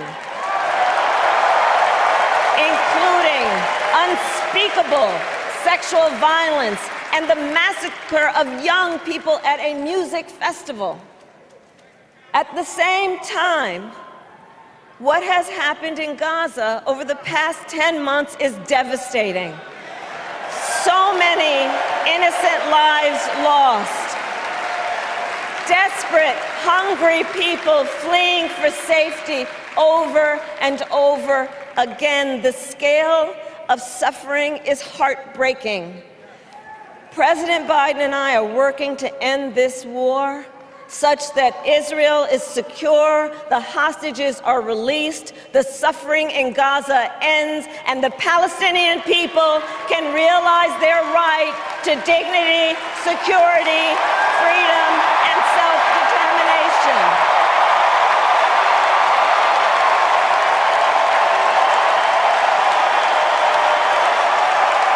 And know this, I will never hesitate to take whatever action is necessary to defend our forces and our interests against Iran and Iran-backed terrorists. I will not cozy up to tyrants and dictators like Kim Jong-un who are rooting for Trump,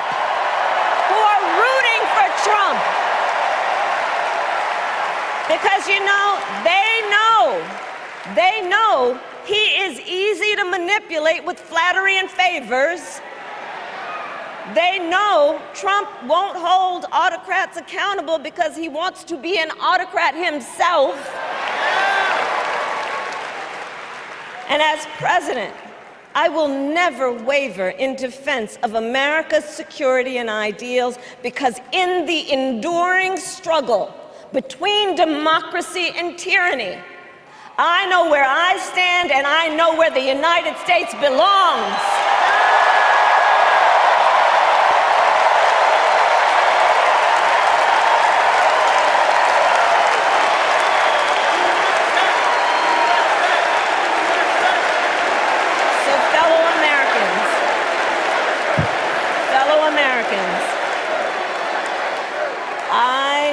I love our country with all my heart. Everywhere I go, in everyone I meet, I see a nation that is ready to move forward, ready for the next step in the incredible journey that is America. I see an America where we hold fast to the fearless belief that built our nation and inspired the world, that here in this country, anything is possible, that nothing is out of reach.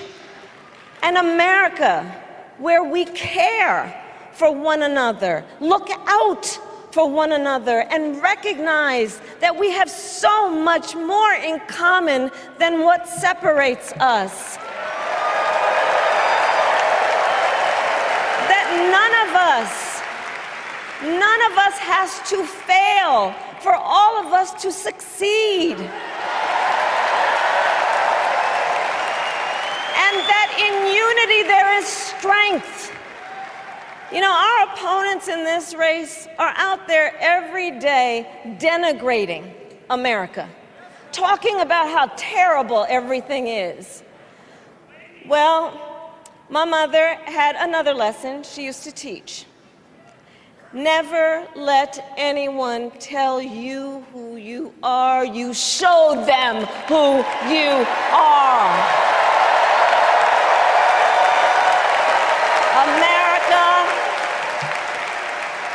Let us show each other and the world who we are and what we stand for. Freedom, opportunity, compassion, dignity, fairness, and endless possibilities.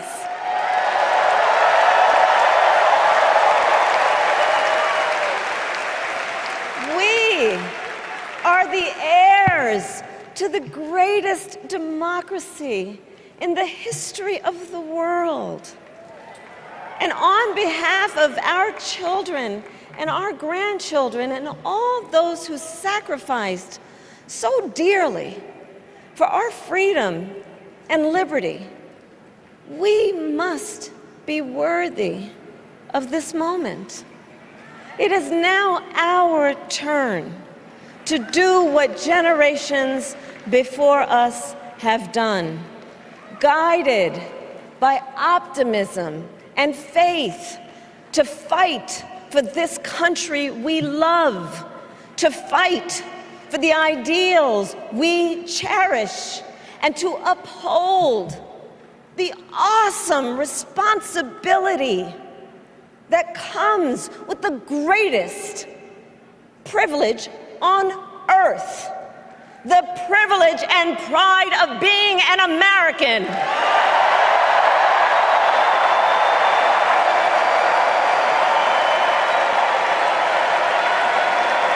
So let's get out there, let's fight for it, let's get out there, let's vote for it, and together, let us write the next great chapter in the most extraordinary story ever told. Thank you. God bless you, and may God bless the United States of America. Thank you all.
Please stand if you are able for this evening's benediction, offered by Rabbi Lauren Holtzblad and Reverend Dr. Amos Brown.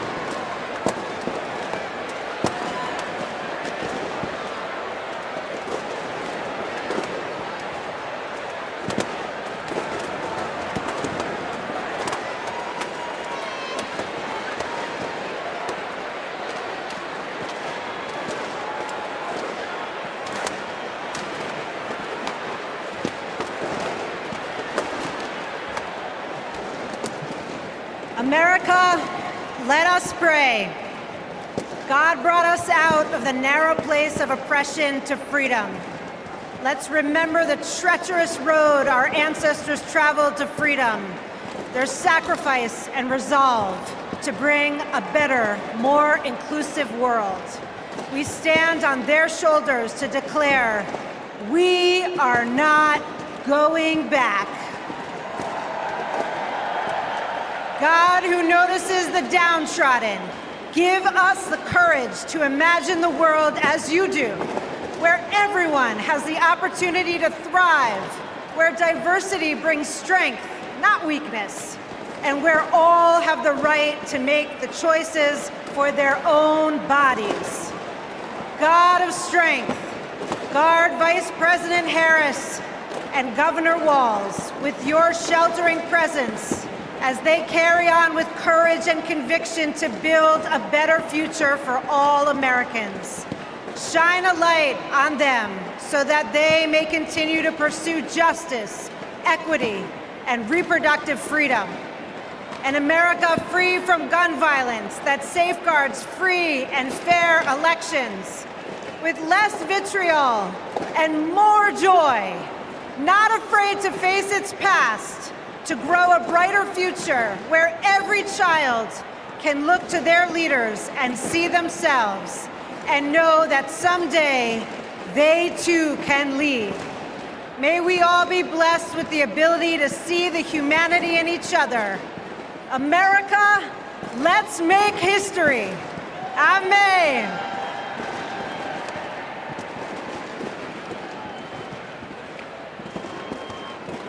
As we close this convention, we ask that the Creator bestow blessings on Vice President Harris and Governor Walz, and upon the bright future they will bring to the people of America.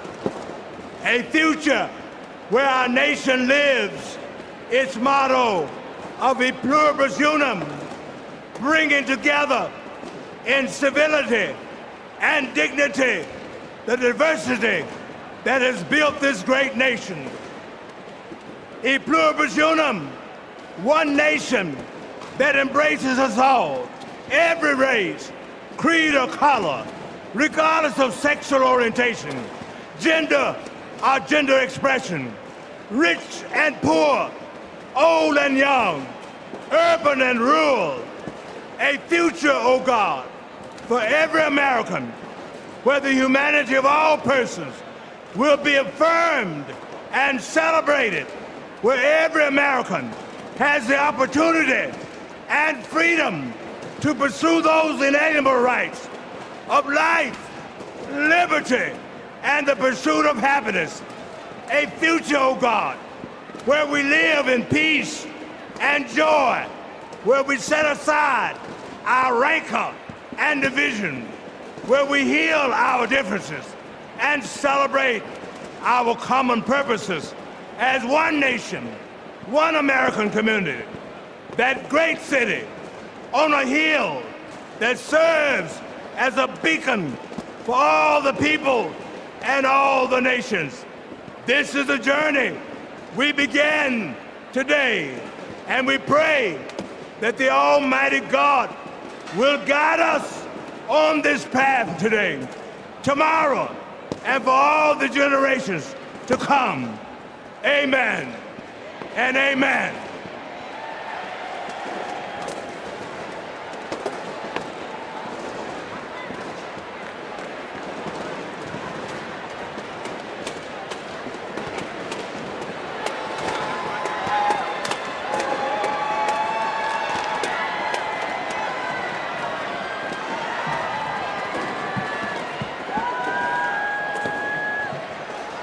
As we close, I want to thank each and every one of you for bringing your energy and your enthusiasm to the convention that will carry us through to victory in November.